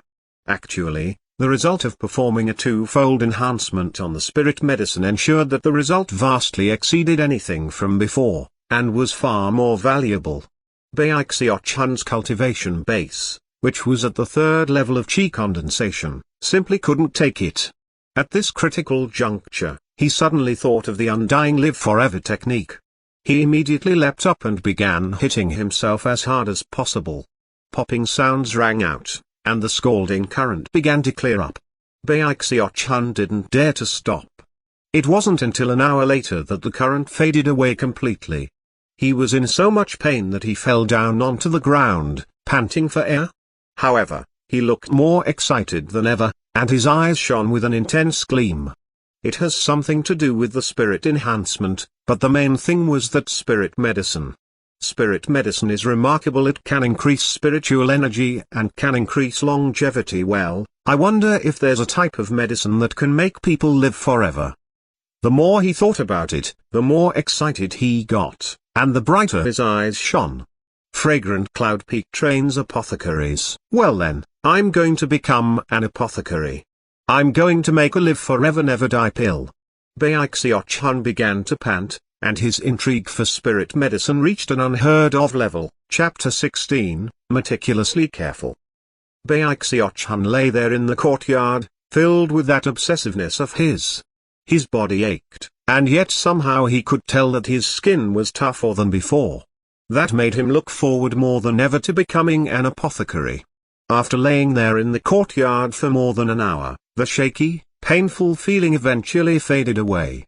Bai Xiaochun crawled into a cross-legged position, eyes flickering as he patted his bag of holding to produce the medicinal pills and medicinal incense. After closer inspection, he took a deep breath, looked around furtively, then headed back into the log cabin, where he once again took out the turtle wok. I could consume this medicinal pill as is. But after I do a spirit enhancement, it should be able to break my cultivation base through from the third level of chi condensation to the fourth. It's too bad that two-colored firewood is so expensive. The ovens has some. But I'm not longer a servant there anymore, which makes things complicated. Bai Xiaochun's excitement regarding the medicinal pill continued to grow. After a bit of thought, he ceased any hesitation and produced a piece of one-colored firewood. I'll just do a basic enhancement. That'll be good enough. He quickly lit the firewood, and the resulting one-colored flame caused the first turtle wok design to light up. He opened the medicinal pill bottle and poured out the 3 medicinal pills it contained, all of which were as large as longan fruits. After performing 3 spirit enhancements, flickering silver designs could be seen on the surface of the medicinal pills. He also enhanced the green incense. In the end, he sat there looking at the 4 different spirit medicines upon which he had performed a basic enhancement. Finally, he placed the incense stick in front of him and then popped the 3 medicinal pills into his mouth. Then he examined the pictures in the violet chi cauldron control art manual, and followed the mnemonics as he began to practice cultivation. Soon, the spiritual energy in his body was seething. He could now maintain the posture for much longer than before, and he could feel his cultivation base rising rapidly. After the time it takes an incense stick to burn, the little river of spiritual energy inside of him was flowing through his body, and he could sense that he was nearing a breakthrough to the 4th level of chi condensation. I just need to hold on for 100 breaths of time, and I can break through. He gritted his teeth as he continued to maintain the posture in the 4th picture. His body was swelling up so much that he felt like a ball, and cracking sounds could be heard inside of him. Great beads of sweat were rolling off of him. It was at this point that the spiritual energy began to wane. Bai Xiaochun's eyes narrowed in concentration, and he blew a mouthful of spiritual energy onto the green incense stick in front of him. As soon as the spiritual energy touched the green incense, it lit up, causing tendrils of green smoke to swirl about like green snakes.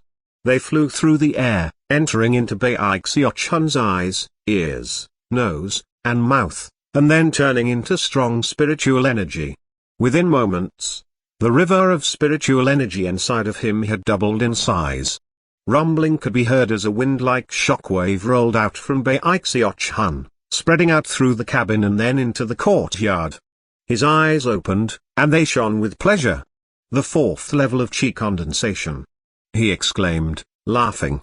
He could immediately sense the spiritual energy surging through him, carrying with it a strong life force.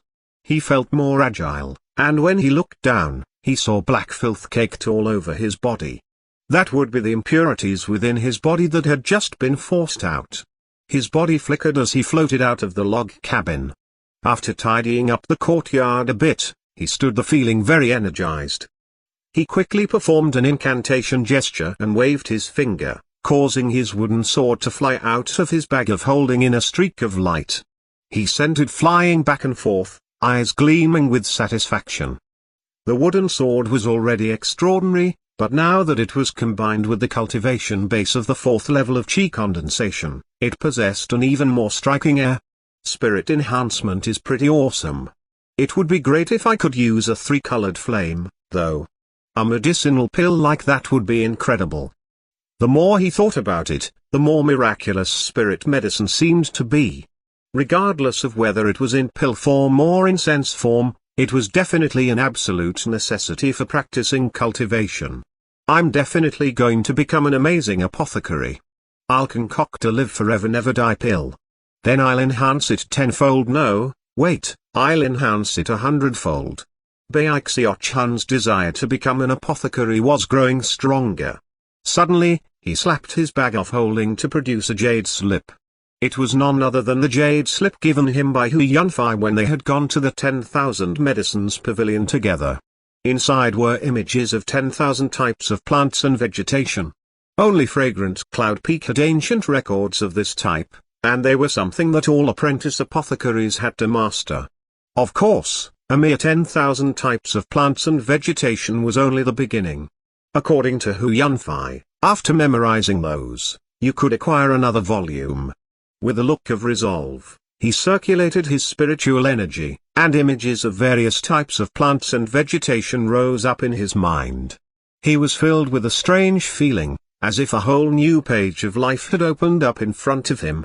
There were even descriptions of the medicinal plants needed to trade for an age-prolonging longevity-enhancing pill. After examining the contents of the jade slip, he realized that memorizing each of the 10,000 items wouldn't really be that difficult. However, he wasn't just any old person. His goal was to become a great apothecary who could concoct a live forever never die pill. The vicious determination concealed in his personality once again exploded out. This was not just memorizing a simple list, he had to carefully observe all of the details of each type of medicinal plant. Only after understanding a plant fully could he move on to the next one. Back when he had been under such pressure because of Xiaochun, he had practiced cultivation like mad for the better part of half a year. Now, with even grander aspirations, a similar thing was occurring. He studied the medicinal plants down to the tiniest detail, until he could close his eyes and recall an image of each and every one. However, he still felt as if that wasn't enough, and wished he could study the actual items to make his research complete. Unfortunately, there was nothing he could do about that. All he could do was carefully research what he had at his disposal, which included the shapes of the leaves and the patterns of the veins. Even that wasn't enough for Bai Xiaochun though. He also studied the roots and the fruits. It was almost as if the plants themselves were right in front of him, several times their normal size and dug up out of the ground for him to study. After that, he still didn't feel confident enough. Next, he studied the tiny hairs growing on the plants, and even the tiny pore-like openings beneath them. Time passed. Soon, a month had gone by. During that time, he spent time every day practicing the 4th level of the violet chi cauldron control art, and was getting much more comfortable with his cultivation base. At the same time, he hadn't forgotten about the undying live forever technique. Every day, he endured the pain as he ran around his courtyard practicing it, simultaneously memorizing the plants and vegetation from the jade slip. Unfortunately, the jade slip had no table of contents, so he wasn't sure exactly how many he had memorized so far. In addition to exercising in his courtyard, he would often stop by the spirit field in the corner, where he was growing 10 medicinal plants. These 10 plants were spirit winter bamboo.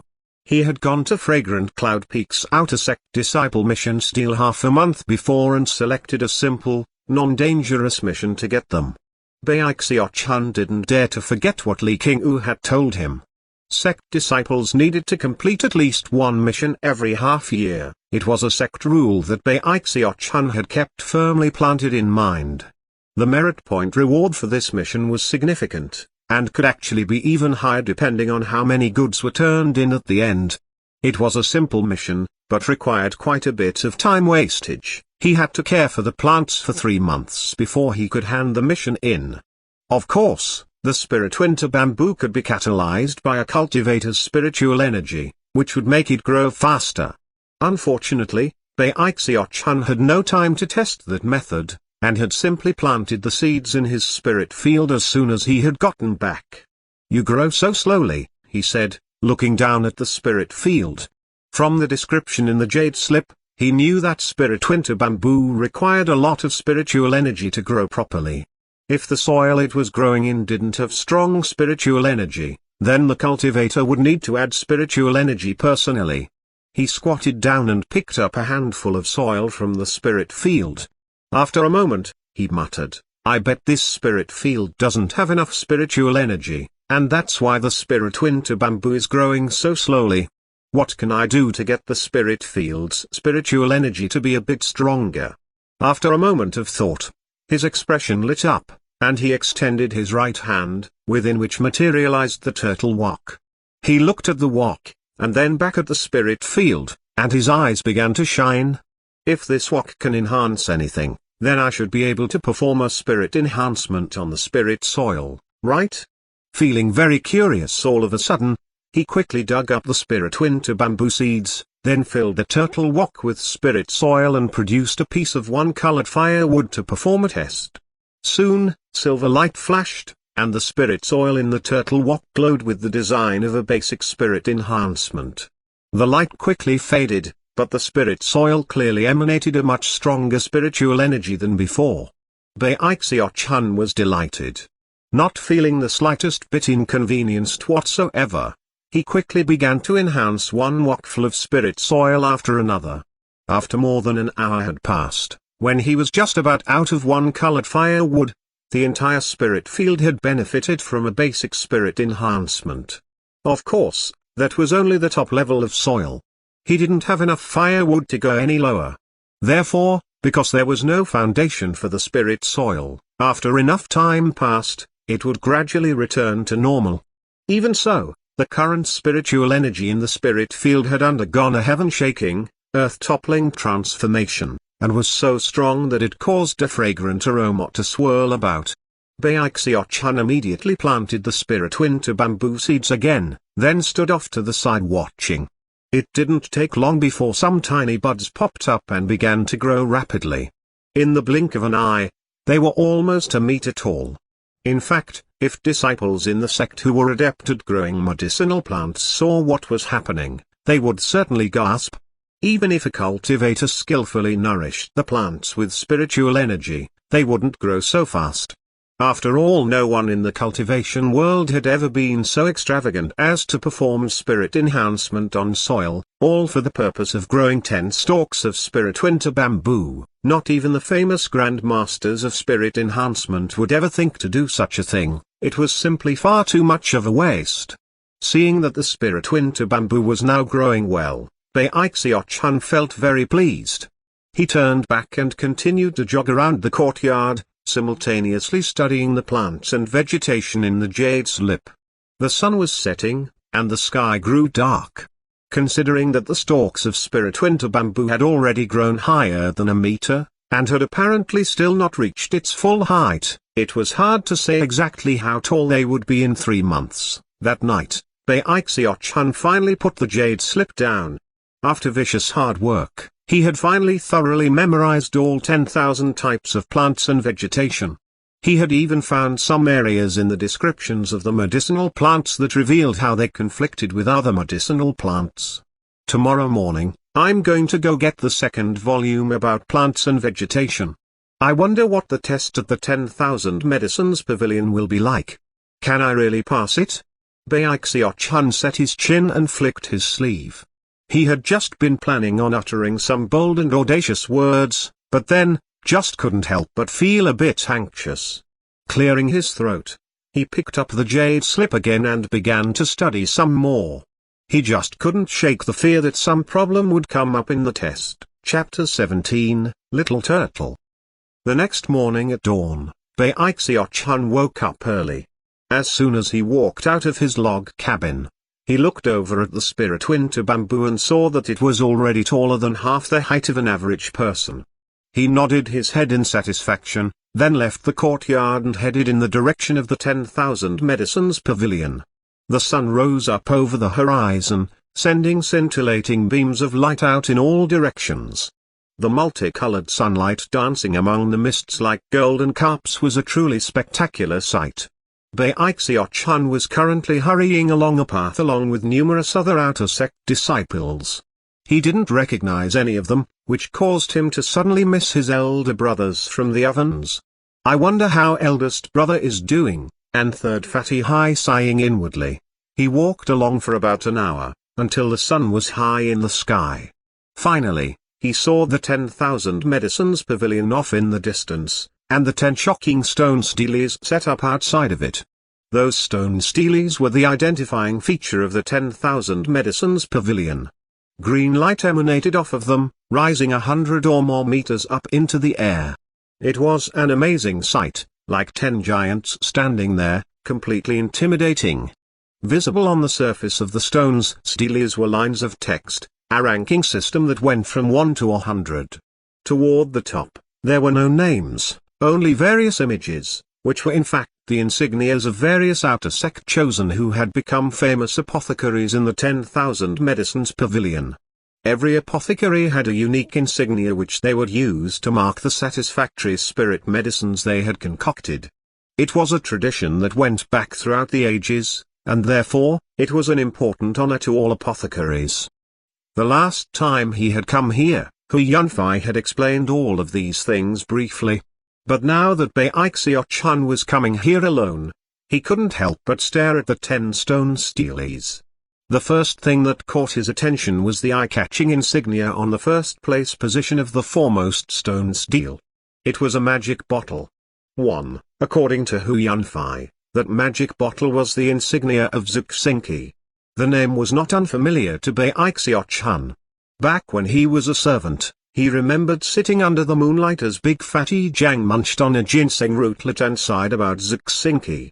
She came from a clan of mortals, and several years ago had been discovered by one of the senior members of the sect, who sensed that she had unusual latent talent. When she arrived in the sect and was formally tested, her latent talent caused a huge commotion in the Spirit Stream sect. She had a rare plant and vegetation's spirit meridian, which not only made her speed of cultivation many times greater than the average person, but also gave her astonishing potential when it came to synthesizing medicine. After joining Fragrant Cloud Peak, she became Li Qing'u's only apprentice, and was actually viewed as the most important apothecary in the sect next to Li Qing'u, and a future pillar. According to the rules of the Spirit Stream sect, it didn't matter how high a person's latent talent was, they couldn't automatically become an inner sect disciple. Therefore, Xianxia was just like all the other chosen from the other mountain peaks on the south bank. They all started out as disciples in the outer sect, where they trained hard to improve. However, the cultivation resources they had access to were actually provided by the inner sect. Everyone knew that it wouldn't be long before Xianxia would prove herself and become an inner sect disciple. On top of all that, she was astonishingly beautiful, which earned her the wide admiration of countless male disciples. Because of all of these reasons, she was very famous on Fragrant Cloud Peak. In fact, the inner sect disciples didn't view her as belonging to the outer sect. Even the conservative inner sect as a whole feared her. As Bai Xiaochun considered all these matters, he suddenly felt very curious about Xianxia. Then he made his way from one stone stele to the next, closely looking at all 10. Soon, he was virtually struck speechless. Xianxia is amazing. Of these 10 stone steles, her name is in first place on 8. I don't see her name at all on the other 2, presumably she hasn't competed for those yet. Bai Xiaochun's eyes were as wide as saucers as he looked at all the stone steles. By now, the crowd of disciples that had gathered around the 10,000 medicines pavilion had swelled to quite a number. Bai Xiaochun looked away from the stone steles and found the location where he could exchange his jade slip for the second volume of Plants and Vegetation. As he looked around, he realized that there really were a lot of people present, almost as if they were gathering in advance for some reason. Suddenly, he heard people talking excitedly. Elder Sister Zhu is coming. Ha ha ha. So the rumors were true. Elder Sister Zhu is coming today. We didn't come in vain. Elder Sister Zhu has already taken first place in the 5 volumes of Plants and Vegetation and 3 volumes of Spirit Creatures. This time she'll definitely challenge the 4th volume of Spirit Creatures. The buzz of conversation rose and fell, and the crowd grew more packed. Bai Xiaochun was stuck in the very middle, but thankfully he wasn't as fat as he had been before. After jostling around a bit, he managed to get out in front. Just as he did, he looked up and saw a bright beam of light flying through the air. It was blue flying silk, standing atop which was a young woman wearing the clothing of the outer sect. Long black hair flew behind her in the wind. She had narrow, phoenix-like eyebrows and eyes that shone as cold as the moon. Her complexion was lovely, her frame thin and lithe. As she flew toward one of the 10 stone steles, a cheer rose up from the surrounding outer sect disciples. She landed and, without even glancing around, headed directly toward one of the log cabins erected beneath the stone steles. It was only at this point that Bai Xiaochun noticed that all 10 of the stone steles had log cabins beneath them. In fact, there were currently people going in and out of all of them, and that included the one the young woman had just entered. The surrounding disciples were very excited. Bai Xiaochun looked around and found one particular disciple who looked skinnier and weaker than the others, and sidled up to him. Then, he cried out loudly, "At long last, I can lay eyes on Elder Sister Zhu again. This time she's definitely going to take first place on the 9th stone stele." After that, he turned and asked the skinny guy for more details about what was going on. Considering the young man was in such a good mood, he quickly gave a detailed explanation. Elder Sister Zhu wants to be the first person from ancient times to now to have first place in all 10 stone steles. and she's the only person who could possibly do it. All she has to do is take the test for the 4th and 5th volumes of Spirit Creatures, and she'll definitely take first place in both. Bai Xiaochun decided that the most important thing was to get the 2nd volume of Plants and Vegetation, which meant that he had to go take the test in the appropriate log cabin. If he succeeded, the volume would be his. Therefore, he began to push his way through the crowd to the first stone stele. It wasn't easy, and after he got there, he found that all the cabins were already occupied. After waiting a bit, he saw a crestfallen disciple moping out from one of them, but that didn't discourage him at all. He immediately entered the log cabin. Once inside, it was as if he was completely separated from the cacophony of sound on the outside. Everything here was peaceful and quiet. The log cabin wasn't very large, and in the middle, a prayer mat was laid out in front of a small stone stele. Bai Xiaochun sat down cross-legged in the prescribed fashion, then pulled out the jade slip that contained the 1st volume of Plants and Vegetation. He placed it up against the stone stele, and it sank down inside. The stone stele shuddered, and began to shine brightly. According to what the elder brother outside said, now is when I'm supposed to decide what insignia will identify me as an apothecary. After thinking for a moment, he chuckled and drew the image of a turtle. He loved turtles, and although his drawing was a bit misshapen and ugly, in his eyes it was pretty good. The turtle insignia flickered a few times, and Bai Xiaochun took a deep breath. He settled his chi and cleared his mind, and his eyes began to shine brightly. Finally, he slowly reached out and put his hand onto the stone stele. In the moment that he touched it, rumbling sounds filled his mind, and his vision swam.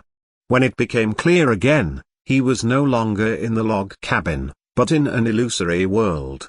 Before he could size up his surroundings, light flashed in front of him, and countless medicinal plants appeared, filling his field of view. None of the medicinal plants were intact.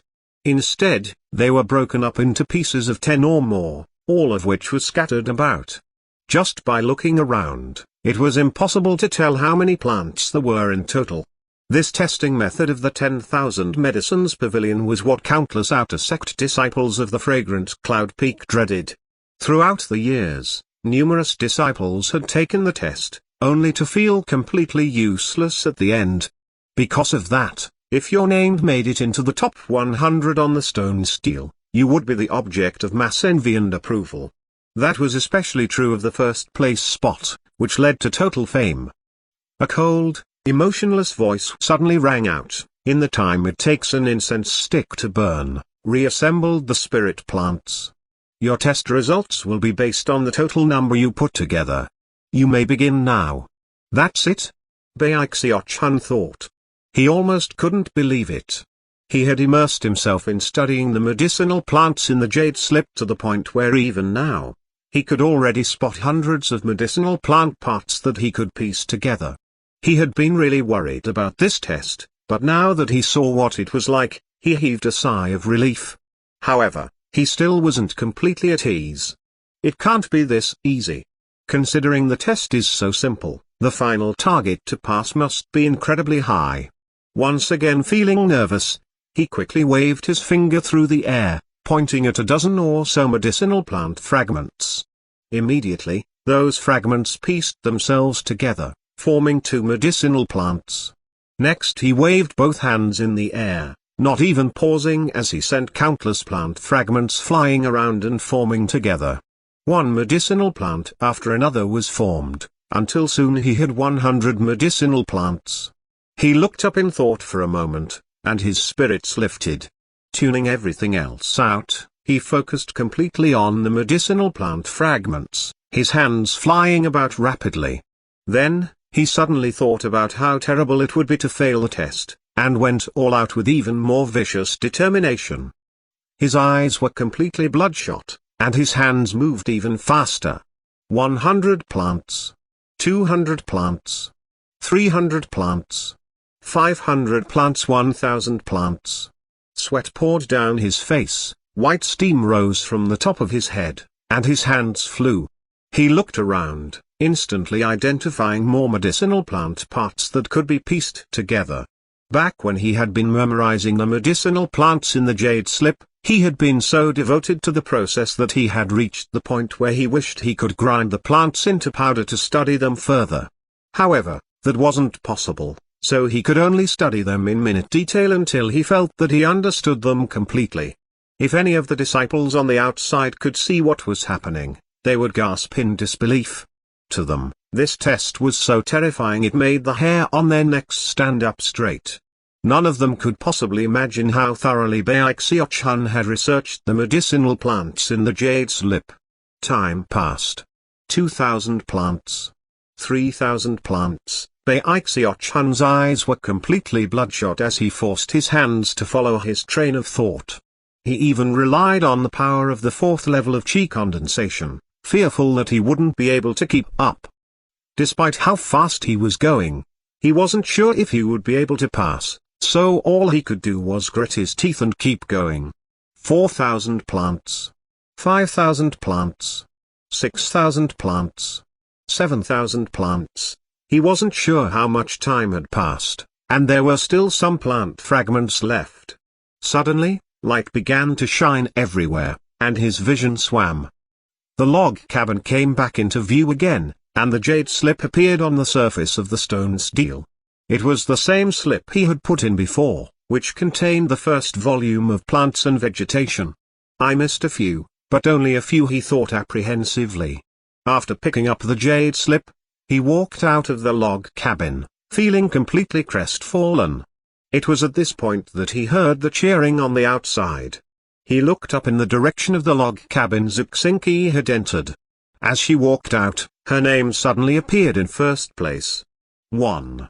If you look up this word for magic bottle in the CE dictionaries, it is often defined as Aquarius, the Western constellation. While the term has come to be an accepted translation for Aquarius, the original meaning of the word, especially as it pertains to xianxia, is a type of bottle used in Buddhist rituals. Chapter 18, drawing the attention of the crowd. Ha ha ha. Elder sister Zhu did it. Didn't I say she would get another unprecedented first place spot? She definitely deserves to have that plants and vegetation spirit meridian. Her options for the future are endless. Elder sister Zhu, we'll be waiting for you to set another record. When you get first place in all 10, the Great Spirit Stream bell will toll to notify the whole sect. All of the surrounding outer sect disciples were cheering. Although there were a few disgruntled faces to be seen, and a few sharply spoken words, they were drowned out by the overwhelming applause. Xianxia's position among the disciples here was like the sun within the sky. In fact, she was well regarded by virtually everyone on Fragrant Cloud Peak. Although she was normally quite cold, the applause of the surrounding disciples couldn't help but make her feel a bit pleased with herself, and she smiled slightly. That smile caused the cheering to grow even louder. Bai Xiaochun stood there in the crowd, feeling quite envious of her. Muttering to himself, he looked back at the first stone stele and suddenly, his eyes went wide. Then he looked back down at the jade slip with the first volume of plants and vegetation, and after closer scrutiny, he realized that in addition to the original 10,000 types of plants and vegetation, another 10,000 had been added. His heart suddenly swelled with joy. He then turned his head to look at the first stone stele, and saw that right above the magic bottle insignia was the image of a turtle. Suddenly, he felt wonderful. He had originally planned to leave immediately. But now, filled with excitement, he waited to hear the audience begin to applaud his accomplishment. However, it quickly became apparent that everyone was only paying attention to Xianxia, and hadn't even noticed what had just occurred. In fact, even Xianxia was preparing to depart. Bai Xiaochun immediately started getting nervous. Blinking, he suddenly called out in his most astonished voice, "Look! Elder sister Zhu isn't in first place on the first stone stele anymore. Somebody else took her place. Weird. Now there's a really cool-looking turtle there. I wonder who drew that?" His voice pierced through the cheering, and as people heard the shocking nature of his words, They started to turn around to look at the stone's deal. Soon, faces fell, and cries of alarm rang out. That in turn caused more people to spin around in shock. Expressions of disbelief could be seen as more and more people began to stare at the text on the first stone's deal. Somebody actually passed up elder sister Zhu on the first stone's deal. That's impossible. Heavens. Somebody surpassed elder sister Zhu, and with that ugly-looking turtle. Who could it be? There's actually somebody who can pose a challenge to elder sister Zhu in terms of skill with plants and vegetation? This is groundbreaking. Elder sister Zhu just took first place on the 9th stone's deal, but she still only has a total of 8 first-place positions. Everyone was in an uproar, and the sounds of discussion filled the air. Moments ago, everyone had been cheering Xianxia, and could not possibly have been prepared for something unexpected like this to happen. Bai Xiaochun stood there in the crowd, so pleased with himself that he almost started laughing. However, he knew that doing so wouldn't be very appropriate, so he held himself back. Instead, he cried out in shock like everyone else around him. Actually, he had never had even the slightest clue that he could actually take first place. It was at this point that Xianxia, who had just been on the verge of leaving, suddenly trembled where she stood. After hearing the cries echoing out around her, her phoenix-like eyes turned to look at the first stone's deal, and she saw the turtle in the first place spot. At first she frowned, but then her expression calmed. In fact, she wasn't even shocked at all. As far as she was concerned, when she had taken first place in the test of the first volume of Plants and Vegetation, it had been just after she was promoted into the outer sect. Back then, she hadn't tried as hard as she could have when she took the test, and that was not to mention the advancement she had made since then. Not bad, she said coolly. It looks like there might be a new rising star in the sect. With that, her body flickered as she shot toward the first stone's deal. In her mind, this was a simple matter. The moment someone exceeded her, she would take back what was hers. Her movement immediately caused a ripple of excitement to run through the crowd of disciples. All of them stared in anticipation as Xianxia walked into the log cabin to take the test for the first volume of Plants and Vegetation.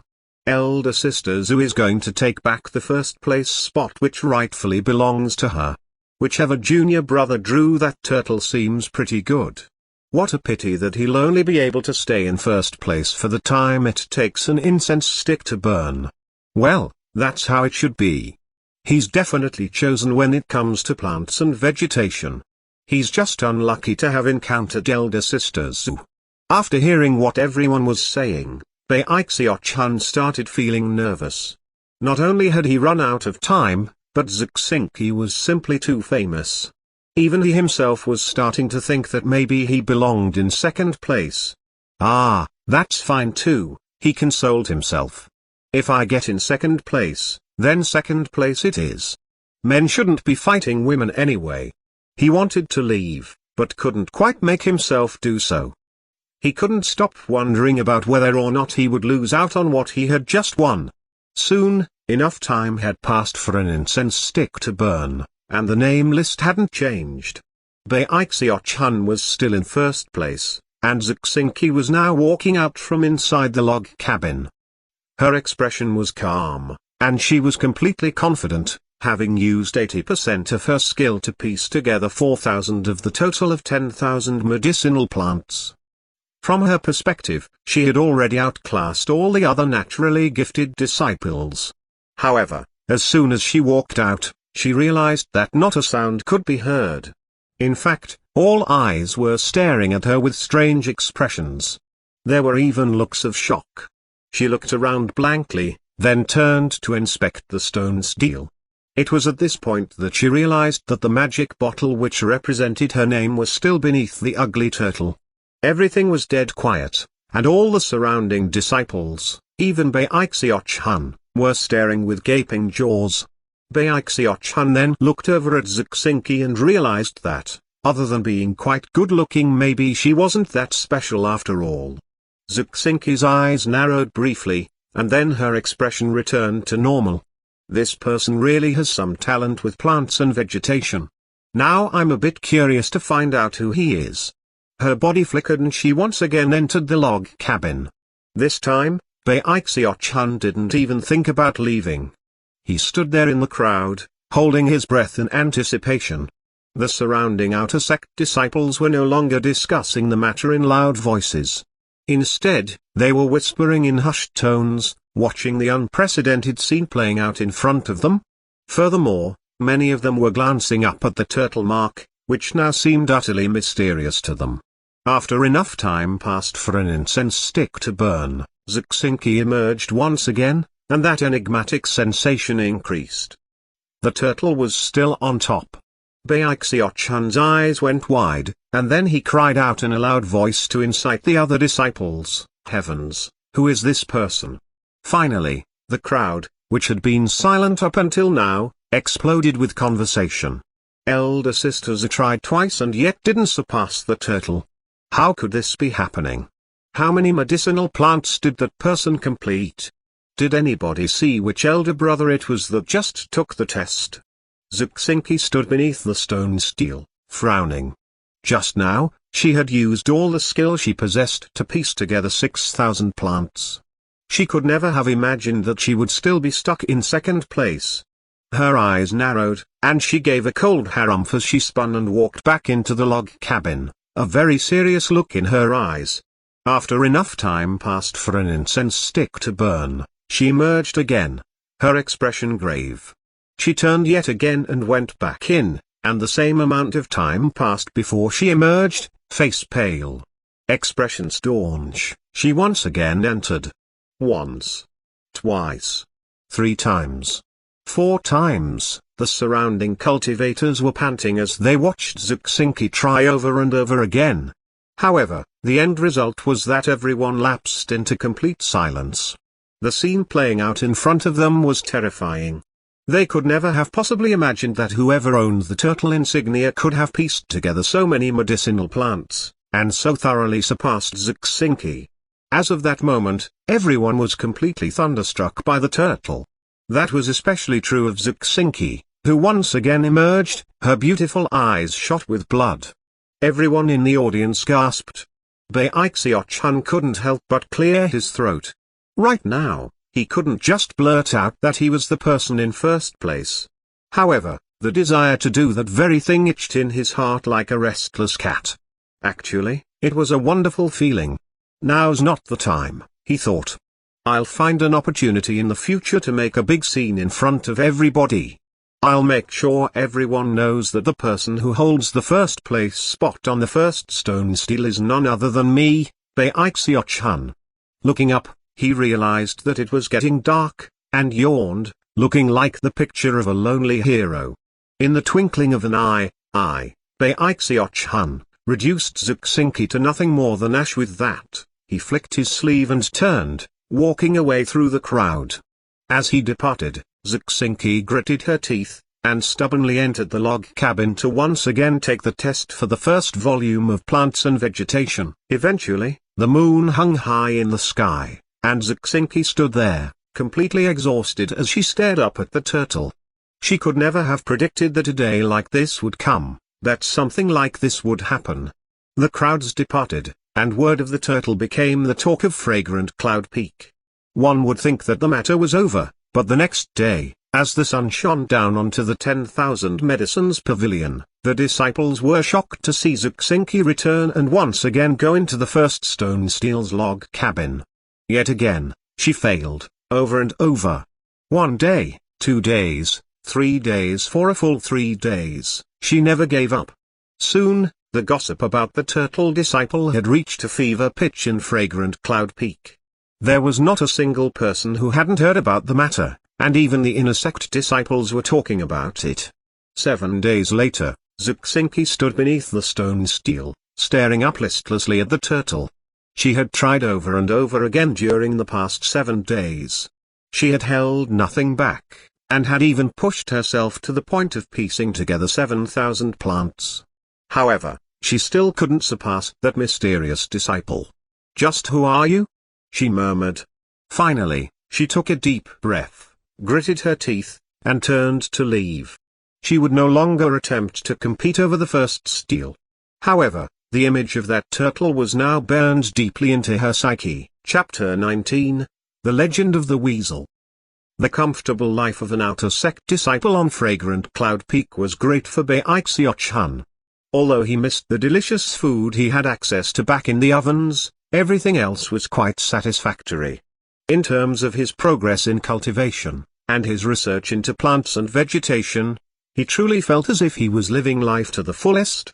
The only downside was that his courtyard residence was relatively remote, and there was no one around to chat with, so he got bored sometimes. Could it be that all cultivators are so lonely? He thought, sighing as he stood there in the courtyard looking up into the sky. Somehow, he felt much older and more grown up. The winds of autumn had passed, and snow had begun to fall occasionally, causing the temperature to drop significantly. Snowflakes drifted about in the air, and the spirit winter bamboo in Bai Xiaochun's courtyard was growing strong and healthy. They were now taller than Bai Xiaochun himself, and emerald green in color. They were like a splash of spring in the middle of the winter cold. A month had passed since he had taken first place on the first stone steal of plants and vegetation. However, the second volume of plants and vegetation was much more difficult than he'd anticipated, causing his research to slow. But that didn't change the most important thing to him, which was that xianxia never took back the first place spot on the first stone steal. Unfortunately, Bai Xiaochun still felt a lot of pressure to be able to piece together all of the incomplete medicinal plants that he hadn't been able to before. I have an amazing reputation now. I can't let that wench xianxia surpass me. From that moment, Bai Xiaochun decided that he would continue to work harder and harder until he reached his secret goal of being able to proudly announce in front of everyone that he was Apothecary Turtle.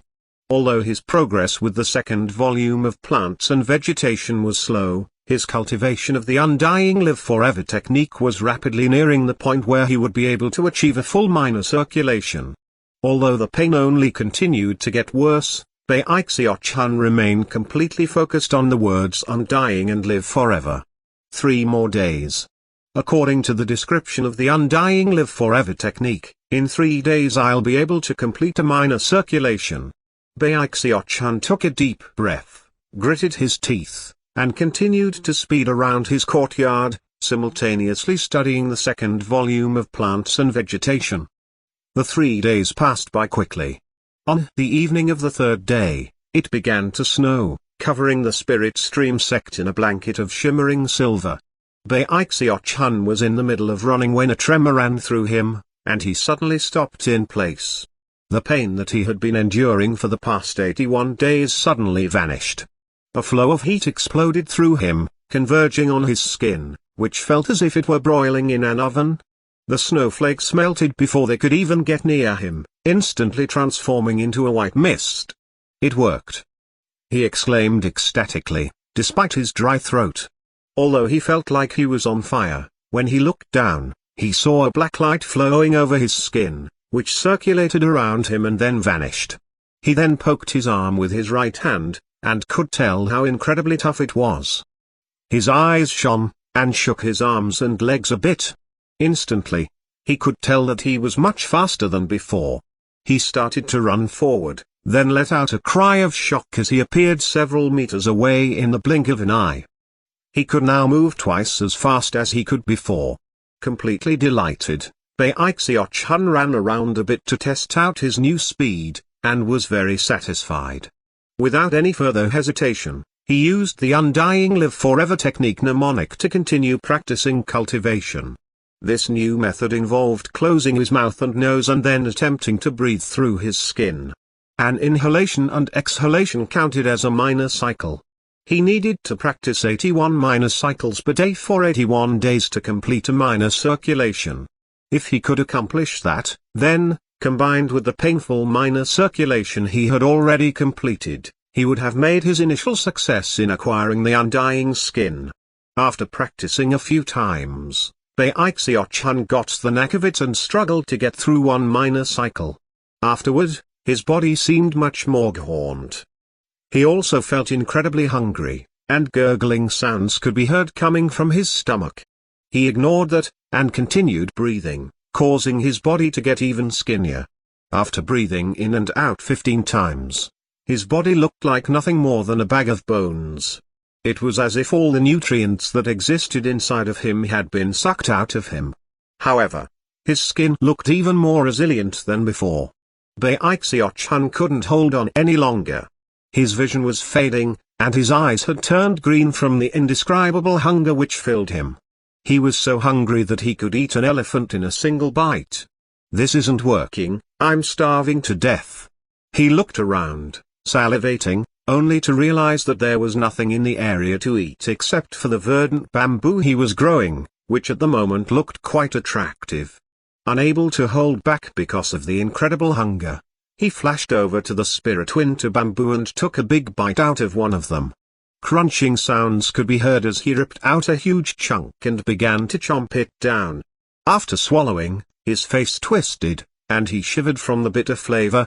Too bitter, I need to eat some real food. He suddenly missed the ovens more than ever. Never before in his life had he ever been this hungry, so hungry that he felt like he was going to faint. His eyes were turning even more green, and he was panting. Finally, he bolted out of the courtyard. Racing down the mountain path at top speed, he would occasionally encounter other outer sect disciples. To them, it felt like a wind was blowing past their bodies, and they turned in shock to stare at Bai Xiaochun running off into the distance. He raced down the mountain, into the servants' district and straight toward the ovens. Not wanting to waste time opening the door, he flew over the main gate. The ovens crew was in the middle of cooking. Now that Big Fatty Jiang and Third Fatty Hai were gone, Second Fatty Huang had become the leader. He was currently ladling out some rice gruel into a bowl, when suddenly a wind blasted in his face, and the bowl was gone, to be replaced by Bai Xiaochun's gaping mouth. Huh? Second Fatty Huang was startled, and stood there gaping for a moment. Before anybody could say anything, Bai Xiaochun grabbed one of the nearby woks and began to guzzle it down. Apparently that wasn't enough, because he then simply dunked his head into the wok, draining the rice gruel. 1 wok, 2 woks, 3 woks. Bai Xiaochun rapidly drank down 100 woks of gruel. He was like a bottomless pit, and still didn't feel close to being full. Still hungry. This isn't working. I'm so hungry, I need meat. He looked around frantically and quickly caught sight of the mountains of meat that were his elder brothers. The fatties of the ovens stared at Bai Xiaochun in shock. They had seen hungry people before, but had never seen someone this hungry. It was like the ghost of a person who had died from starvation. Then they realized that he was staring at them and salivating. Second Fatty Huang suddenly backed up rapidly, simultaneously shouting, "Ninth Fatty, quickly, there's some spirit food in the kitchen that we prepared for Elder Zhu." Bai Xiaochun's eyes gleamed, and he immediately charged toward the kitchen. Outside, Second Fatty Huang and the others exchanged dismayed glances. Did you see that? That's the fate in store for people who become outer sect disciples. Look at how hungry little junior brother is. You could beat me to death before I agree to become an outer sect disciple. The other fatties were all completely determined to hold fast to their decision, although they felt bad for Bai Xiaochun. At the moment, Bai Xiaochun was doing his best to control himself and abide by the 6 lines of truth from the ovens. He would only nibble the edges, and not eat the entire item. After all, if he broke the rules, that could implicate his elder brothers, which was something he would never do. After drinking the gruel and nibbling the edges of the spirit food, Bai Xiaochun's hunger had been reduced a bit. He could deal with it now, so he walked out of the kitchen, wanting to cry but not able to find any tears. This undying live forever technique was far too terrifying. Although he didn't have to deal with any pain now, the hunger was enough to drive a person mad. Second elder brother, he said, looking nervously at Second Fatty Huang. Seeing that Bai Xiaochun looked normal again, Second Fatty Huang finally felt relieved. He walked up and patted him on the shoulder in sympathy. Little junior brother, don't worry. Thankfully, we were already preparing some food for Elder Zhu. Look at how hungry you are. AI. From now, You come back more often to fill up, alright? Bai Xiaochun was very moved. However, he gritted his teeth and decided that he would do the opposite. After all, one day if he ever reached the point where he lost control, he might end up clearing out the entire ovens. Second Fatty Huang and the others escorted him out, and Bai Xiaochun sighed continuously as he trekked back up Fragrant Cloud Peak. All of a sudden, the wonderful, carefree feeling from before was gone, replaced by despair. He really was scared of starving himself to death now. I wonder if there really were some Spirit Stream sect disciples who died from starvation in the past. I definitely don't want to be the first. Scowling miserably, he was in the middle of trying to figure out how to resolve the food and hunger issue when suddenly he heard a rooster crowing off in the distance. The sound caused him to pause in place and slowly turn his head to stare in the direction of the crowing. Chickens looking around to ensure that nobody was watching him, he ducked into a nearby thicket, vanishing with a whoosh. Then he began to slink along like a weasel. Moments later, he appeared outside the fence that surrounded Fragrant Cloud Peak's Spirit Fowl Farm. Inside were a group of chickens strutting around arrogantly, as large as calves, with 3 colored tails. Bai Xiaochun eyed them with glistening eyes, and began to salivate. "Meat," he murmured, then began to chuckle, a strange sound that, when coupled with his wide smile, was completely terrifying. Chapter 20, Feathers Scattered About. Spirit tail chickens were far larger than ordinary chickens. They had very resilient feathers and extremely ferocious temperaments. After reaching full maturity, they were comparable to the second level of chi condensation. Not only was their meat edible, so were their eggs. Their blood and bones could be added to medicines, and when you burned their tails, they could create rare, 3-colored flames. Because of all that, large amounts of spirit tail chickens were being raised in all of the 3 mountains on the south bank of the Spirit Stream sect. However, they did not actually belong to the sect itself. Instead, they were the personal property of Li Qingyu and the peak lords of the other 2 mountain peaks, who assigned certain disciples to raise them and take care of them. On Fragrant Cloud Peak, there were 3 areas specially set aside to breed them. Bai Xiaochun crouched in the thicket looking at the spirit tail chickens.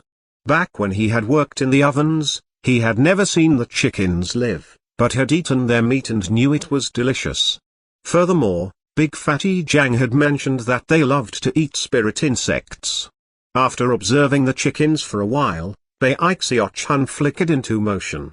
He did not do anything rash, but instead went back down the mountain, where he spent some spirit stones to buy some spirit insects, after which he returned to his courtyard residence.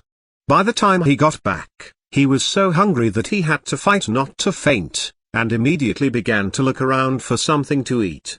It didn't take long for his gaze to fall upon the spirit winter bamboo, whereupon his eyes began to shine. The bamboo stalks were already around 3 meters tall, and thick as a fist. From the spirit glow they emanated, they seemed far beyond ordinary. Bai Xiaochun immediately hurried over and began to walk around the bamboo stalks, laughing heartily as he studied them closely. Based on what he had studied about plants and vegetation, he was quickly able to identify the toughest among the various stalks, which he cut off at the base and then sliced in half. When it came to stealing chickens, Bai Xiaochun had a very special method. The key lay in the word steal itself. Being able to get the chickens without anyone noticing was an art form. He quickly used some of the bamboo to craft a device called a bamboo cicada. He had learned how to make bamboo cicadas from his father when he was young. Supposedly, they were effective in catching all sorts of creatures from chickens to phoenixes. Once the bamboo cicada itself was finished, he used some strips of bamboo to weave a cord. After finishing that, he tested out the cord's strength, tied it to the bamboo cicada, then flew out into the darkness of night. "I'm gonna eat chicken." His stomach grumbled, but his eyes were shining with a green light. Because of how starving he was, he moved even faster than normal, and soon arrived at the spirit tail chicken farm. As he neared, he tiptoed up to the fence, placed a spirit insect onto the bamboo cicada, then threw the bamboo cicada over the fence. Next, he crouched hungrily off to the side, holding the cord, which was attached to the cicada. Further inside the fence were some log cabins, where certain outer sect disciples resided and practiced cultivation. The chicken farm was quite large, with over 100 spirit-tail chickens, most of whom were laying on the ground. A few were walking about, occasionally sticking their heads up haughtily and looking around. After a bit of time passed, one of the spirit-tail chickens seemed to have noticed something. It turned and looked at something a ways away, then walked over. It immediately saw the spirit insect sitting there, prompting it to peck its beak down to grab it. However, as soon as the spirit-tail chicken pecked at the spirit insect, right at the critical moment, the bent piece of bamboo snapped open, ingeniously forcing the spirit-tail chicken's beak open. The spirit-tail chicken wanted to cry out, but its beak was stuck open, and it couldn't emit any sounds. Then it tried to close its beak and crush the bamboo, but the bamboo was too resilient, and its efforts were in vain. No matter how the spirit-tail chicken struggled, it couldn't make a peep as it was quickly dragged toward the fence, then up and over, straight into Bai Xiaochun's hands. Bai Xiaochun quickly drew upon the power of the fourth level of qi condensation, sending massive amounts of force into his hands, which he used to snap the chicken's neck. Then he tossed it into his bag of holding. From the way he moved, it seemed he was quite a veteran when it came to this sort of thing. The entire affair took only about 30 breaths of time, and most of that time had been spent lying in wait. Were it not for that, it would have been accomplished even faster. Bai Xiaochun raced excitedly back to his courtyard residence, whereupon a fragrant aroma soon filled the air. By dawn, the entire chicken was now in Bai Xiaochun's belly. The only thing left were the feathers and the bones scattered about. After eating the entire spirit-tail chicken, most of Bai Xiaochun's hunger was abated. Having replenished his body, he now felt quite warm and comfortable. In fact, he even seemed to have a bit more spiritual energy inside. However, the most apparent change had to do with his undying live forever technique. Bai Xiaochun immediately began to breathe in and out, for roughly 8 cycles. With every inhalation and exhalation, pulsating warmth would spread through his body and then converge on his skin. That in turn caused his skin to become tougher and more resilient. It even flickered with a black light. However, if you looked closely, it was just as fair and clear as before. The undying live forever technique starts with pain, then moves to hunger. This type of cultivation is definitely quite difficult, however, the results are excellent. With that, he extended his right hand, within which appeared his wooden sword. Then, he carefully and softly tapped the blade onto the back of his hand. The wooden sword had a twofold spirit enhancement, but when it touched his skin, Bai Xiaochun could sense a faint force of resistance.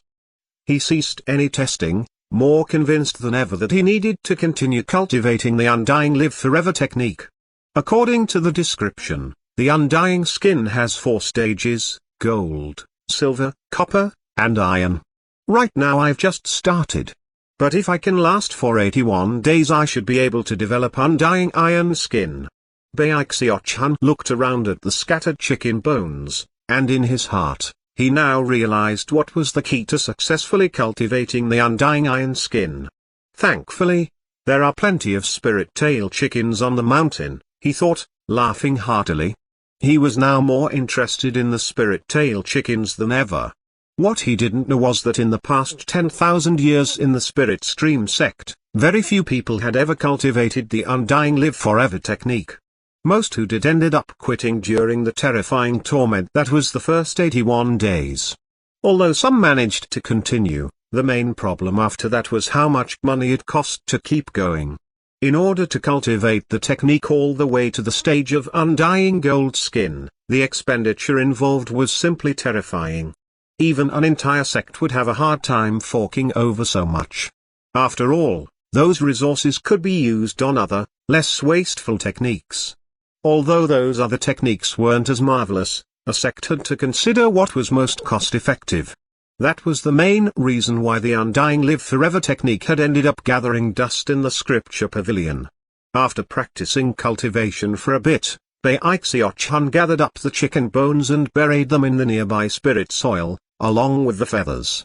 Then he left his courtyard residence and found a place where the outer sect disciples tended to congregate, where he eavesdropped a bit to see if anyone was talking about the chicken being stolen. Based on his experience stealing chickens back in his village, he knew that the most optimal method was to only strike once every few days. After eavesdropping a bit, he didn't hear anyone mention anything about a missing chicken. However, during his eavesdropping, he also learned that the three-colored tail feathers of the spirit tail chickens could be used to kindle three-colored flames. Having learned this, Bai Xiaochun immediately trotted back to his courtyard residence and dug up the three-colored tail feathers out of the spirit soil. Then he sat there, studying them thoughtfully. No wonder they raise so many spirit tail chickens here.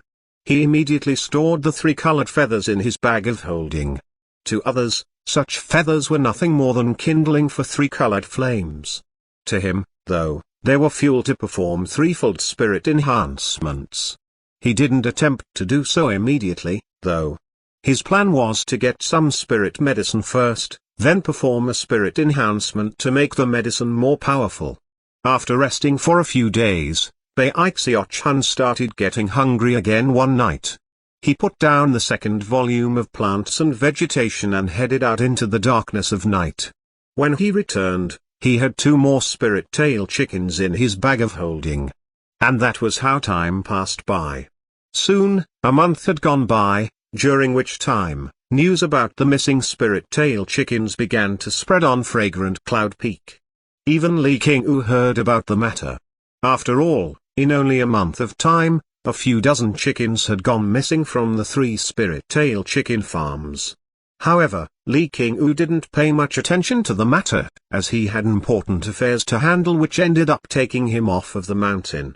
Most depressed of all were the 7 or 8 outer sect disciples in charge of raising the spirit tail chickens. It wasn't that they cared a lot for the chickens themselves, but rather, that the chickens weren't really theirs to begin with. Although the Peak Lord didn't say anything, they felt the matter to be a big loss of face. After all, whoever was stealing the chickens was doing it right under their noses. However, there was nothing they could do about it. No matter what they did to try to protect the chickens kept going missing. What was most puzzling of all was that the chickens went missing without a trace. Not even a sound could be heard, as if they had vanished into thin air. By now, Bai Xiaochun's body was now completely back to normal, and in fact, he had even gained a bit of weight. However much the undying live forever technique sucked away from him, he would replenish it with chicken meat. His face had a healthy flush, and he was once again living a comfortable life. He was in a wonderful mood, and his belly was full. As a result, his research into the second volume of Plants and Vegetation picked up speed. Eventually, the day arrived when he was finished studying.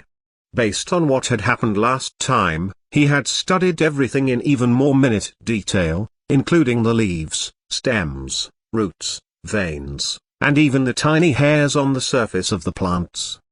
He was now more confident than ever, and was sure that even if the plants were split into dozens of parts, he would still be able to identify them. Chest puffed out proudly, he strode out of his courtyard residence. This time, I'm going to make sure everybody knows that I am the Lord Turtle who passed up Xianxia. Filled with anticipation, he headed straight for the 10,000 Medicines Pavilion.